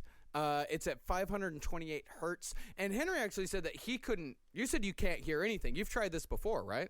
Yeah, I've done it before. I had no effect. Yeah, I just smoke weed. If I want to get high, just smoke fucking weed. I like that. Closing your receptor, though. Yeah, man, you're closing the receptor. My receptor's fucking open, dude. Yeah, you should call me next time you listen to that, Marcus. Don't call Henry anymore. His receptor's closed.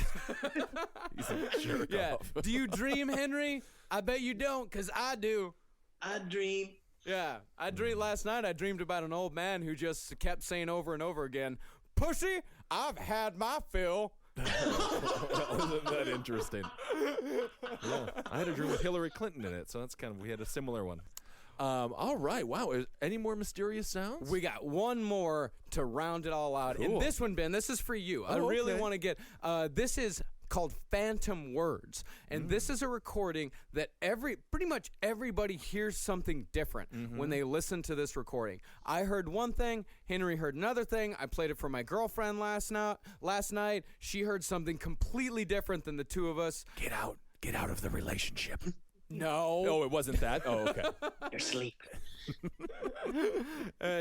So I want to hear, just tell me what you think this person is saying. Okay.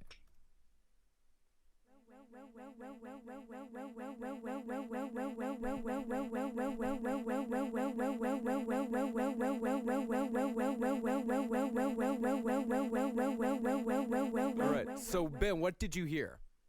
I mean, I just heard like Noel. You heard Noel? Yeah. Okay. Henry, you heard? No way. You heard no way? I heard don't weld.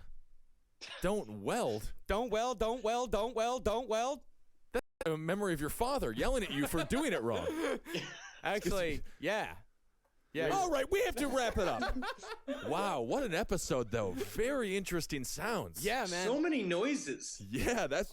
I almost went insane with this. This was another one of those episodes where my mind almost broke a little bit. Yeah. Because there was a whole lot that we didn't go for. But there was... I sifted through a lot, and yesterday was a gray, rainy day here in New York City, which is a perfect day for listening to mysterious sounds and almost losing your mind. I agree with that. Well, everyone, thank you so much for listening. I hope everyone was stoned for this. I should have said that at the very top. Yeah. Oh, yeah. Should have smoked weed for this episode specifically because it's just noises. Yeah, it's all heavy noises. There's no doubt. I'm just going to throw out a Hail Art Bell. Hail Bell. Hail Art Bell. Yeah, why not? A Hail Nori. A Hail Nori. Thanks so much for listening. And I'm going to say this, all right? I've been feeling down recently. Yeah. And you know what brought me right back up? Going back and reading the Satanic Bible. Oh. If you ever feel down, if you ever feel like you don't believe in yourself or you're upset with what your circumstances are, read the Satanic Bible because it's got some fucking juicy bon mots in it. And if you're sitting there and you're feeling insecure and you want to take it out and vent and say negative things on a social media site, go for a run. Do something different with your life. Don't be a jerk off. Don't be a loser because nobody respects you. Yeah. So be kind. And go join the Facebook group. Yeah. And follow us on Twitter at LP on the left. And go rate and review us on iTunes, please, positively. That's right. And of course on Twitter, that's Henry Loves You, and at Marcus Parks. I'm at Ben Kissel. Thanks for supporting all the shows, Top Hat, Roundtable, everything that Marcus does as well with Miss Jackie Zabrowski. Every show here is incredible. And Henry, let's do a quick update. How is life in Canada? How is the filming going? The filming is very good. I am covered in bruises. Perfect. It's pretty fucking badass. Nice. Heroes Reborn is going to be pretty dark. Nice. Oh, good. Awesome. Yeah, it's pretty sweet. I'm good. The filming has been a blast. The show is a lot of fucking fun. Yeah. Nice. And one last thing, be sure and go buy the Cowman album at thecowman.bandcamp.com. Do you guys mind if I play one more preview track? No, at the of end course of the episode? not. No. All right, hail me. Yeah, got a Hail Geen. Don't forget that. Hail Geen, yes. Magustalations and yeah. Yeah, and here it is. This song's called Preacher. You're gonna fucking love it. Don't not go fuck yourself. That's right, and it works out perfectly for our mysterious recordings. Show. Yes, here's a mysterious recording from the Cowman. The Cowman. Thecowman.bandcamp.com. Only $7.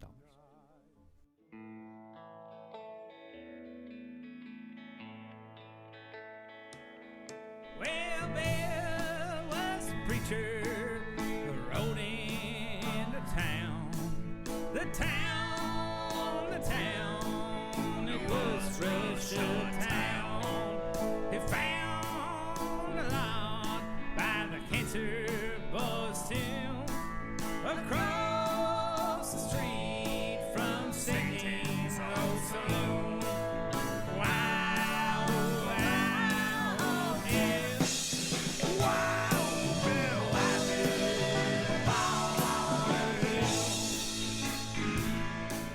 with wood and nail, he hammered up the timber to teach the sinners to live life more simple.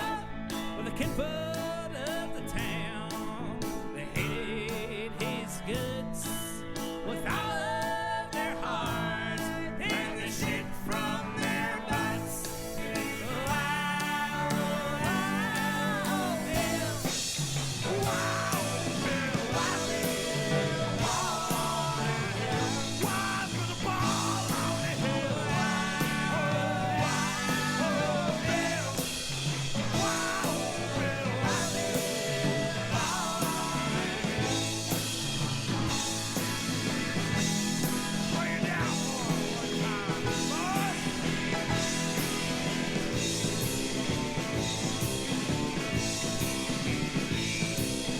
We don't need no preachers better than Lord, telling us we can't drink anymore. We don't need no rules, boy, 'cause we got our own. They're written in blood, bones, and skeleton bones. Burn down your church with our torches and flames. The devil had you known from the moment you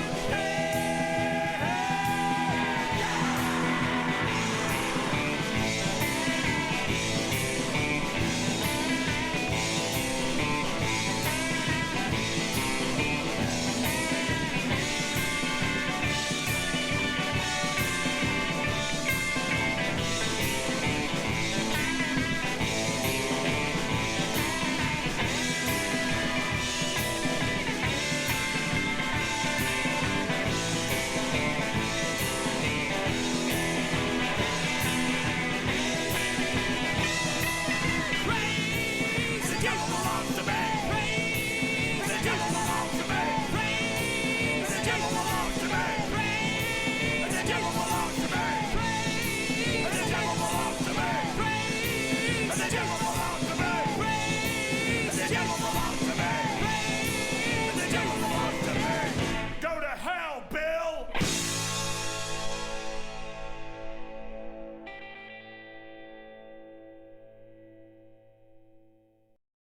Thinking Sideways is not brought to you by that new car smell. Instead, it's brought to you by you, us, you and us, because we're teaming up with you, our listeners, for a new intro to the podcast.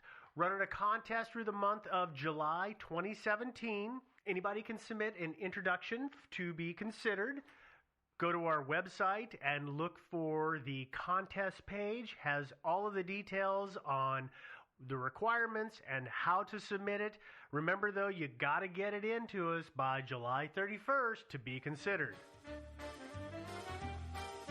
Thinking Sideways.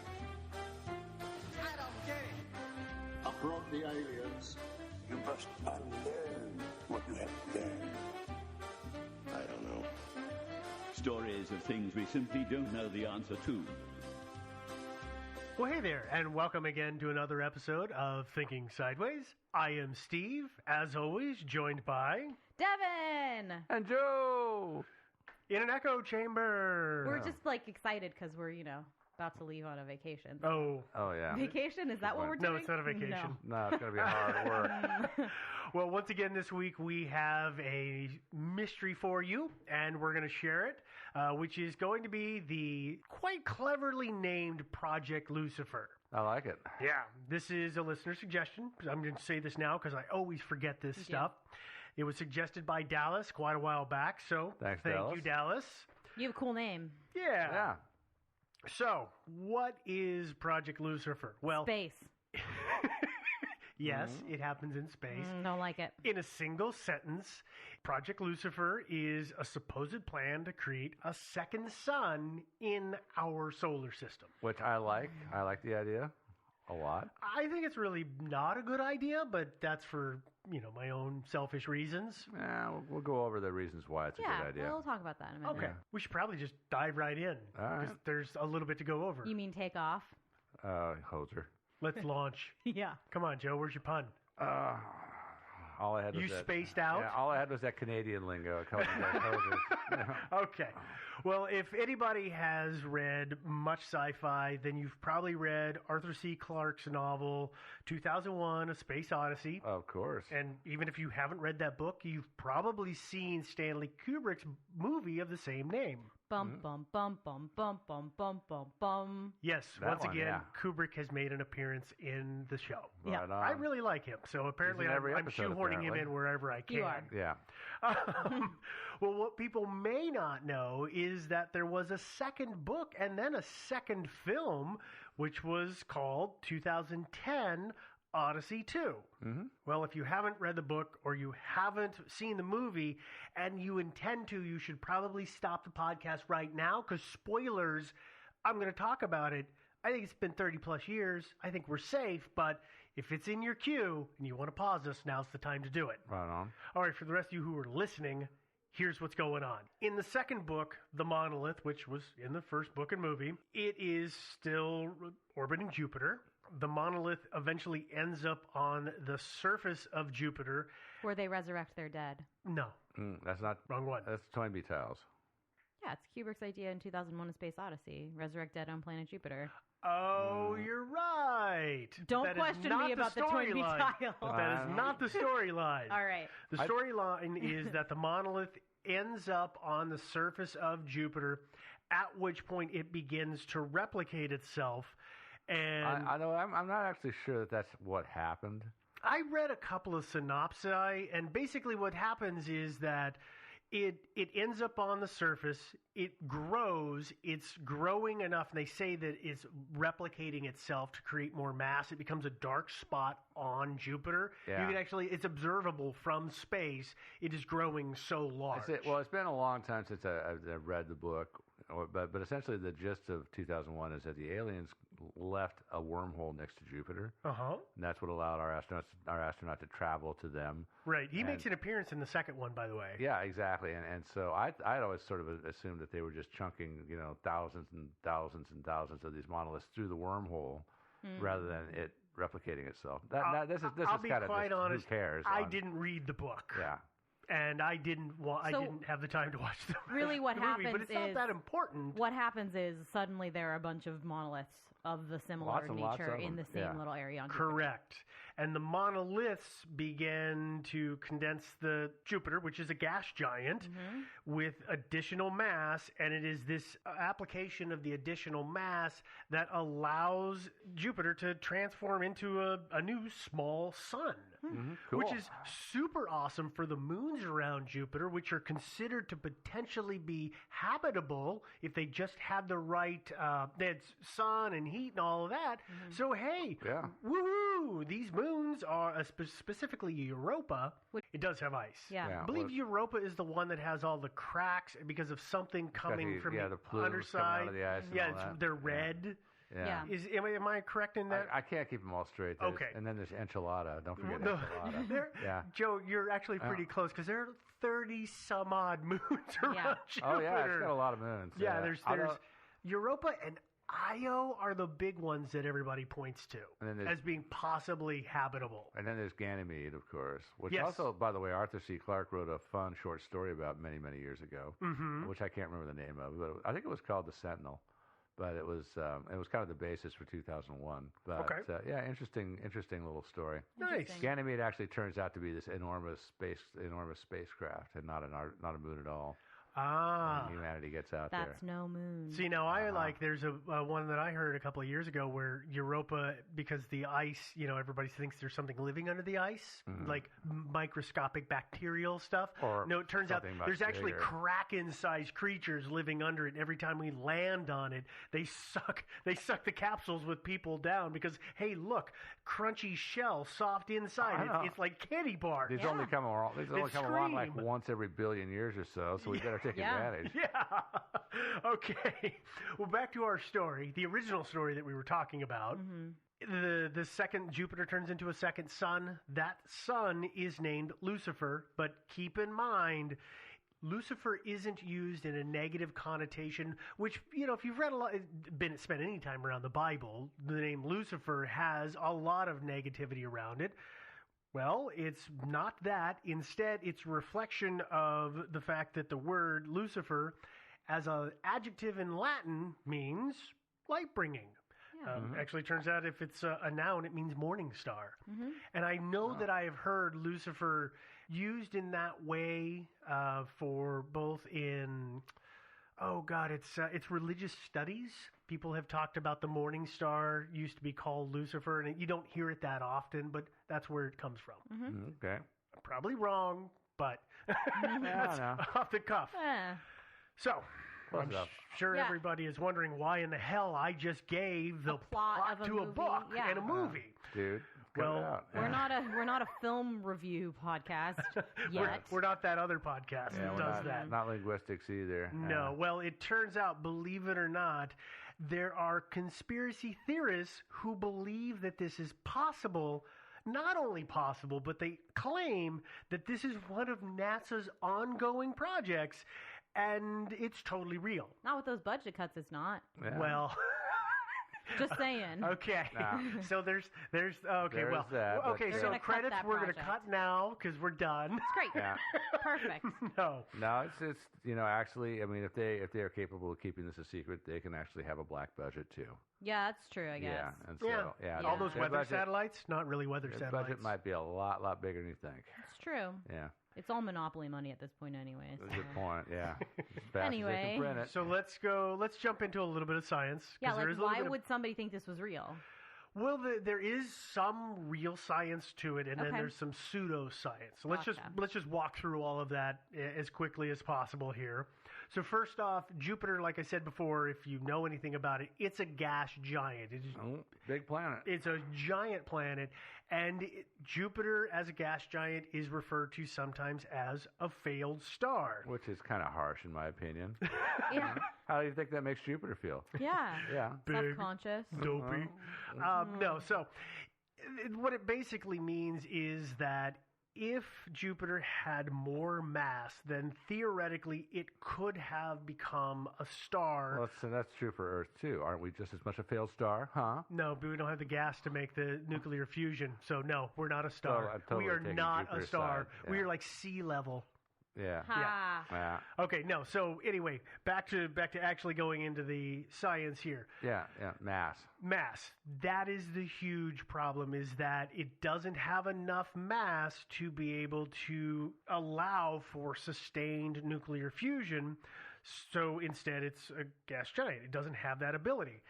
Now, sadly for Jupiter, it's calculated that depending on who does the math, it would need at least 90 times more mass than it has right now to become a star. Yeah, I've heard as little as 80, maybe, perhaps. Yeah, one source said Maybe. 75. I mean, it depends on who's doing the math, and it's you're splitting hairs at that point. To me, Doesn't really matter because there ain't that much mass in the solar system because it's outside of the sun. There just isn't there. Correct. So, sorry. There are a lot of other planets that are around the same size as Jupiter out there that have managed to achieve nuclear fusion.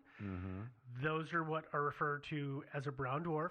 And those are actually, they're bigger than Jupiter, though. They are. So when I read it and it's described, Jupiter is at the extreme low end of possibly becoming a brown dwarf. And what I've heard is that it's the way word far is below. extreme. Yeah. I've heard that it's way far below. Like, I've heard that the minimum size for a brown dwarf is about 13 Jupiter masses. I wouldn't be surprised by in that. terms of actual size, it might be about the right size, but it it's the doesn't have the mass. mass. The mass is what matters. So let's do this, because I am really bad when it comes to description of this stuff, and I think you're going to do a better job than I am, Joe. I'll Can try. you briefly, are you able to explain to people what mass means? Versus size. Versus size, yes. Versus size, yeah. Well, it's just like, it's real simple. I mean, take two balloons, blow one up with air from your mouth, and fill the other one with water from your faucet to about the same size. And you'll notice that even though they are the same size, one has different they have different masses, different densities. So Density. There's the word. different Thank you. densities, so one weighs more. So Okay. yeah. So that's what we're getting at here. We're going to throw around the word mass a number of times going forward. So that's why I was hoping that you had a good back of the envelope explanation. Thank you. Yeah, and the reason mass is important in this context is because the more mass, the more gravity, and therefore the more it compresses itself, which is what you need for stars to exist. Yes. You need that massive pressure at the beginning to not only ignite that fusion reaction, but also keep it contained. Because the key point for a star is that the process of nuclear fusion is always pushing outwards, but the intense gravity of the mass of the star itself is always pulling it back in. And so it keeps it in this sort of perfect Goldilocks zone where it's balanced. Now, eventually, through the process of nuclear fusion, stars like our sun eventually will burn up enough that its mass will reduce, its gravitational force will reduce, and suddenly it'll start spewing that stuff out, not being able to contain it anymore. Yeah. And that's when you start to get into the death cycle of a star. And and don't get stressed about it. That's not supposed to happen for at least like 2 more years, right? we got time. It's trillions. You got time. Like, it's a number that is so big you'll never have to worry about it again. It's not trillions, but it's billions of years. So, it's a long way. Brown dwarf, though. Different kind of thing. Yeah. Right. Not like our sun is not. What our sun is just. Our sun is a star. It's a yellow dwarf. Dwarf. Okay. A brown dwarf does put out some radiance, but it's not in a spectrum. It's not very bright.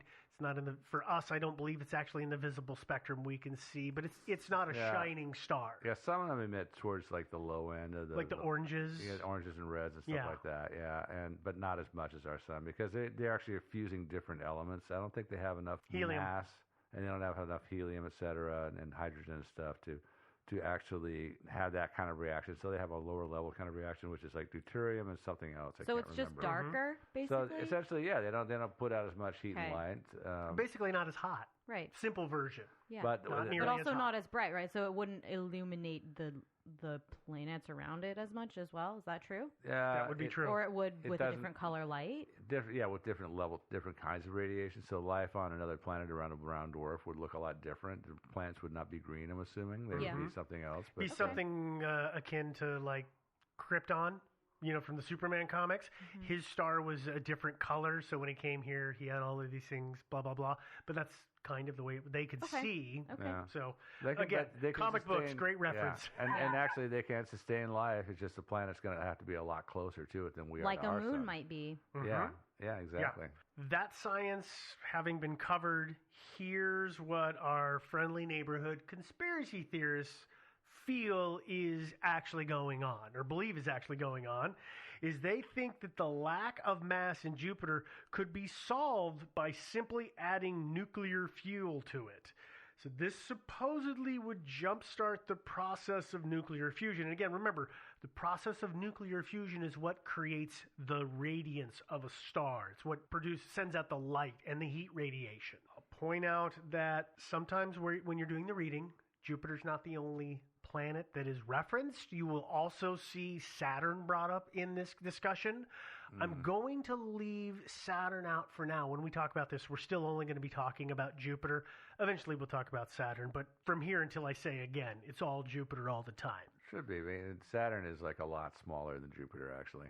That's a problem. Yeah. Okay, so we've got this planet, and we're going to start nuclear fusion. So how are we going to do it? Well, it turns out that we're going to use NASA's probes. That's how we're going to do it. Duh. Because there's Galileo, Cassini, and Voyager, and a whole bunch of others in the Deep Space Fleet that could do this, and there's a good reason for it. The way a deep space probe works is once you get past Mars, there really isn't... You run out of extension cord. And, Crazy. Yeah. No, it turns out once you get past Mars, the problem is that you cannot rely on solar panels to create enough electrical fuel for the satellites to work. So they have to have a different source. And that different source is what is called an RTG. That stands for radioisotope thermoelectric generator. I'm glad you're the one who had to say that, not me. Yeah, well, sometimes I do things right, not often. So that is their fuel source. And actually, a bit of current pop culture is if you ever read Andy Weir's The Martian, you actually might be familiar. Saw the movie. Well, actually, I don't think they went into the RTG that much in the movie. I didn't see either because, previously mentioned, I don't like stuff like that. Yeah. Oh, that's right. I forgot. Yeah, you hate the Lost in Space movies. Them. These RTGs are pretty cool little units. I really would love to have one myself. Yeah. Wouldn't that be awesome? No, not at all. Why not? Okay, here's why. Joe, I don't want one because here's the problem is that RTGs are radioactive. Yeah. And radiation is not good for you. Oh, no, it's actually good for you. It makes you get bigger. You grow an extra arm. There's all kinds of cool green. stuff. Yeah, there's all kinds of cool uses for and radiation. then you start to waste away and die. Yeah. A horrible, miserable death. So here's how an RTG works. Okay. RTGs use plutonium-238. It's in pellet form. And the heat from the radioactive elements, that radioactive process that's in the plutonium, it goes through a thermocoupler, which is a material that produces a direct electrical current when heat is applied to it. So it's using the heat to create electricity. It's like a solar panel, but it uses heat instead of light. Yes, that's absolutely right.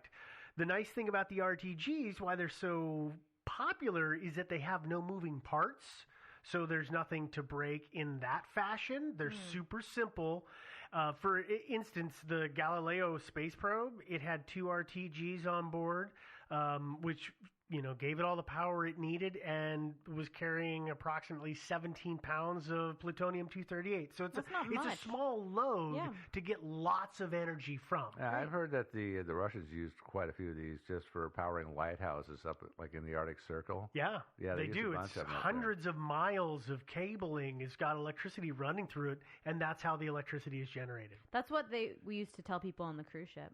And if you didn't know that I worked on a cruise ship, no, I didn't know that. People would ask, like, do you have to gas up or anything like that? And you'd say, no, the nuclear first power. mate, he always said, oh yeah, no, what you can't see is the extension cord that we run on the ocean floor. Or the ocean floor. Right, you're actually running on little tracks with little brushes, like remember slot cars? When you were a kid, there's little tracks down That's there. how it works. Okay. Yeah. That's how we're going to do space travel from now on, just put tracks everywhere. So people would actually ask you guys if you had to refuel? Yeah. They really did ask you that. They really did. Really? People's stupidity has no bounds. I guess not. Yeah. Sorry. Well, let's move away Keep talking from about Jupiter. Yes, let's go back to it. Okay, so far we've talked about how Jupiter works. We've talked about how the power for space probes works. In a second, we're going to talk about how that's going to apply to Project Lucifer. Yeah, but to make a big second sun in our solar system. But Yay! why? Yes, that's the key Good question. question. So but why though? Why go through all of this effort? The reason is it is what we talked about before with Ganymede and what was the other? Enchilada. No. Europa and Europa. Yes. Okay, the idea is that the reason to do this is to create other habitable worlds in our local solar system.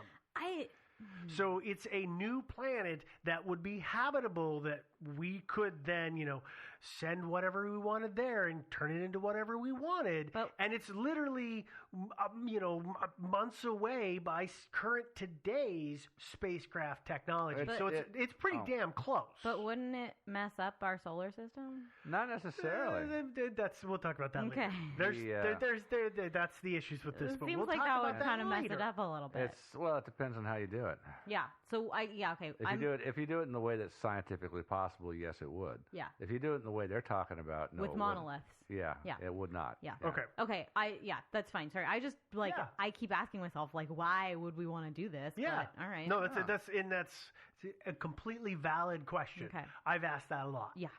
But why though? Okay. No, actually, there's fun reasons. Okay. So the supporters of Project Lucifer for the RTGs that we were just talking about before we went off on that, they say that Project Lucifer is going to be using the radioactive material that is in the RTGs to create an atomic bomb when they crash the craft into the atmosphere of the planet. And once it's fallen far enough into the gas giant, the high pressures at the depths of it are going to ignite it into a nuclear reaction, at which point it's then going to be able to create a sustained nuclear fusion situation. We're doing that with all of them? Or just one payload? We just need one to work. One payload, Just one payload to work, yes. One. We just got to get that one spot on in the right, there's the about right job. 34 pounds of that stuff on the probe, right? It depends on the probe on how much there is. So like when we were talking just a minute ago about Galileo, it's got 17 pounds. I thought it had two RTGs with 17 pounds each. Oh, you're right. I'm sorry. It's 17 pounds 34 apiece. pounds total. Yeah. So enough to remake Jupiter, sure. Yeah. Absolutely. Yeah. But the key here is that it's the pressure of Jupiter. That's what's going to do it. Because if, we set off nuclear bombs on this planet, and our planet is not a star. We didn't have uncontrolled nuclear fusion because it burned out. There was nothing to contain it. Right. So at that low depths, that's where they're saying that's going to allow it to hold that process going. I know it's kooky science. I see the look on your face. I'm at the point right now in this episode where I'm thinking, well, am I so naive about science that I literally don't understand that, or is this just that bad of science? I don't know. Well, it's one of the things you got to know about Jupiter is that it doesn't have a similar. Its atmosphere is a lot deeper than ours, right? And so at the surface, wherever the surface is, if it even exists, we're not even totally sure about that. Yeah. The pressures are going to be tremendously high. Whether they're high enough to sustain and actually contain a fusion reaction, well, that's a different story. Right. But they are extremely high by our earthly standards. So it's not bad science. I'm just a bad scientist. I'm not, I don't know that the answer is yes that. to either of those or both of those exclusively. That's fair. I wouldn't say it's not bad science. No. Okay. I wouldn't say that. So, crash a probe into the planet. It explodes. It creates this gas giant's nuclear fusion sustained reaction, turns Jupiter into another star through this runaway nuclear fusion process, and voila, we've got all these habitable worlds. Yeah. That's what it is. But I mean, it's it's not as scary and crazy it might sound. It's not like they've ever tried it, or have they? Because this is what has really got people going, is back in 2003, Galileo, the spacecraft, the probe, I keep calling it a probe. I don't actually know if probe is the right word. It's a spacecraft, though. Probe works. It's an exploratory spacecraft. Okay. It's an identified flying object. It is an identified flying object. Well, to us, not to the Jovians. True. Yeah. Well, Galileo it'd been on its mission for many, many years, and it was running out of fuel. The reaction, it could not sustain it much longer in its RTGs. So what NASA decided to do, and this is their official reason, is they said, listen, we don't want it to crash into one of the moons and potentially contaminate it with bacteria or anything like that from planet Earth. We want to keep it pure and pristine in its own way. So what we're going to do is instead we're going to crash it into Jupiter and destroy it that way, getting rid of any nasty hitchhikers, because who wants Earth crap on their planet? Well, in my brain, I think if they were actually trying to colonize the moons as planets, it would maybe be helpful to start putting Earth bacteria on there. But on the other hand, as somebody who's interested in trying to find those things unique to other places, that makes a lot of sense. Contaminating, right? That's you would not life want, on, so you know for sure if you find that exactly. bacteria there, it evolved, autonomously from something that we did. Well, and plus also you want to actually, if you're going to do that, do a controlled thing where you actually introduce bacteria that you want to do, rather than, in this case, I think it was just whatever stray crap was laying around the lab that hitched aboard that thing. So it could be some negative and granted, stuff. the labs are clean, but once it gets to the launch site and it gets launched, there's stuff thrown things away. can get in there. Yeah, and then there's Freddie who's coming down with the flu, who sneezed on it, and stuff like that. Do you want influenza viruses like replicating on No. the planets On their of own? Jupiter? No. Yeah, No. I'd say no. Probably not. Probably not. Yeah. So our friendly neighborhood conspiracy theorists, they see this act of crashing Galileo into Jupiter, and they say, aha! That is evidence that you are trying to make Project Lucifer happen. That's what's going on. Except... Okay. Well, but... didn't they just disprove their own theory, right? They were like, all you have to do is crash one probe into there and blah, blah, blah, blah, blah. So NASA crashed a probe into there, and what happened? Well, nothing. That's because they're screw-ups. Oh. They're screw-ups. They tried, and they didn't quite do it this time, but they'll succeed next time. Remember, just because they crash it in there doesn't mean it's going to happen. They have to do it right. So bear with me through this. Like I said, they believed that as it went through to the depths of Jupiter, the pressure was going to set off the plutonium in the RTG, and we were going to get this nuclear reaction. And, of course, NASA, holding up their end of the cover-up, has always said, duh, that's not possible, dude. To which case they've said, duh, stop lying to us. Exactly. Well... Thankfully, NASA seems just a little bit too eager to quell these rumors. Don't they? Yeah. And thankfully, I mean, NASA was bad at what they were trying to do because nothing actually happened, right? Well, yeah, I know. Wrong again, dummy. Wrong again. Because a month or so after Galileo went down into the atmosphere of Jupiter, a dark spot appeared on Jupiter. Wow. About a month later, there was this giant Earth-sized dark spot. So we were able to observe this. I was going to ask if it was monolith-shaped. No. It was a circle, but it was huge. Actually, it was large. Although it looked to me like it was probably a shadow cast by one of Jupiter's moons. Well, but it was like moving, so people said it was. Our friendly neighborhood conspiracy theorists said that is a proof that it worked. The plutonium exploded. It went off. It just did not create a sustained nuclear reaction. So there was this big plume, and that's what came to the surface. Scientists have instead said, as Joe just pointed out, it was a shadow, or others have said it was on the equator of Jupiter, which it turns out is amazingly turbulent. And they're like, it was weather. Yeah. It was some kind of crazy storm. Giant storm. Planet-sized storm, which I don't want to be in the middle of. Oh, no. Yeah, I'm sure weather is quite fun on Jupiter. Yeah. That's maybe another reason to turn it into a sun, is so we don't ever, ever, ever, ever have to deal with the weather. Yeah. Yeah, that's true. Yeah, because, I mean, we were so going to go down there. Yeah, totally we were. Yeah. Okay. I feel like we've got in terms of what the story is. I feel like maybe it might be a little bit confusing. So I'm just going to do what I don't normally do, which is just the briefest of recaps. Okay. Drop a nuclear bomb of some shape or form. They say into the atmosphere of Jupiter. That's going to go off. That's going to create a nuclear reaction, which is going to turn it into a sun. Which would be cool. Which would be hot. Which would then also allow that nuclear reaction turning into a sun would turn the moons of Jupiter into habitable worlds. Eventually. And proof is that we dropped a spacecraft into it, and oh look, we got this giant dark spot that proves that it went off. We just didn't achieve sustained reaction. Well, this is a recap of the conspiracy theory. Yeah, the whole thing, yeah. And that might explain why NASA is currently working on what they call the big-ass probe, which is like 20 times bigger than the Galileo. And they're not actually, but it's all nuclear fuel, remarkably enough. Okay, so that is our story. We are now going to get into theories.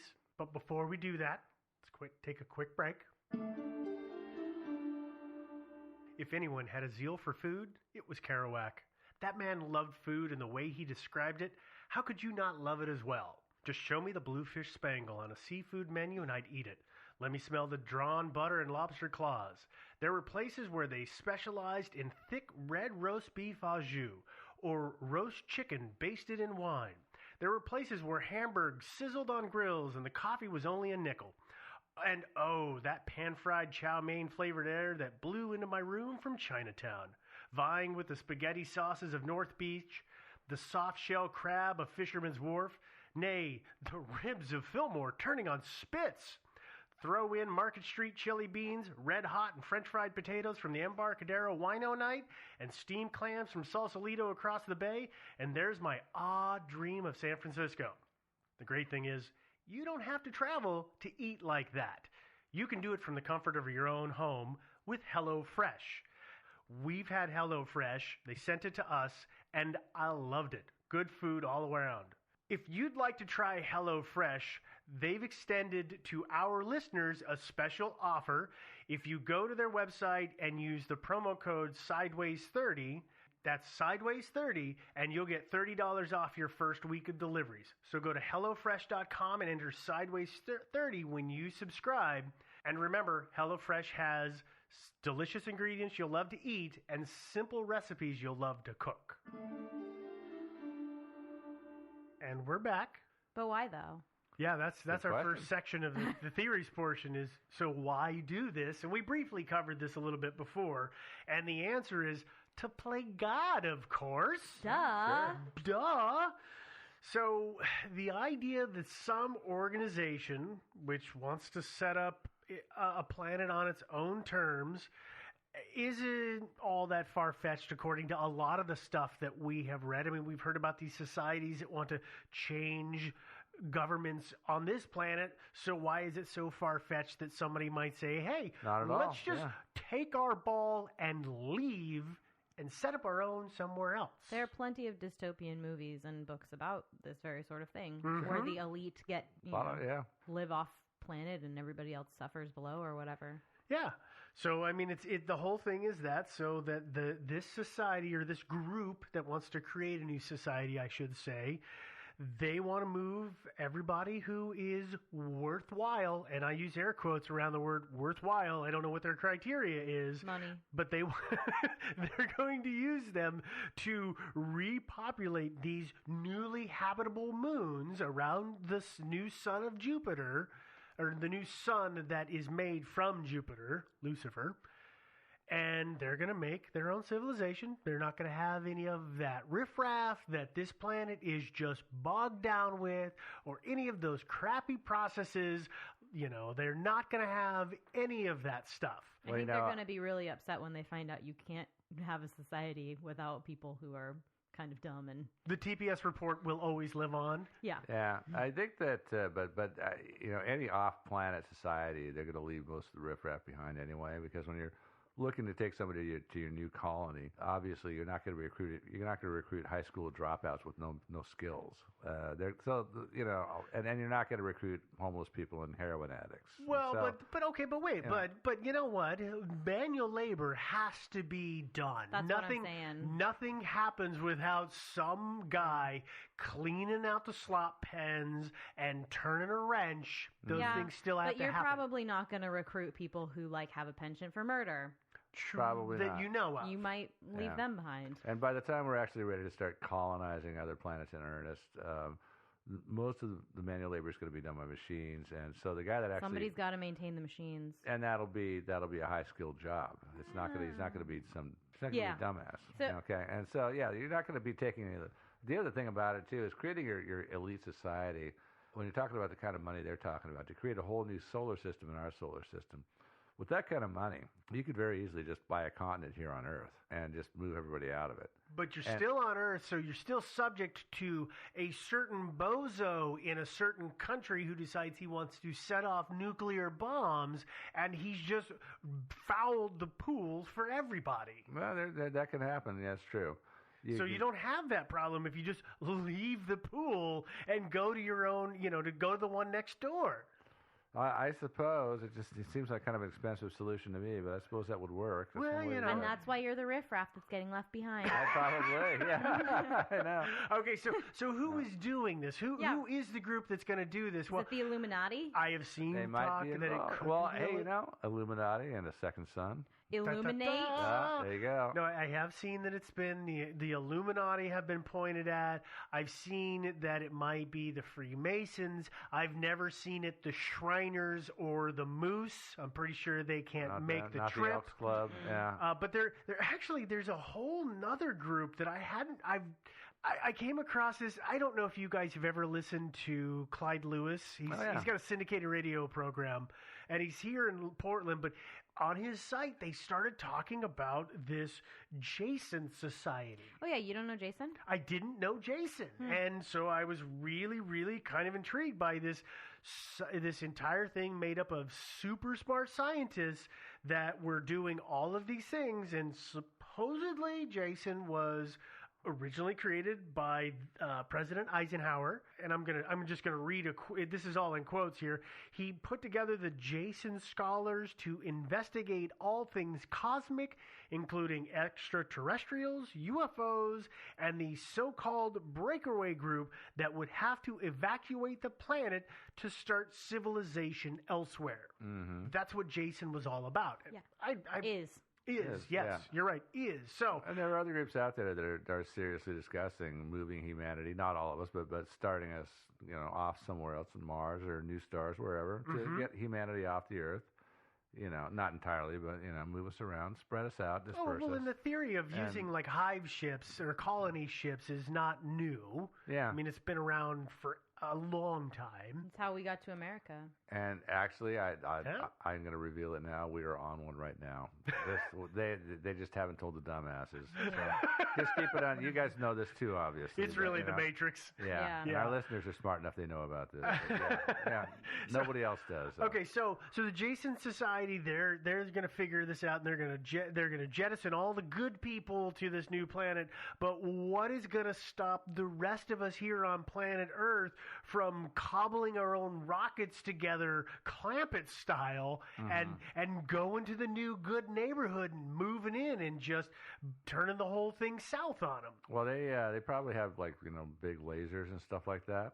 Well, that's one of the things. When you show up, they'll probably just vaporize you. I think they have dimonium shells. Are you talking about the Dyson sphere? Nope. Okay, different thing. Yep. Okay. Well, no, what I was getting at was that if their plan to do this works, they're going to cause some cataclysmic problems throughout the rest of the solar system, which is going to stop us from being able to get ourselves there, because when this new star goes off, it's going to exert a lot of gravity. Yeah. And it's going to start sucking asteroids out of the asteroid belt and pulling them towards itself, which is then going to make the trip between the two, it's going to be, going through a minefield. And then a lot of those asteroids are going to be coming and falling onto this planet, causing just mayhem. Plus, we're now going to be blasted with radiation that we weren't set up to deal with in the first place. Also, we're all dummies. So basically, we're all just going to melt, and then we're like, we don't have to worry about them. It's not like they're ever going to be able to make it here. Yeah, I don't. That's not going to happen though, because the plan is to ignite a nuclear reaction without changing the mass of Jupiter. Mm-hmm. So it's actually not going to muck. It's not going to muck with the orbital mechanics of the solar system very much at all. That's possible, but it will muck with it. It will change it. No, it won't. Joe the mass of Jupiter won't change. It just becomes an illuminated object rather than just one that reflects light. Now it creates its own light. Mm-hmm. But the plan is not to change its mass at all. But okay, and so I mean, if you really want to turn it into a star, you have to add a ton of mass to it, more mass than can be found in the solar system. Yeah, so that's the only way to do it. And that will definitely mess up our orbit. And But in it'll the do all fake kinds of science stuff to us. sense, right? The In the pseudoscience. fake science, then when it becomes the sun, suddenly science. it has more influence, orbitally speaking. Okay. No, Maybe no, it's the I'm solar saying, winds. I'm saying the opposite of that. I'm saying that I agree that according to your, the fake theory, right? Not the fake theory, but the fake science behind it. Yeah. The conspiracy. Yeah. All they're science? doing is setting off a nuclear reaction. It's not going to change its It's not mass. going to change No, anything. not really. So so it's still fine. They're just trusting that we're all too dumb to figure out how to get over there. They which will is have taken probably all true. of the people who can operate a spacecraft with them. They will. Yeah. Actually, we know how to get there now. It's just it's too expensive. Yeah, and they're going to take all the people with the money, so it doesn't really matter. Yeah. But I agree that if we're doing it the real way, it's going to be a problem. Well, let's talk about the real way. Let's Yeah. talk about Let's talk about the approved science. That's not the alternative science. Let's talk about the approved actual science that we get from all of the people who study this stuff and seem to be the scholars that most people refer to. Let's start with that. You're talking about the people that are in the employ of big oil, all those people that are. You mean Jason member? No, not thinking about the guys at NASA, the guys who are instigating the cover-up. The guys at NASA are part of Jason. Maybe they are. Of course they are. Yeah. If they're involved in the cover-up of Project Lucifer, they are part of Jason. Okay. Yeah, no doubt. Let's go backwards here a little bit. Let's roll back and let's talk about one of the first problems we have, which Joe was just talking about, or briefly alluding to, which is the source of this nuclear fusion process, which is the RTG. Yeah. RTGs are not atomic warheads. No. They are not something that is weapons-grade plutonium. That's actually something very different. RTGs use plutonium-238, which is called reactor grade. A nuclear weapon uses, I love how clever this name is, weapons grade plutonium, which is plutonium-239. And the other difference is that inside of weapons grade plutonium, there is also a very, very small, like single-digit percentage of plutonium-240, whereas reactor grade has more plutonium-240 in it. Now, that's an important thing to understand because it is the plutonium-240 that makes it harder to sustain a chain reaction in the nuclear process. Which is why you might want to, put it on something you were blasting into space. You'd want something fairly stable. Something that, that would not in be its a bad tiny thing. little space instead of something that might, if got rubbed the wrong way, might just explode. Like a kablooey. Right. Especially if you're shooting it into space through our atmosphere. Yeah. They actually, the way they do it in the RTGs is they put them all in like their own separate little container made of iridium and some other stuff that are basically kind of unbreakable. So they can't. There's not enough in any one of these given containers to actually reach what's called critical mass. Because that's not the same as 240 going though. critical. Well, right? it's the combination. 240 helps to make it more stable. Right. But also, even if it was like weapons grade, there wouldn't be enough of it to really, I think, be in any given space to actually be enough of a critical mass to turn into a weapon. Even if you crash, but it might compressed explode or whatever. Not necessarily explode. Probably not. It could escape its container somehow and scatter around and poison a few people. That's about it. So here, to answer your question, could it explode? Yeah. Okay. If I understand correctly, it's the plutonium-240 that has kind of a stabilizing effect on the nuclear process. But in 1962, the United States did conduct an underground nuclear test with non-weapons grade plutonium, so reactor grade Pu-240. They were able to get it to explode. It was very difficult, and it had an extremely low yield. So even though they got it to go off, it wasn't as if it was, oh my God, we found the mother of all explosions. Yeah. Well, this sucks. This is way less than what we already know how to make. Okay. But of course, you gotta remember too. We only know what's in those RTGs because that's what they've told us. And that is a beautiful point, Joe. Yeah. I wanted to make sure that we at least got that across. That this is everything that is. I'm going to use the word. I'm going to say documented officially. For the sheeple out there. Maybe we're being lied to. Maybe Of course we are. our friends here in the next section are right, and what is on the schematic is only a portion or actually completely wrong. I don't know. Totally wrong. Totally 100%. wrong. Well, it could have some of it, but it's just, they've scaled it in some way. But what Joe talked about before was the fact that it's so difficult to get the plutonium in the RTG to go off, and that is because of the fact that each of these bits of Pu-238, I've seen it described, they're about the size of a marshmallow, and not the little ones that you put in your hot cocoa, but the bigger marshmallows. The jumbo ones? Yes, a jumbo Those are good marshmallow. ones, yeah. Which is then enclosed, as Joe said, in iridium. That is then put into a shockproof graphite impact shell. That is then put into what they call a general purpose heat shield module. And I mean, they are so multi-layer wrapped that they cannot come into contact with one another. So, I mean, if something goes wrong, let's say an asteroid comes flying by and smashes into the spacecraft, rather than jamming them all together, they are going to scatter in the wind like packing peanuts. Okay. They're going to spread about. They shouldn't be colliding with each other. And even if they do, they're so wrapped up they can't fuse. Yeah. So they cannot create that critical mass. And so they can't go critical, and so easy. Yeah.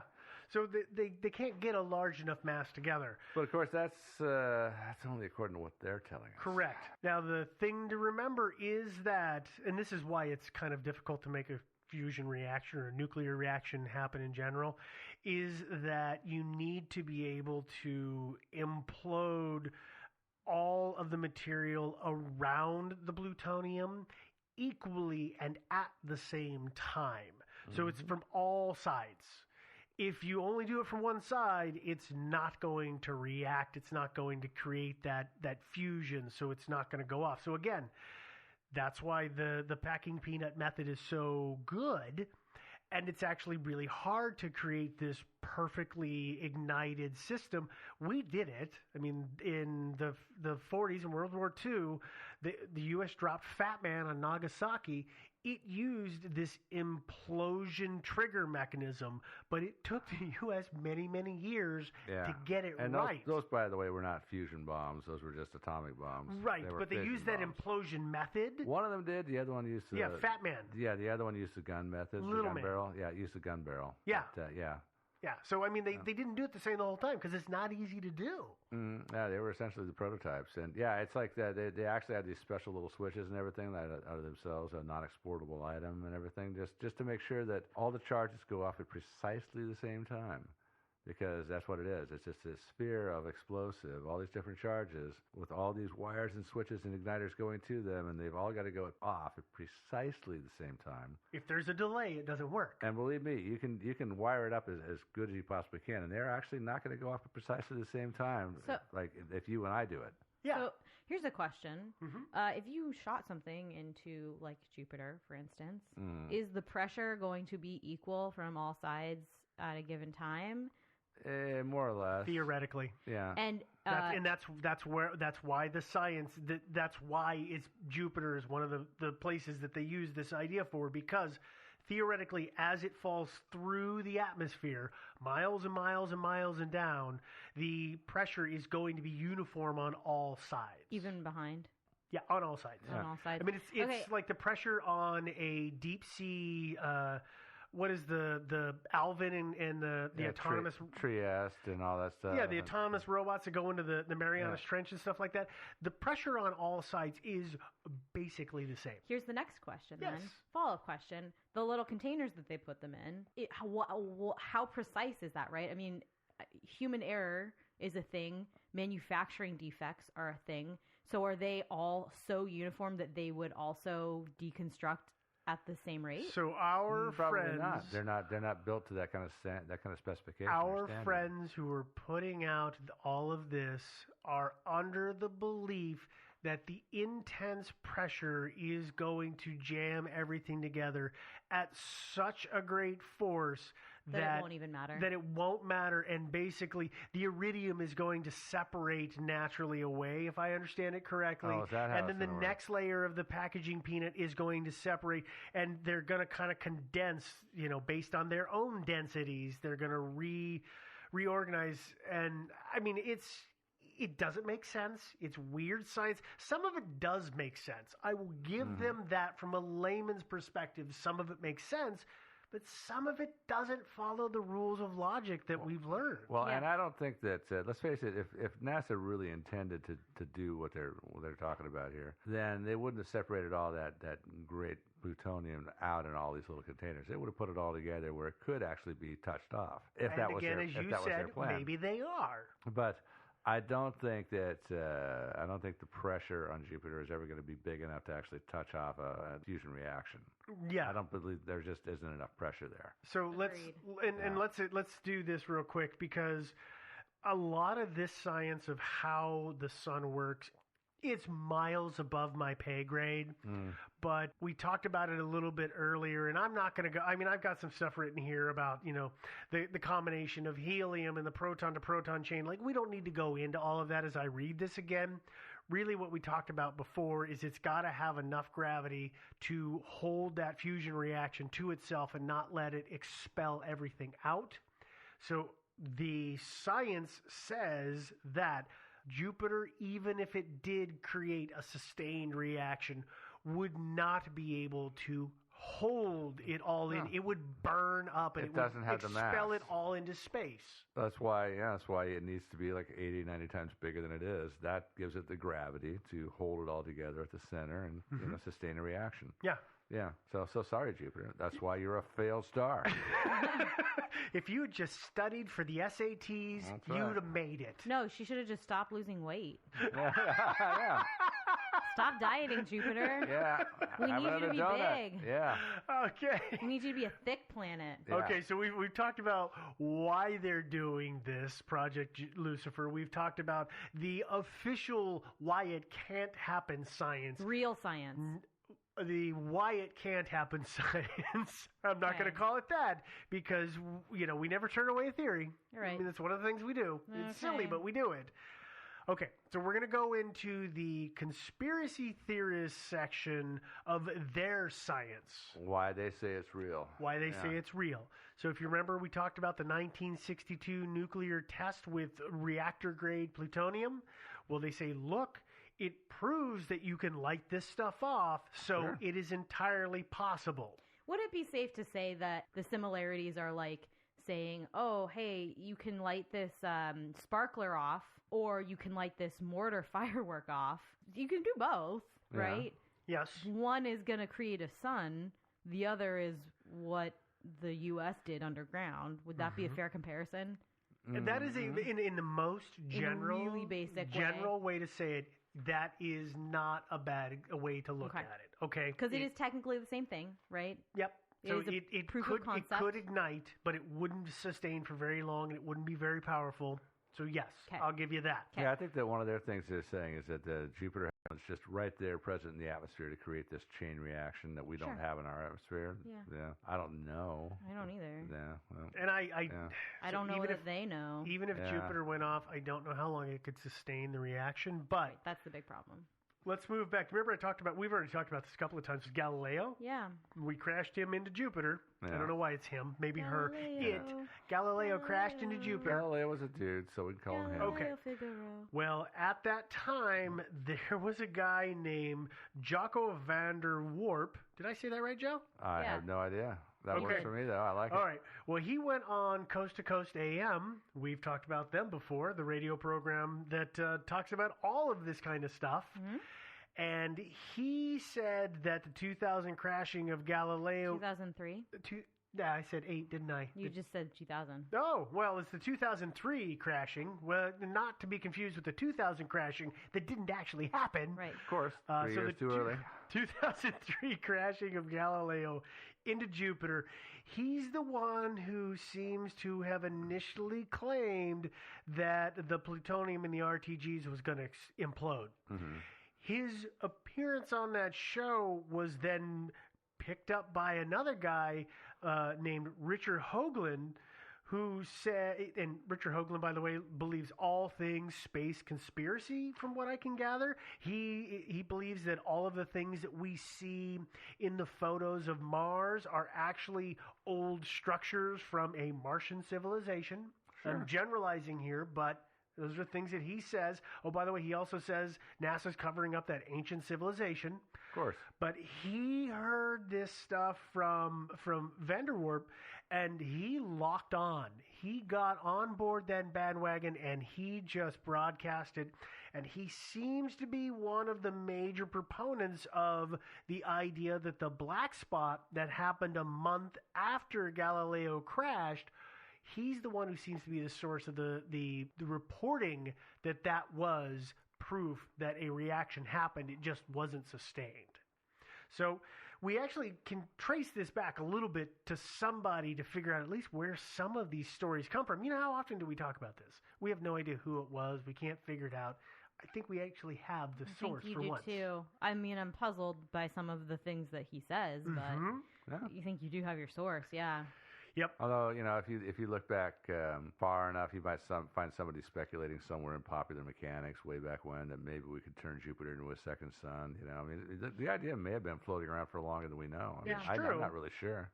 Well, according to Hoagland, in order for this to have happened, the explosion on Jupiter would have needed to be 2,800 times the size of the biggest nuclear bomb we ever set off on this planet, which, by the way, was 50 megatons. That was a big one. That was one the Soviets set off, right? Yeah, they set it off in 50...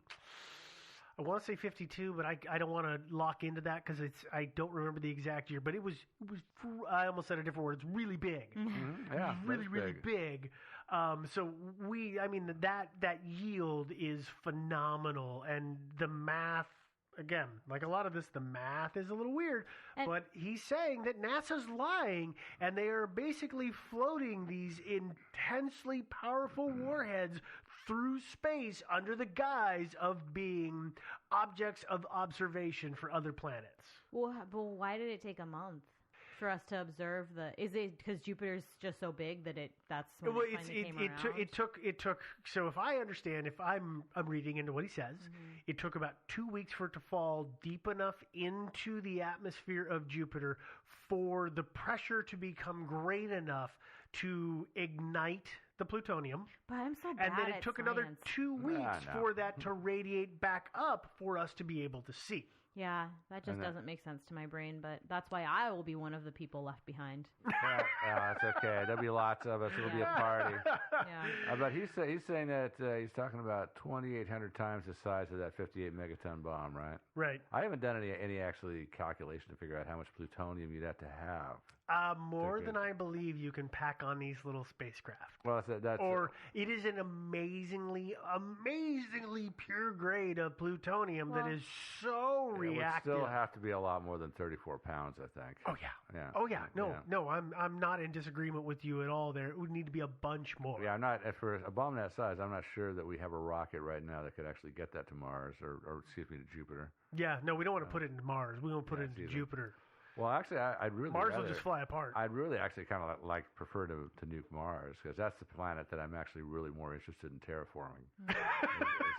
Well, nuking it is not going to help that process. Elon Musk has got this cool plan actually to nuke Mars. He does. I'm not joking. He does actually have a cool plan. I know, but I can't help but laugh at it. Okay. Yeah. Okay. It doesn't involve flying Galileo into it, though, so that's the good news. Sorry, I can't help but start laughing. Hoagland he's also the source that seems to feel that the whole crashing into Jupiter instead of the moons to not contaminate them, he seems to be the source of the one saying, well, that's a total lie. I don't know why, but he is. But the last thing I want to talk about here is we talked about earlier, we've only discussed Jupiter this entire time. And soon the spacecraft Cassini is going to be crashed into Saturn. I know. Because it is sad, really, kind of. Well, it's been up there for 17 years. I mean, it's been there for a long time. It's running out of power. it's at the end of its lifespan, and they're going to do the same thing with it as they did with Galileo. People are now saying, well, they're trying it again. They're going to a different planet because it didn't work so well the first time, except there's a massive, I can't get across how massive this problem is. It's about 90 times more massive than Jupiter, is that Saturn is smaller.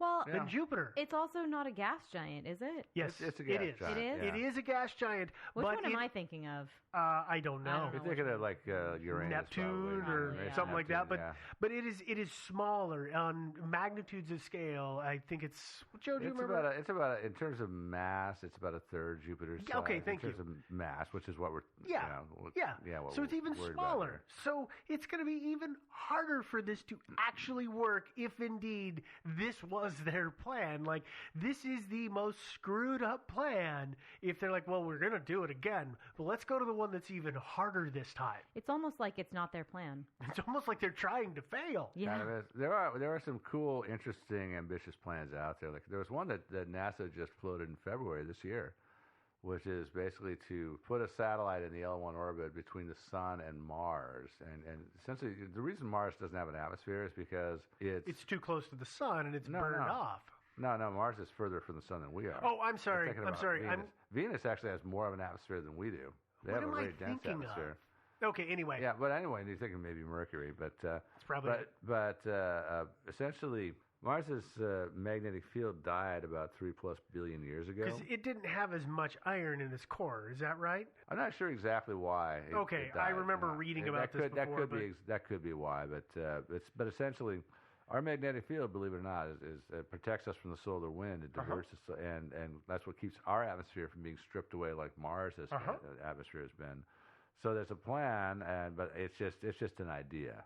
So to put this thing in orbit between the Sun and Mars might be prohibitively expensive, but if, on the other hand, we could do it, it'd be what are they putting between? I guess I missed. Essentially, it's going to generate a magnetic field. Okay. That will essentially protect Mars from the solar wind. And it's a really cool idea if it's actually, if we can actually afford to do it, because once we had that protection for Mars's atmosphere, then there's volcanic activity on Mars. It would generate an atmosphere in actually a fairly short amount of time. And so between that, maybe dropping a few nukes here and there to kind of encourage the polar ice caps to melt a little bit, that kind of thing. Mars could actually be more habitable in not a long period of time. What's not a long period of time? Decades. I mean, and we're like not talking within a lifespan. Yeah, we're not talking lifespan. walking around on the surface without any sort of breathing aid or anything like that. I mean, as far as getting it to some sort of Earth kind of atmosphere, God knows how long it would take to get everything. Centuries, if not more. But but in terms of terraforming a planet, that's actually one of the quicker ways of going about it. Some of the other methods that I've heard about, and so it's a cool idea. And so there are ideas out there to create new. And so whenever I hear ideas like Lucifer, for example, I'm always kind of like, yeah, cool. Let's create some more habitable planets in our solar system. Except for that one's a dumb one. Well, that's a dumb idea. Yeah. It is. It is kind of a dumb idea. I mean, and it's like we said before, even if Lucifer worked, I really still think that it's going to cause some serious problems inside of our own solar system. I mean, if for no other reason than the radiation. Well, because that's not that much. I mean, it's far less than our sun puts out, and they're actually further from our planet. I mean, even at its closest approach, Jupiter is still farther away from us than But it's we going are from the sun. So what I mean by that is not necessarily the cancer-causing kind of radiation boil my insides, but it's going to create probably some radiant heat, and the impact to our light and their day and night cycles could actually destroy this particular planet, because everything is used to a certain amount of time where it is on this globe, and if we suddenly add a second light source, that entire day-night cycle is going to be thrown into a tailspin. I seriously doubt that the Jupiter, even if it became a little sun, would be any brighter than a full moon. Well, for me, it's just all the unknowns. Oh, yeah. I mean, there's literally no way for us to know. Luckily, it's not going to happen anyway. Right, which is great. Yeah. The only way Don't we're have going to to worry make about it. the only way we can make this happen is either go outside our solar system and get a huge amount of matter to bring back to add to Jupiter, or go siphon stuff out of the sun and add it to Jupiter. Well, that's a dumb idea. Well, if we had the means to do that, then we can do pretty much anything. We don't need to waste our time trying to create a star out of Jupiter. I mean, we could essentially build ourselves a giant, like, orbiting tiki torch. And use that. Yeah, we don't need to turn Jupiter into a star. I am from planet Tiki Torch. Yeah. Yeah. No, I think it's when we get to the point where we had the technical wherewithal to turn Jupiter into a sun, and I hope we do reach that point someday. We probably won't do it, but it'll be great because having that kind of technical wherewithal means that you can do some pretty fantastic things. Yeah. Because, moving that much mass from outside our solar system to quite a huge achievement. Yeah, I mean, but that's in the same frame of reference of if what we need is energy to change these particular planets to do stuff, then why don't we do, the Dyson sphere? So we're capturing all of the power of the sun, channeling it somewhere. Yeah. That seems just as much of an effort as lighting a gas giant on fire. Yeah, it probably makes more sense. There's a lot of things that would make more sense than turning Jupiter into a sun. Okay. Yeah. Anybody, either of you, I think we've walked through most of this. You got anything else? No. No. You're kind of spaced out. I see. Oh. Did it again. All right. Well, we're going to go ahead and wrap this up. Another mystery solved. Yeah, you don't need to worry about that second sun. Yeah, a couple of little bits of normal show information here, which is we do have the website. Website is thinkingsidewayspodcast.com. On the website, you're going to be able to listen to this and all past episodes. We'll have some links to some of our research. On the website, we've got the episode list, so that is a page that shows you all episodes that we've done in the past, so it's a little easier to comb through than some of the players. We also have merchandise available on the site, so we have shirts and mugs and all those kind of things. I know we just got a fresh batch of shirts in, and they're pretty cool. They're sexy as hell. Yeah. Okay, so if you are listening to this, you are probably listening to this through a number of different apps. You could be listening on iTunes or the iTunes podcast app, which streams. So whether you're downloading or streaming, you do have the ability through Apple to rate and review. Please do so. We appreciate that. Helps 5 other stars. people find us. If you're on any of the other streaming apps, so Google Play or Stitcher or whatever it is, if you're able to rate and review through those, please do. I know there's a whole bunch of them out there, so it's hard to know. They're all a little different. We are available on social media, so we've got Twitter, so that is Thinkin' Sideways without the G in the middle. We have a Reddit account, so we've got I always screw The Reddit up. subreddit. Thank you. It's the subreddit where there's episode discussions and recaps in there. And then we're also on Facebook with the Facebook page and the Facebook group. So like the page, join the group. Lots of really chill, cool people. We talk about episodes, and we talk about a whole slew of stuff, but it's good times all the way around. Yeah, that's good, though. Last but not least is you can get a hold of us by email. So if you send us an email at thinkingsidewayspodcast@gmail.com.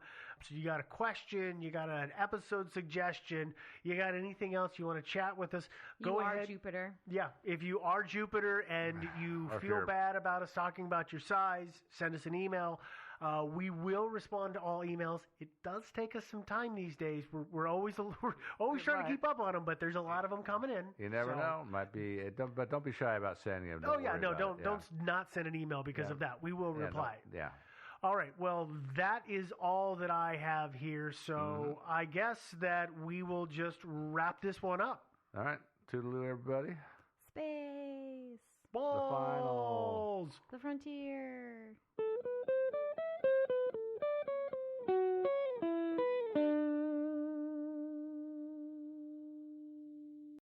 This is a Rooster Teeth production.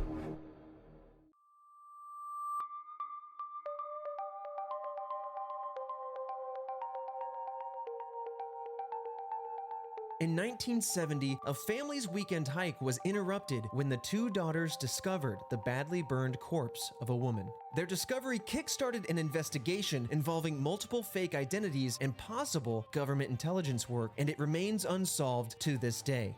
Today, we discuss the facts surrounding the case of the Isdale woman. This is Red Web.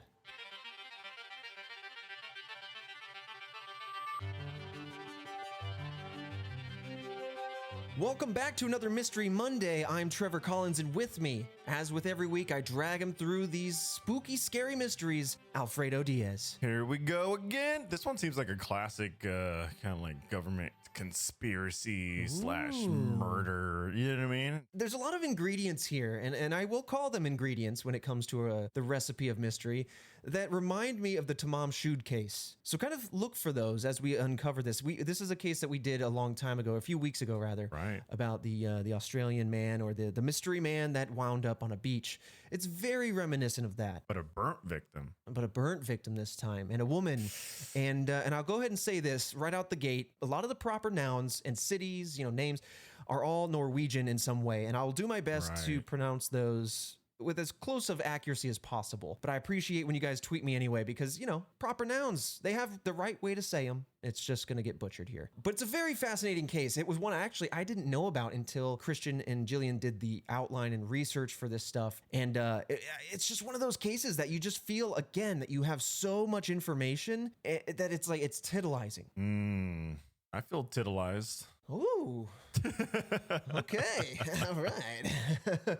So let's put on our badges. The task force is out in full strength. Oh, by the way, Red Web Radio. Ooh, it is out. You might have seen it on the podcast feed. We also have it on our YouTube channel at youtube.com/Achievement Hunter, where we do a lot of other content, a lot of other goofs and shenanigans. But yeah, Red Web Radio, in collaboration with Jen Coomber, who did all the music and sampled all of our lovely voices from several episodes. It's basically like a lo-fi radio that you can either study to or work to, or hey, if you're in the mood, investigate to. So let us know what you like about that, or if you enjoyed it.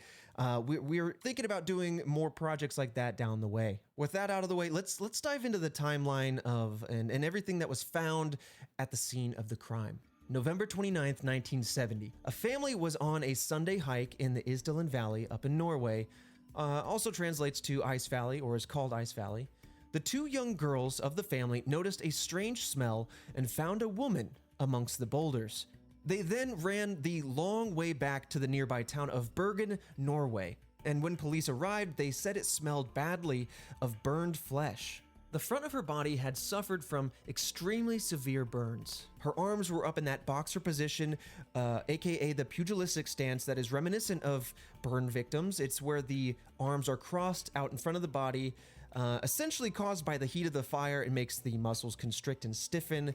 Even after death, it can make you raise your arms into a stance that's reminiscent of that of a boxer in a defense stance. Oh, I've seen that in a couple horror movies. Yeah, it's spooky. It's unsettling. Imagine how, God, that must be traumatizing, right? Like, you're over there with your family, but then again, like... The little girls found it. Did the little girl find it? Yeah, the two little girls found it. They were like, Mom, something stinks. Ooh. Oh, yeah, see, that's... Yeah, very traumatizing. That's unfortunate. So, while her face was burned beyond recognition, her back was completely unburnt.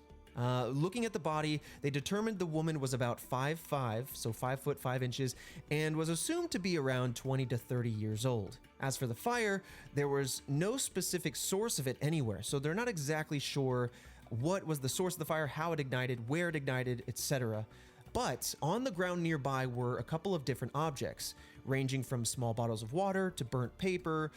There were blue rubber boots. There were 12 sleeping pills, a broken umbrella, stockings, a tiny ring, and a plastic case that were assumed to be from a passport photo or for a passport photo, and a watch that was set to 10 minutes past 10. Now, the reason I mention that is because typically, and I don't know if you've heard of this, Fredo, but when you look at an advertisement for a watch, keep an eye out, because typically, like 99% of the time, the clock is set to 10:10.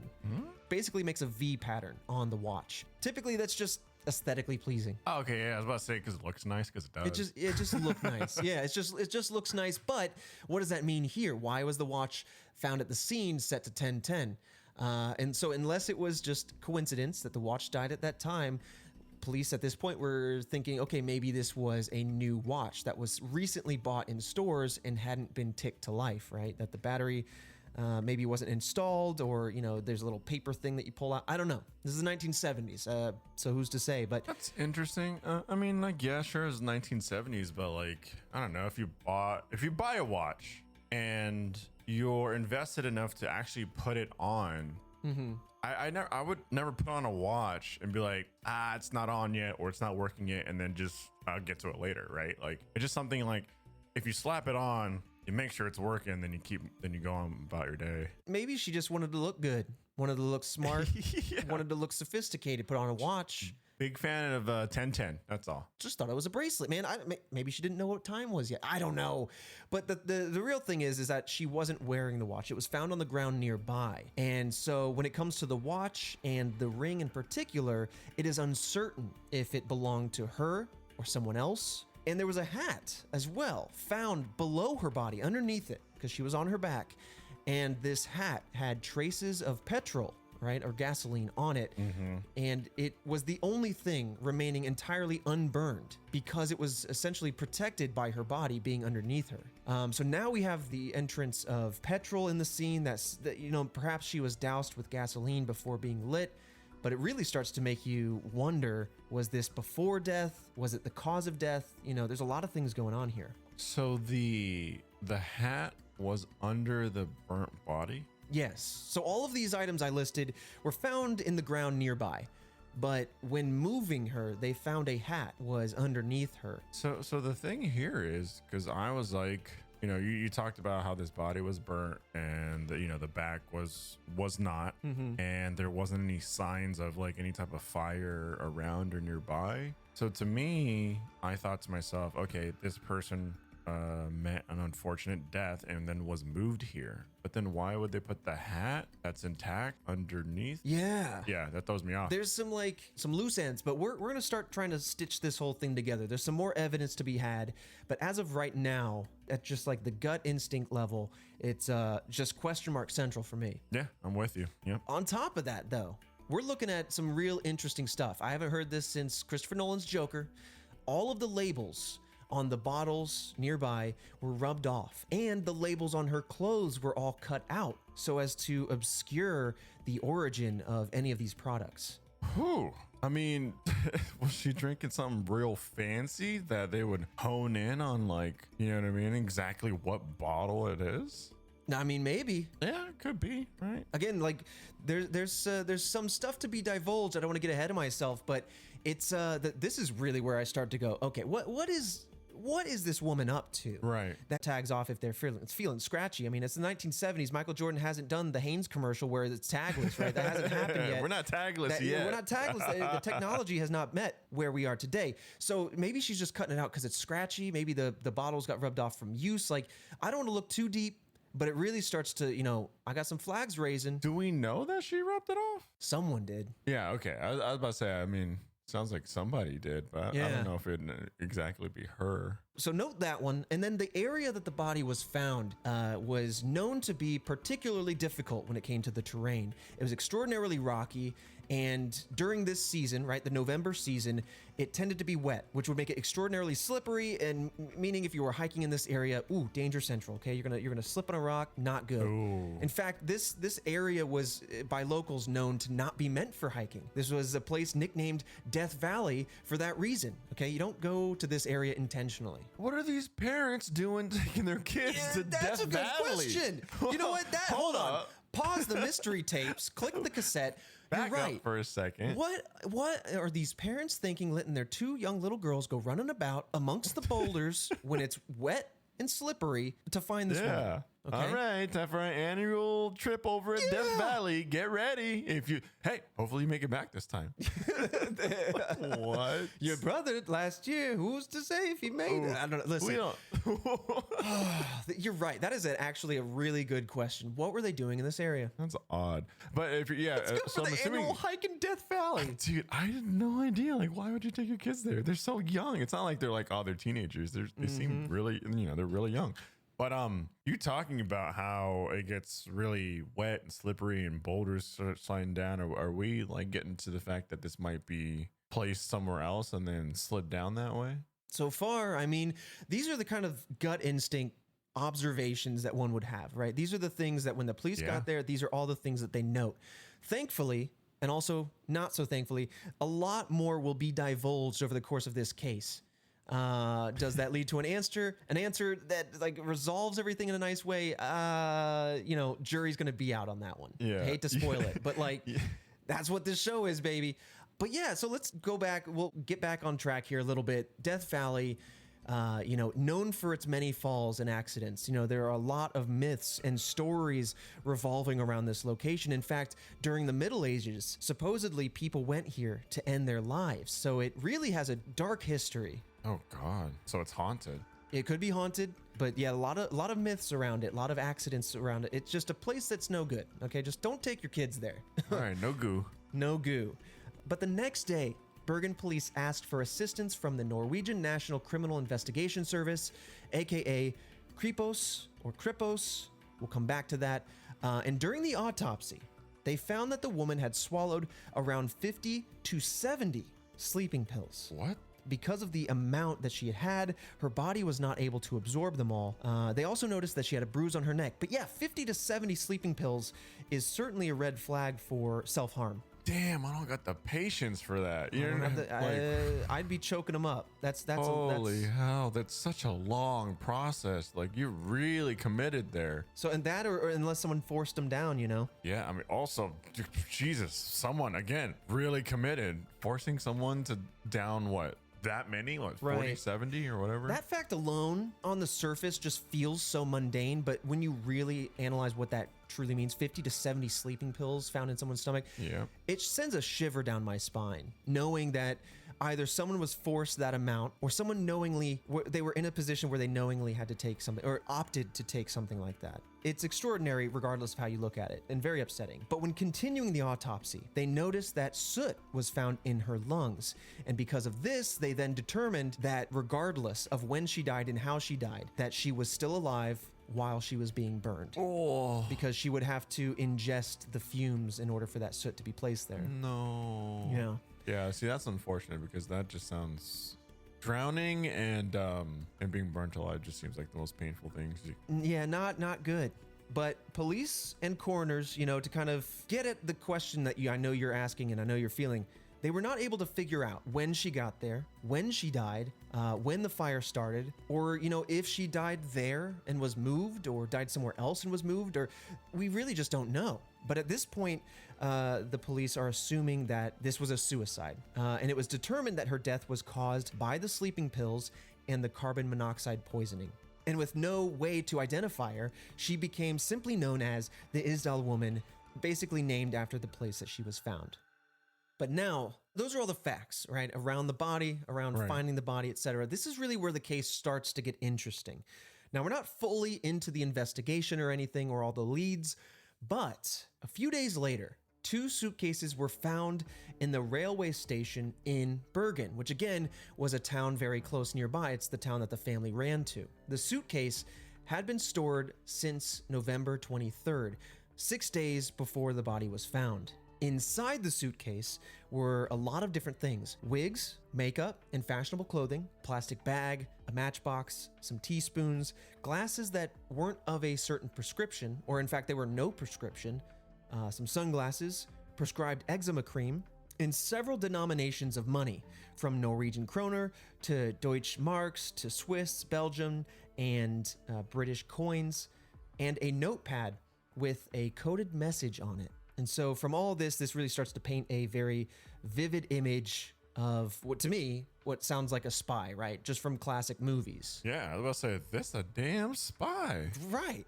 And what's interesting is, unlike other cases of this type, they were immediately able to connect this suitcase to the Isdal woman after finding a matching fingerprint on the sunglasses. And what's interesting here is that all of the labels on the clothes, the cream, and the makeup in this suitcase were all removed, just like the person and the belongings around the person that were found. Even the labels on the comb and the hairbrush were rubbed away, basically trying to, increase their anonymity or prevent anybody from tracking where she was, perhaps? Yeah, that's spy tactics. It's very spy tactics. Yeah, you learned that in spy school. Oh, yeah? Yeah, they're like, it's the second semester. They teach you all about removing all the labels. I dropped out. Yeah. Or I snuck out. Yeah. I mean, it was an elective for me. So Elective meaning you just kind of Googled it in your spare time. I Googled it and I walked in, I knocked on some doors, said some password, and I sat down. I went, oh, that's pretty cool. And then I was like, you know what? Nah, this life's not for me. Because that's how spying, that's how it works when you're signing up to be a spy. Yeah, you know, they let you in, and then when you're ready to go out, just cut loose. You're free, man. Yeah. You're free to go. Now, what's interesting here, and I think this is kind of answering the question that you kind of proposed earlier, which is why go to that length? Can they really track you down by these labels? Well, only 2 labels were found, one on the matchbox and one on the plastic bag. The matchbox label was for an erotic German underwear shop, and the plastic bag label was for a Norwegian shoe store. And now here's where my, my pronunciation goes south, but Oscar Rutveldt's footwear store. So now we have 2 stores that the police can go after, and this is where the sightings and the leads and the investigation really starts to take off. So police actually questioned the employees who remembered this woman, but they questioned the employees at the shoe store in Stavanger, Norway, about 130 miles away from Bergen. To their memory, they described her as a well-dressed woman with brown hair and small brown eyes, a round face, around waist, and hair down to her shoulders. They also said that she had a South European look about her with golden skin, and that she spoke with an English accent that was hard to identify, or rather that she spoke in English with an unidentifiable accent. They also said that she smelled strange, and it took years, apparently. Years later, only then realizing that they described the smell as a garlic smell. What? I'll be honest, maybe garlic isn't super common in Norwegian dishes, but man, if someone smells of garlic, I'm gonna know it. Yeah, wait, it took them years? So like years after asking the workers these questions, they were like, what happened there? So they basically just said, yeah, the woman was here, this, that, the other. She had a strange smell about her, but that's it. And I guess years later they came back and maybe they scooped up an Italian dish or something that has, I'm just making something up, but maybe they stumbled across some garlic. And smelled it and went, oh my God. You know when you smell something and it connects a memory in your olfactory senses? They might have just had that, where they had something with garlic, smelled it and went, oh my gosh, that's the smell. And then, like good citizens went back to the police and said, hey, I know this is old. It's like That's So Raven, but like it's a flashback instead of like a flash forward. It's a flashback and it goes up the nose. It takes you get sucked right back in. But man, did the police lucked the hell out? I mean, could you imagine if they found, I don't know, maybe like a cardboard of a Happy Meal and it's like, oh my goodness, this woman was at McDonald's. And then it's like, well, which one? There's like 50 of them. Right. They were able to like identify the place, which they're one, lucky that they found labels, period. But then 2, were able to, it wasn't some place that was like in abundance, right? There wasn't like a million of these stores. And maybe, maybe that was the 1970s. Maybe there were more local places. True. Maybe there were less chains, and that's just like the sign of things changing, But what's also interesting to me that stands out is that she was remembered. I don't want to get ahead of myself again, but it is worth noting because there is an ever-present kind of like, how did so many people remember this woman?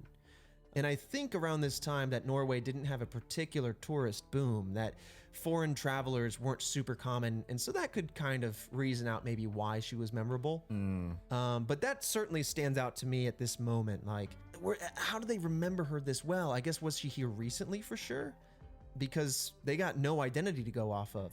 They have a purchase to go off of, Right. But anyway, they said this woman smelled strange, perhaps of garlic. And the owner, Rolf Rutveldt, said she spent a long time in the shop, that she was indecisive, but not nervous, that she was just kind of perusing quite a bit. And when Rutveldt went downstairs to get her size, she called out to him in another language that he thought was either French or German, which, man, that's a frustrating delineation. Like, right. you want to be able to hone in on like, man, what was it, German or French, dude? Come on. Because they sound distinctly different. But, if she's calling out to him and you're not familiar with it, it's fair. I can't imagine how frustrating it must be. Like, I don't know, man. To be a detective, it just feels like how many cases do you not crack, and how many times you just wind up with dead ends, and that's frustrating. So right now, they're going out, they're gathering all the puzzle pieces. They're still in the interesting phase. Like, oh, we're still like it's when we try to put it all together that it really starts to become more frustrating. But sounds like she returned to that store the next day to buy blue rubber boots, and these were the same boots as the ones that were found near the body. So now we start to have more of a lead here, more connective tissues. And it was determined that the woman then left Stavanger, that was where, where the shop was, the same day that she purchased those boots and then went off. So police started to ask nearby stores and hotels if anyone in the area had seen anyone matching this kind of ID, the ID that was given to them by the store employees. Their search then led to a hotel just minutes from the shoe store called Hotel St. Svithin. The woman stayed at that hotel from November 9th to the 18th under the name of Fenella Lorch.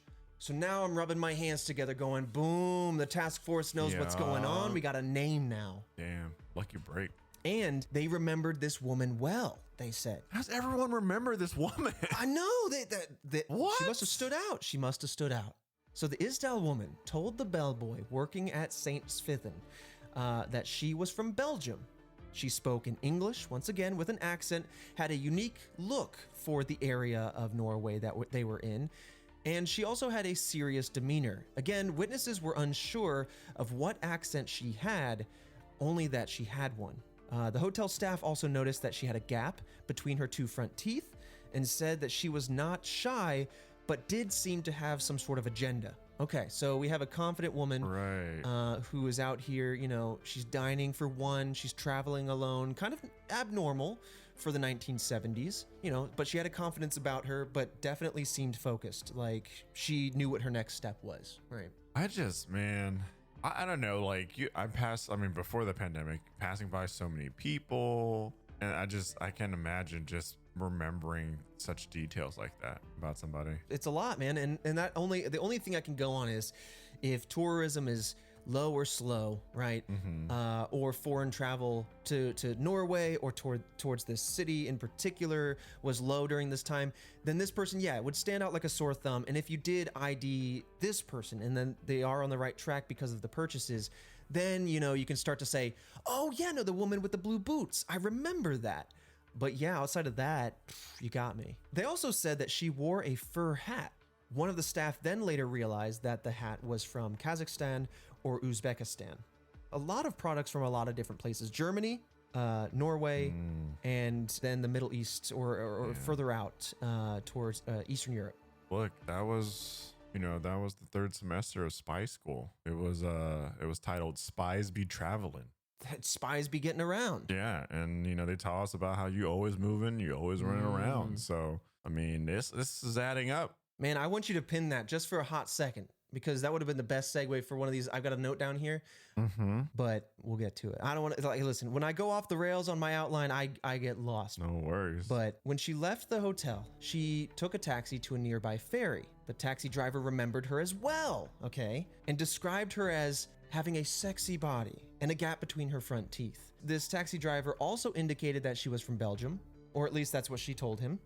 But investigators ultimately found no record of a Fenella Lorch anywhere in Norway or in Belgium. And in fact, the passport that she was using, the number on it, was found to be false or falsified in some way. Investigators then started to cross-examine her handwriting that they found on the hotel card with the coded message that was found near her body, as well as handwriting found from across the hotels across Norway. And they found that she had stayed in multiple hotels in multiple cities, or at least somebody with similar handwriting did. In total, she used at least 7 different names, meaning she had 7 or at least several fake passports. She had also already been in Bergen back in March of the very same year, 8 months prior to her death, and she had also been in Stavanger in October, the month before her death. So, spies be traveling. Yeah, spies be traveling. Spies be traveling, spies be using different names. On a mission. Yeah. And what's interesting when it came to her handwriting and analyzing it, she usually wrote in German, and in her writings, she indicated that she was between 25 and 30. But again, if she's saying her name is Fenella Lorch, she could say, I'm Fenella Lorch, I'm 25. And then she could say, my name's Helen Bunt, and I make cakes and I'm 30.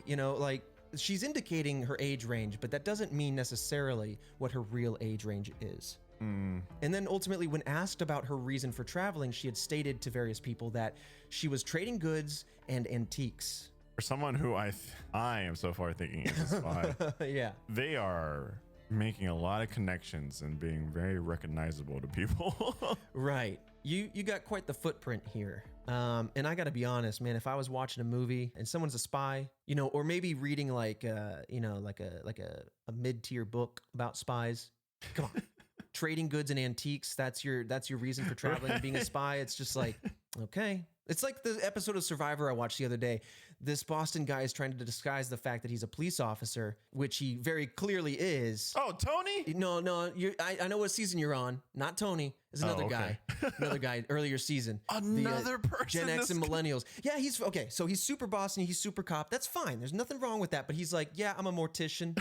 I'm like, come on, man. You pick the most obscure thing and say, yeah, that's what I do. I'm a mortician. Anyway, with the details of her stay at different hotels, cryptologists were able to discover that the Isdell woman's coded messages that were found at the scene were actually shorthand for her stays at those hotels. And from that, they were then able to figure out that she had stayed in Paris, France, and that she was found to have spent the most time in a place that starts with the letter R. That was undetermined as to what that was. Her code wasn't entirely solved.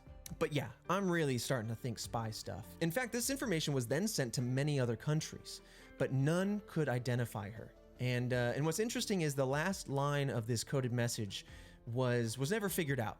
It reads ML23NMM. That's it. It doesn't seem like it's a hotel stay, at least not obviously. Right. Perhaps it was unfinished. It could be a timed coding for like a timestamp. Or a location or a hotel, or it could be unfinished. So as to say, anybody that knows, like, I'm going to put this part of the code down, and then when I complete the mission or whatever, I'll put the other code down. But if I die, oops, you know that it wasn't me. I don't know. It's just like it really starts to open up more doors the more information comes in. But it really feels like spy talk, right? Oh yeah. That's what I'm leaning towards right now. So that's why I can't wait to get to the theories. I'm like, Yeah. Well, when they were looked up, it turns out that every name and every passport that she used were all falsified. Multiple hotel employees remembered meeting the Isdal woman. In fact, Alvid Ragnes, who worked at Hotel Neptune, described her as fashionable and sophisticated, and they were impressed with the fact that she could confidently travel alone, like I mentioned earlier. This was very atypical for a woman of the 1970s, and that she spoke English and sometimes used German phrases, which kind of corroborates the French or German phrase that was shouted towards the shoe store owner up in Norway. And here's where we bring that pin, unpin it back off the bulletin board, bring it back down, okay? All right. Spies be moving. She often asked to change rooms. In fact, one stay, she asked to change rooms 3 times at one hotel. So this is 3 times changed within at most a week. Ooh. Perhaps within days, she's like, I gotta change rooms. I gotta change rooms again. And she called taxis often when she left, so as to almost kind of hide her footprint, right? Not hiding it well, though. Like, not hiding it well enough. What? Man, like, change hotels at that point. Change hotels. Yeah, I mean, maybe she did, dude. And that's true. Yeah, changing rooms at the same hotel is certainly going to raise some flags. Yeah. She had some interesting habits, and I think that part of those habits were just like, is that spy behavior? Is that just like, are you trying to hide some tracks? But to me, you're just like making yourself uniquely memorable, right? Yeah, exactly. But it's one of those things where, like, literally everything she's doing is just like, well, this isn't a normal thing. People don't usually do this. Mm-hmm. So it very much stands out, and it doesn't make me think that this is a person with like a normal job or normal life. Right. And also it could be a lot of different things. We're kind of thinking on the spy train, but yeah. And again, not to get too far ahead of ourselves with theories and stuff, but it's also worth thinking about, like, is this woman being traced in some way? Is this woman being followed by someone who knows her, right? It might not be something so sinister. It could rather so governmental and so global. It could be more personal and sinister, right? So we really just, it's just hard to know. But she often asked to change rooms. But at this hotel in particular, Hotel Neptune, the handwriting on the card was visually very different from the other handwritings that have been seen thus far. And handwriting experts found that the last hotel she stayed in was Hotel Horteheimen in Bergen. But from these differing handwritings, experts started to say that she's working very hard to conceal her true handwriting. I don't know if it is that they're looking at just totally different sets of handwriting and saying she's trying to disguise it, or if there's something at the core of this handwriting that is still indicating to them that this is the same person, but that they're manually trying to make it look different. You know, letters of different sizes, trying to make your handwriting look less fluid. Really trying to change it up. Yeah. So they're probably going like, listen, I think we're on the right track in that she's just trying to cover up her own handwriting. So she's trying, but she's not sweeping up those footprints very well. At this hotel, at Horteheimen in Bergen, she stayed from November 19th to the 23rd. So that's 6 days before her death, or at least before she was found. She stayed in a corner room, and its window had a view over the entire street. Perhaps she wanted this. Perhaps she wanted to have a vantage point. I don't know. And the employees also described her as having a strange scent and called that scent spicy. That's all they could refer to it as. She was described as elegant. She smoked cigars, and she usually had the do not disturb sign up on her door. Now here's what's interesting, and now here's what makes someone memorable and really ruffles the feathers of covering up your tracks. When she was in the room, she moved the armchair out of the room and into the hallway. But when she was out, you know, out and about doing whatever, she moved the chair back into the room. I don't know why. I don't know what she was after, but she's certainly drawing attention. Yeah, there's no way this is a spy. This isn't a spy. Maybe she didn't get to semester 4, which was leave the furniture where it belongs. Yeah, hide yourself. Hide yourself. Move a lot, moved often. What? Oh crap! I was supposed to. That's what happens when you flunk out. She like, because on one hand she's cutting off tags, she's like trying to disguise her handwriting, and then on the other hand she's, hey everybody, I'm unique to the area. Yeah, I'm look from what Belgium. I'm doing. I moved furniture in and out of my room. Yeah, no, there's no way in hell this could be a spy. Come on. Doesn't make any sense. Doesn't add up. Maybe, hey, let's open up to the paranormal a little bit. Oh, God. Maybe a ghost liked to sit in that chair at night and it just scared her a little bit. Maybe every single one of these hotel rooms were haunted and she just wanted to get away from it, you know? The worst kind of ghosts are the ghosts that haunt you, Fredo. You can't escape from them. Get away from the hotel, period. Not the next room. Yeah. Man, this hotel is haunted. Can I get another room? Yeah, it's like you're Jack, whatever his name is, Jack Torrance. You're at the Shining Hotel and you're like, oh, the Overlook Hotel, and you're like, right, yep. All right, the gig for the winter, a place to write my book. Ooh, little haunted. Can we get a new room? Little haunted. Yeah, can you? Different floor, please. Different floor. It's just like everybody knows ghosts don't travel to different floors. They can't be bothered, man. They're attached to physical item. Listen, okay, we're off the rails again. Hey everybody, once again, we're in the valley, I'll say, because hey, we're in the Isdal Valley of the episode, the dip between the mystery, where I like to do some housekeeping, just a little organization of notes, as it were. But Red Web Radio is out now. I hope you guys enjoy it. You guys have had some amazing feedback on that. I know a lot of you like the music we use in the show, and so that's kind of where that came from. So I hope you guys enjoy that as you study or work or what have you. And hey, maybe you'll see one of those down the way in the future, a second radio or something like that. But anyway, we also have some merch if you want to support the show directly at store.roosterteeth.com. Appreciate all the support. We've been seeing a lot of fan art. We've been seeing a lot of photos tweeted at us with the mug that we have or the shirt. So thank you all so much for supporting the show directly like that. It means a lot to us. And many more of you have also been tweeting your friends about the show. We're so grateful. So thank you very much. That's the best way to help us out, is spreading the love like that and letting people know who might like mysteries that we exist. We're out here. We're talking about them. But yeah, with that aside, let's talk about the sponsors just real quick for helping us facilitate this show. This episode of Red Web is sponsored by HelloFresh. With HelloFresh, you get fresh, pre-measured ingredients and mouth-watering seasonal recipes delivered right to your door. HelloFresh lets you skip those trips to the grocery store and makes home cooking easy, fun, and affordable. And that's why it's America's #1 meal kit. HelloFresh cuts out the stressful meal planning and grocery store trips so you can enjoy cooking and get dinner on the table in about 30 minutes or less. It offers 23 plus recipes each week, featuring a range of flavors, cuisines, and ingredients so you'll never get bored. HelloFresh offers the flexibility you need with customizable orders every week.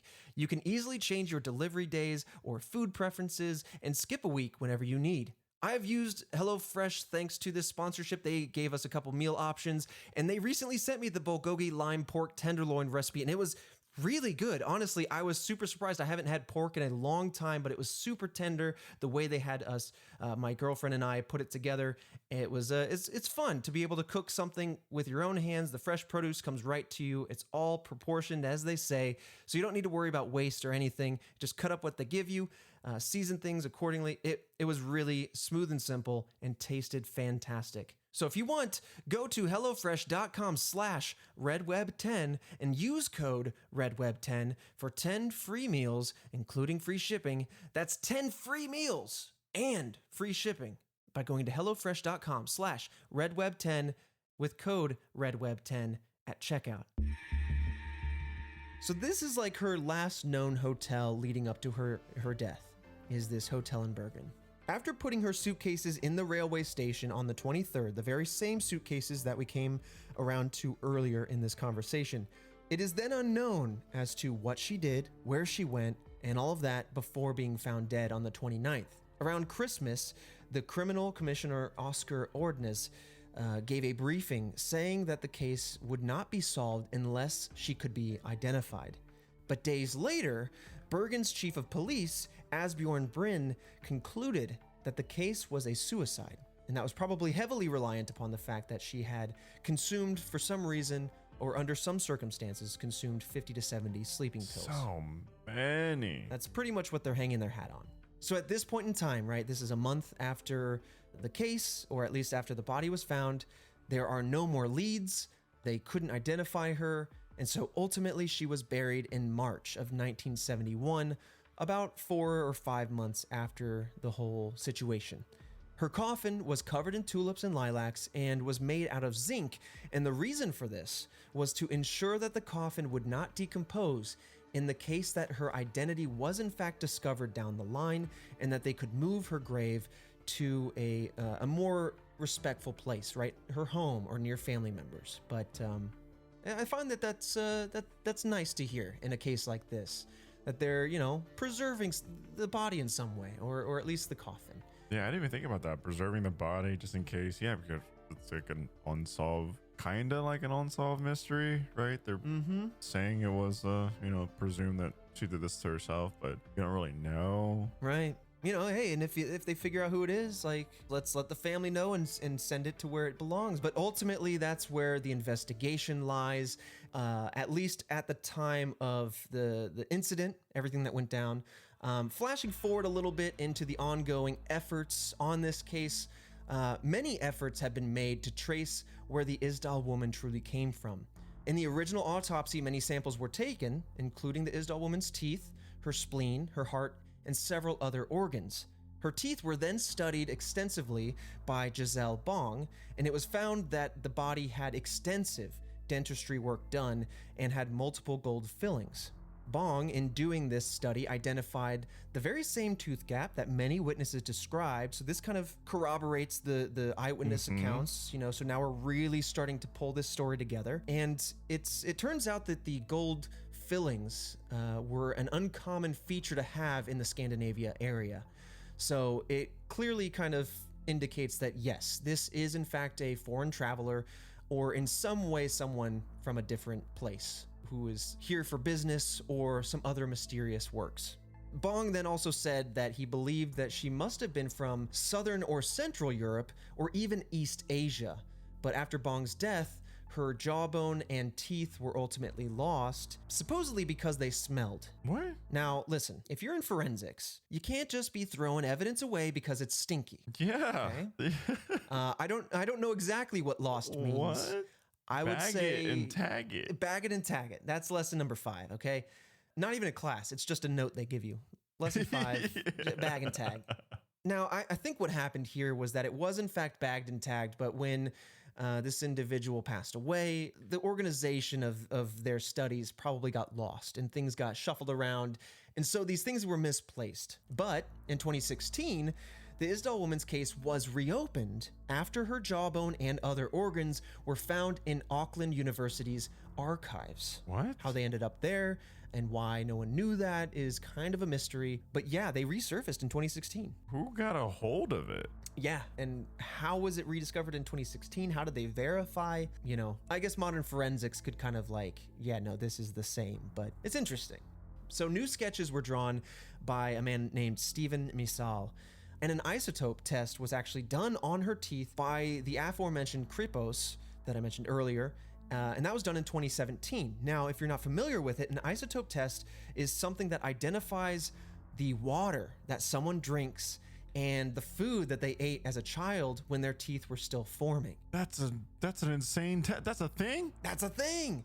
Listen, this case was almost, I guess, at the time of this testing, was almost 50 years prior. It's amazing how far forensics has gone. Oh, that's crazy. Yeah. From chasing down tags to stores to eyewitness accounts like that old school noir stuff to, yeah, we ran tests on her teeth and we were able to conclude that she was likely born from this in France or Germany. And that's why it's a little bit more frustrating where we don't know what language she spoke earlier. Obviously, German has come up factually, right, from other accounts, but we don't know if it was German or French that she said to the shop owner. And so, you know, we're between two countries now. But hey, we figured out that she was either from the food and water she drank as a kid. That's so cool. That's some crazy. Science is crazy. That is pretty cool. Science is crazy. It also seemed that she may have relocated in her teenage years to Western Europe, around, you know, maybe during or before the World War II era, right? What? And now that was figured out because, like, your teeth are still forming, they're still coming in, and they noticed that there was a difference, right, in her teeth in the formation stage that kind of lined up with Western Europe. So that is wild. It's extraordinary to me what a little bit of DNA and isotope testing can do. They basically figured out her movements all the way back to her childhood, which really makes me go, listen, spies these days must have some fake teeth. Right? What do you got to go through? You got to be, again, for like the umpteenth episode in a row, I'm going to bring up the Men in Black, the real Men in Black. This is probably why people look at the real Men in Black and go, you must be an alien. They must be genetically modified heathens with unidentifiable, like, just like no hair, no eyebrows. Their eye color is probably like a fuchsia, you know, like. Can't tell. You just don't know where they're from. A test tube. These are bottled humans. Wicked. Anyway, but I'm just saying, modern spies have to be nutty.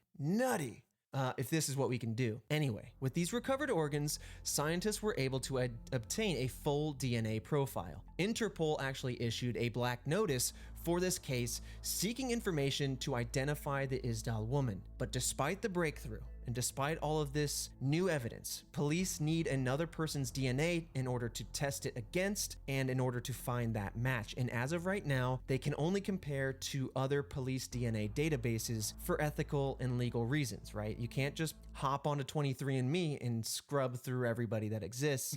Yeah. You just can't do that. But man, if it were me, maybe if I were that scientist, I might be like, no, this is a 23andMe kit for myself. Scrub it up dub in the DNA pool I've got and send it off, you know? Accidents happen.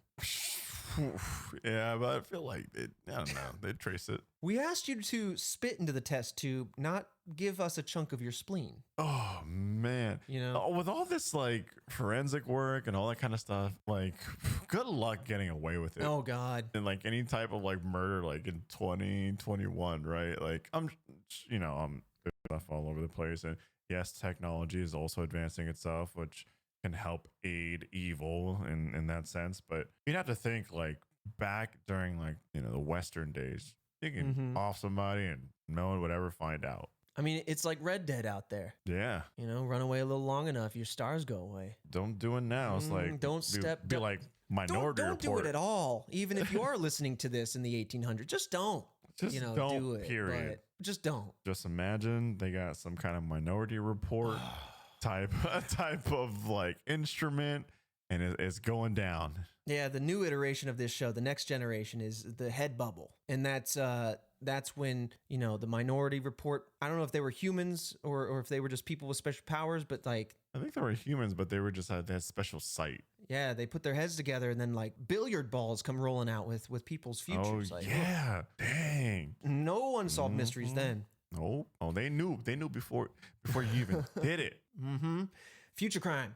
But that's everything we know about this case. All of the, twists and turns, all the information we have, it feels so straightforward, yet no ID. No one coming forward to say they know who this was. No one really has an answer. And it's worth asking the question, is there something attached to the Tamam Shud case that I mentioned earlier? Is there something here where, whether it's directly related or tangentially related in the sense that they're both kind of spies of their time? It's just really hard to say. Maybe she was pretending to be a spy. Maybe she was just bad at being a spy. Or maybe she was just paranoid. Yeah, it could have been someone that was just, mentally unwell and was just paranoid. And then I guess just by happenstance, like unfortunately fell, into the eye line of someone bad. Yeah. That's crazy. Well, let's dive into the theories. The most prominent theories, of which there are 3, along with a couple trickling of others, that try to stitch this all together and answer what went on here, or at least what's behind everything that went on here. And the first theory we're going to talk about is suicide, right? This is the official police response, at least in the initial days of the investigation. And a lot of standout events and findings from this case tend to lend themselves towards this theory. Due to the presence of the sleeping pills in the toxicology report and the lack of any further information, right, a lot of people assume that suicide is the main MO here. That nothing more nefarious is up. And police and theorists that purport this theory actually say that she might have just been a well-off person suffering from some form of paranoia, or suffering from somebody coming after her and her just trying to distance herself from those people. Man, if somebody did it, like they got away with it. Like we're talking about how this person is making a ruckus and being known and identified everywhere they go, making themselves really memorable. But like if it wasn't a suicide, then someone got away with it. You know what I mean? Like, damn. If she is, oh man, tinfoil hat, strap on, everybody, click, click, strap it in. If she is trying to get away from someone or some person or group of people, and she's not a spy, she's going to do some pretty typical things that a regular person would do, right? Lightly cover her tracks, maybe disguise her handwriting, maybe some fake nameage here and there, using a taxi, etc., moving around a lot. But they're not going to be so good as to be invisible, because maybe along the way of trying to cover up the tracks, they're like, oh my God, see me and remember me, because if something goes south, I need a story. I need someone that can look deeper than the surface. Like the police can look deeper than the surface layer, but a regular person following me for some sort of mysterious crime might not be able to. Yeah. So maybe they're laying the deeper breadcrumbs specifically for the police. But oh God, yeah. Purposefully. Oh, that's just blowing my mind open. So when it comes to the theory of suicide, though, many investigators at the time and even now do not believe this theory. Carl Halvor Aas, who was a former Bergen police lawyer and was the last living person who was at the scene of the crime, actually said, quote, "I remember very few thought it was suicide," end quote. So now, contrary to what I was saying, some people at the time were saying it's suicide. This is a case closed. There's some big flags here that indicate this. But now Carl is coming forward saying man, at the scene of the crime and in the height of the investigation, very few people were believing this. And then one last note when it comes to suicide and, the burning that went on here. Self-immolation is not super common, but when it is done, it is typically done as a form of protest, right? You can think of monks who have historically done this, and it seems unlikely that this is something that she would have done. Certainly in such a remote location and in such a precarious position, right? Right. If no one's around to see it. So, I kind of waffle on the suicide thing. It could have been a situation where somebody was trying to make it look like a suicide attempt, but It's really hard to say. It is so hard to say, man. But that segues nicely, at least a little bit, into the second most common theory that is, as common with these theories, they kind of go hand in hand. So the second theory is that this was some sort of accident, not necessarily a suicide. Oss, who I mentioned earlier, Carl, also said that some police thought that it might have just been an accident, that she might have fallen into some sort of flames, whether she had a fire open or whatever, that she fell into them, trying to get out of them, then fell onto her back, and that's how she got hurt in some way. But again, there's no specific source of the flames, and so it's really hard to say. Some are wondering, hey, did she have a can of hairspray that exploded? Was there some really specific situation with the stuff she had at the scene of the crime that wouldn't there be I don't know, pieces or shards of the can? Yeah, unless she fell down to where she was because it's rocky. This is where I would say Mythbusters would come through with all of the things that she had on her person available to her. And they would say, can I make a fire out of any of these objects? On purpose or by accident, and try to recreate this to see if you could accidentally make a fire that would be almost sourceless or appear sourceless. But ultimately, the part where this theory falls apart is the presence of the sleeping pills in her toxicology report. You don't accidentally end up with that many sleeping pills in you. You really don't. That is deliberate. I mean, unless it was done post-mortem, and that's why they hadn't all absorbed. But I don't know. Man, that's deliberate, and how much time would it take to do that? Yeah. Well, before we go into the third and final, the biggest meat and potatoes theory we have, right? Obviously that she is a spy. There are a couple other smaller theories that are worth mentioning. They don't have a lot of evidence to them. They're more anecdotal. They're kind of stories at best that kind of stitch together some of the facts. But I'd be remiss if I didn't try to cover them. So, and we lightly touched on them. One is that she was a part of organized crime in some way, or that this was the action of organized crime. The other was that she was murdered by a romantic partner. This is a remote area. They got away with it. And that's kind of where I was going with the potential that maybe she's a crappy spy, or maybe she wasn't a spy. Maybe she did spy-like things in just trying to escape, an ex-partner or something like that. It's just, it's hard to say. But this is where a little bit more information really starts to come out here in this next section, this theory number 3, that this is the leading theory, is that the Isdell woman is a spy of some kind, right? Her constant movement, her fake names, all of these things suggest it. Her suitcases filled with wigs, clothes, fake glasses, right? The glasses had no prescription to them. Right. All possibly ways to disguise herself. You think Mission Impossible. We're dropping a lot of IP, like a lot of shout outs today, but that's what it appears to be, though. Yeah. Not a good spy, but a spy. Classic spy. And that's where I start to dig out the idea that maybe she knew she was made.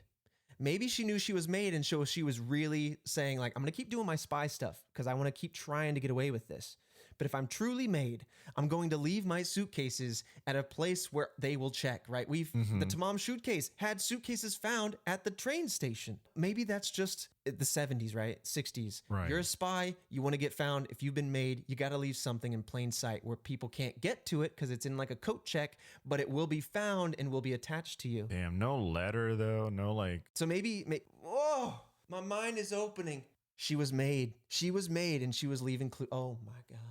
She was made leaving clues everywhere? Oh, maybe that's what it was. Maybe she was talking to everybody to be like, see me, notice me. I'm going to be dead soon. Oh, man. But, that seems like so much traveling for so long. I mean, yeah. That's her job, baby. Yeah. Another thing on the travel, right? All those passports.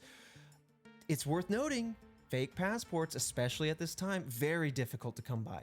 Very expensive to make and make look good. So to have several of them indicates that there's a lot of intent here, okay? That there's a history, right? That there's a professional level of attention spent. Yeah, there was an investment here of some sort, whether it be from her or somebody else. And these days people travel all willy-nilly, right? But travel back in this time frame, travel and hotel stays were very expensive. They were cost prohibitive at best for your regular consumer.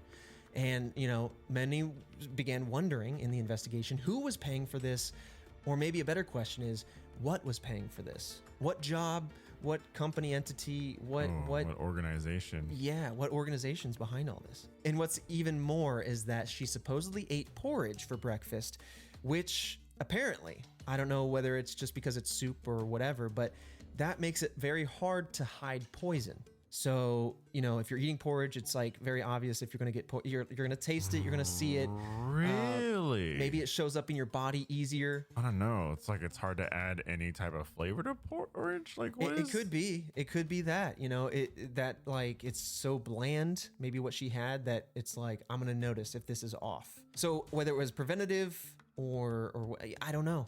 But, that could be people reading between the lines, but that's supposedly what she had for breakfast. Yeah. Gnarly. But, what really starts to add to these spy flags that we've already covered that are very obvious is that this is the Cold War era, right? Spyism, if nothing else, was made in this time. Like, this is what all the spy movies really hinge on. In fact, Norway was a founding member of NATO, which has a naval base in Bergen. And now we're going to go way into the weeds on this theory, so stop me if I go too far. There were many NATO exercises in this area. So now we're starting to say maybe she's a member of NATO. Maybe the naval activity in the area has something to do with her. There were Soviet ships, submarines sighted in the fjords of this area. And a woman named Cecily Thorsted Flo, whose grandfather was a police officer in Bergen, had told BBC, quote, "Once the police in Bergen had been working the case and digging deeper and found some connections to foreign intelligence. It seems like that was when local police were shut down." End quote. So when the police dug in, and to be specific, he was implying Israeli intelligence when he said foreign intelligence. It seems like when they dug in, they found something deeper, and that's why the case kind of went cold, and why we've got a mystery on our hands, is because they dug into something kind of way above their pay grade. And then they're like, no. Yeah, they're like, this is not a local incident. Man, at that point, like, who knows, right? Like, her own agency could have turned on her. It was like, I don't know, man. Right? I don't know. The spy world is crazy. Yeah. All these crisscrossing and blindsiding. Just like Survivor. On top of that, to add credence to what this individual's grandfather said, Israeli agents were known to be in Norway at this time. However, based on the DNA analysis that was able to be procured from the Isdell woman, she's not believed to be Israeli by blood or by heritage, but that doesn't stop her from being an Israeli operative in some way. But that's just like kind of a side tangent. There's a lot here. After the Norwegian secret police revealed their documents to the public, another strange sighting was discovered. Burhan Rott, who was a fisherman, had seen, supposedly, the Isdale woman on the coast of Tanninger, which was 13 kilometers from Stavanger. This is all back in Norway. But he didn't remember when exactly he saw her, only that he did. And he claimed that she was watching the Penguin missile system being tested. The Penguin missile system was a light-guided missile that Norway pioneered in this time. One of the things that makes like all these types of stories just so difficult for me, is just like so much of it's just, word of mouth, right? Like, did this person actually see this person? Yeah. Right? Are they saying they see someone because they just want to, they're lying, or is it that like they want to see it, right? Like they want to help out the authorities, and they're so just like, I don't, maybe, yeah, right? Like I did see that person. Yeah, like it's so in the it's in the papers and everything. It's in the news, and you just start hearing it. You're like, I'm part of it. Like, yeah, I did see it. Yeah, I did see it. Or you just want to be, so you convince yourself. Well, to answer that, what's very, very interesting, okay? So again, these Penguin missile systems were being tested. These are light-guided missiles. Norway pioneered these. It was found that her movement across Norway matched up with dates of the Penguin missile tests, okay? Now, I don't want to get lost in the weeds here, so let's just keep it simple. There was a missile test in Bergen on March 24th. As you recall, she was in Bergen back in March, specifically March 24th through April 1st. Oh. There was another test in Stavanger around September 11th, and also on October 29th. Well, wouldn't you know, the Isdal woman was also in Stavanger on September 11th through the 18th, and then again on October 29th through the 30th. So again, these are 3 missile system tests that she was specifically there on the day, or arrived at the hotel the day the tests were done, and then stayed for a few days after. And we have this fisherman who witnessed her on the coast watching these systems. And then also this fisherman Rott then came forward and said that, you know, he witnessed her speaking with naval officers for around 15 to 20 minutes at a time. And on top of all of that, right, now we really feel like we're getting answers. The documents show that the police officer that Rott was talking to, he was planning to interrogate Rott. But the documents from the interrogation that actually went down have been lost. Of course. Of course. So now, Rott's son, many years later, went onto a podcast called Death in Ice Valley. The son said that his father was approached in a train station by 2 officers. The son then inferred on the podcast that his father needed to protect himself after revealing what he knew, that the police were supposedly giving him a gun and a knife in order to do this.